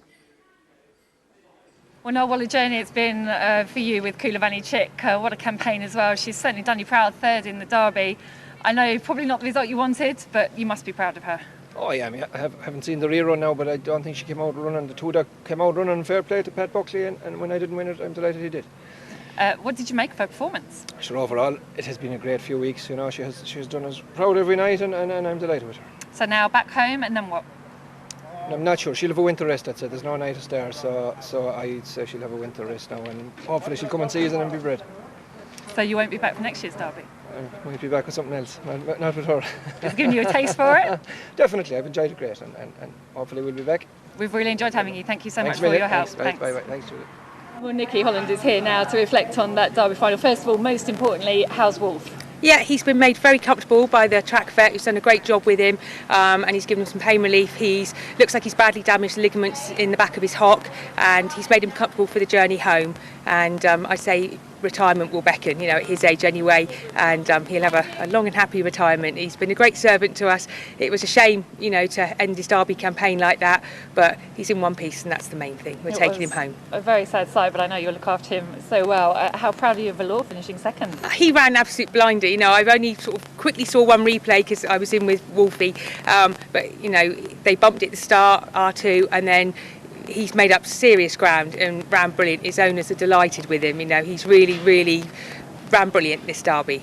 Really proud of him. Nikki, you've been amazing through this Derby as well. Thank you so much for everything you've done, and we'll see you for the next Derby. Yes, thank you very much. Thanks to Star Sports, and Nottingham have been great, and the Firmagers. You know, it's been a great experience, and I'll be pleased to go home now and see the family. We've loved having you though. Thank you so much. Thank you. Thanks very much. Thank you so much to Charlie Rees for coming out to talk to me, because it can't be easy when you have handled the Derby favourite and he's not won, and really he's not put in his best race at all, has he? No, I mean, I'd be lying if I said I wasn't gutted, obviously, but at the end of the day, the dog's fine. It could have been worse. He could have ended up in the vet's room today, but he didn't, so that's the main thing. The dog's fine. He had a bad day. We'll just have to try again next year. Which is surprising, because you never had any problems or niggles or anything with him. Once DJ at Sydney led though, you kind of knew your fate, didn't you? Yeah, I mean, he was going to have a bad run sometime, just sadly. It was this one. I mean, yeah, it's a bad feeling, but it is what it is. Roll on Derby 2021. Yeah, exactly. Thank you very much, and well done for the whole Derby campaign. You've been brilliant. Thank you. Yeah, it was a shame for Southwood Jet just not coming out of the boxes, so not really running its race. Yeah, but it's a tricky box to break from. As I say, you know, real echoes of last year's Derby final. Nottingham changed the traps, but Magical Bow was well fancied. He missed the break, and Southwood Jet did exactly the same. Yeah, Nottingham have done well, haven't they? Brilliant. With this year's Derby. Brilliant. Nathan Corden and everyone involved, the track management, things have been far from ideal. I mean, just the fact that they've been able to get actually people in to watch their dogs in the restaurant. I was obviously there on semi-final night, and everything done to the absolute T. Really professional. More than anything else, a very safe environment, which is very important in the current climate and how the world is. They're putting a good show. You know, it's been absolutely brilliant. It's been a fantastic Derby. Last year was a brilliant Derby. And although the Irish have served it up to us again, the first three home, you have to say it's been another absolutely brilliant Derby. Yeah, brilliant Derby, and it's great to see the sponsorship continuing by the looks of it. Star Sports really sort of getting to grips and saying, look, we want to sponsor the Derby every year. Yeah, you know, and perhaps we should let the dust settle, but everything is unknown right now, and until next year we don't know where the Derby's going to be, when it's going to be, but these things will need to be sorted. We are sort of in November now. We'll enjoy this one and celebrate this one, but, you know, we've got betting out now for next year's Derby. That needs to be sorted. Very, very important. I'm sure those who are trusted and in charge with that sort of decision will march forward now and get that sorted. But, yeah, I've really enjoyed it. And, of course, we've covered it all right here, Errol, from the start to the finish. It's been absolutely brilliant. And that, you know, has been very important because people can't get to the track right now. It's very important that we have covered it in how we have done, and everyone that's been at the track, Julie, Darryl, Jason, Hobbsy, I think everyone's done a brilliant job talking to everyone, and hopefully everyone's enjoyed it out there. Yeah, and the emotion, I know it's been strange times, but the emotion that we saw at the drop, at the pickup, was fantastic, wasn't it? Well, you know, ground racing as a sport is passionate. Yeah, but it's a family thing. It really is, and that shone through. You know, Pat and his family have chased the English Derby dream for some time now, and you could see, you know, Pat charging to the drop there. Was that dream realised? The trophy, yeah, absolutely fantastic. Yeah, it was great to watch. That was the Star Sports Arc Derby final, won by Dearjet Sydney, who's now put his place in history, and Pat Buckley as well, of course. Irish, English and Scottish derbies, all for trainer Pat Buckley. And well done to Kenny Glenn, of course, because he is the owner and he has put in so much money into the sport. Right, it's time to return to Nottingham and more from Julie. Nathan, I think we're both ready for a drink actually, aren't we? Yeah, I think I'm going to be home and open the bottle of wine. Those races felt like they were about every 5 minutes tonight, but what a night it has been. That Derby final was, well, a stunning winner. You can't say anything bad about that performance. You knew he won when he came out the boxes. He did everything he said he would do on the tin. He tracked well, and that was it really. At the first bend, he was probably 2 or 3 clear, and you know, I don't think anything was coming back from there. But you know, I think overall it's been a cracking night's racing. There's been some really, really good performances tonight, and thankfully we had no rain and a normal night and normal conditions, and everybody ran their races properly. From a TV point of view, I was a little bit worried about being able to capture the emotion of the Derby win with restrictions being as they are, but with Pat and Emma, we certainly got the emotion of what it meant to them. Yeah, I mean, I think we all shed a little bit of a tear when we saw Emma run to Pat and jump into his arms and the hug and everything like that. So, you know, congratulations to them. They've been great. Everybody's been great tonight. It's worked really well under difficult circumstances with the restrictions. You know, we don't want to impose them, but we have to under the regulations. And, you know, I'd like to say thank you to everybody for helping us make a good derby. All the interaction on social media, to Ben Keith for supporting the derby. He's really has put his weight behind that, and you know, Rpgtv for showing it, and everybody has been part of it. The grounds teams had 2 miracle Saturday nights with all the rain, but no, thank you to everybody. Whatever happens with the Derby, it's been your last. I have to say, you have been great as well. We've been running around like, I don't want to say what, but thank you so much for all your help. You've been brilliant. And, no problems. Happy retirement, or whatever you want to call it. Oh, that'd be nice. Thank you. Yeah, well done to the Corden family, of course, staging another derby there at Nottingham. And it was some derby as well, with Dear Jet Sydney going on to win. Brilliant winner. He did it right at the box. He was professional. He's put a good time on the board. And that won't be the last we see of him either, Errol. No, I'm sure. My thanks to Dave Clark, our thanks to Julie, and our thanks to Daryl. Let's go back to Daryl for the last words. Thank you very much, Errol and Dave. Not much more to add, really, other than there it is. It's all wrapped up, isn't it? Star Sports Art Greyhound Derby 2020. We hope you enjoyed the coverage here on Racing Post Greyhound TV, and we do indeed salute Pat Buckley and, of course, Kenny Glenn on their success. We're back tomorrow night, 6 o'clock, of course, with the semi-finals of the Colossus Bets Grand National Plus action from Swindon. We'll see you then. Good night.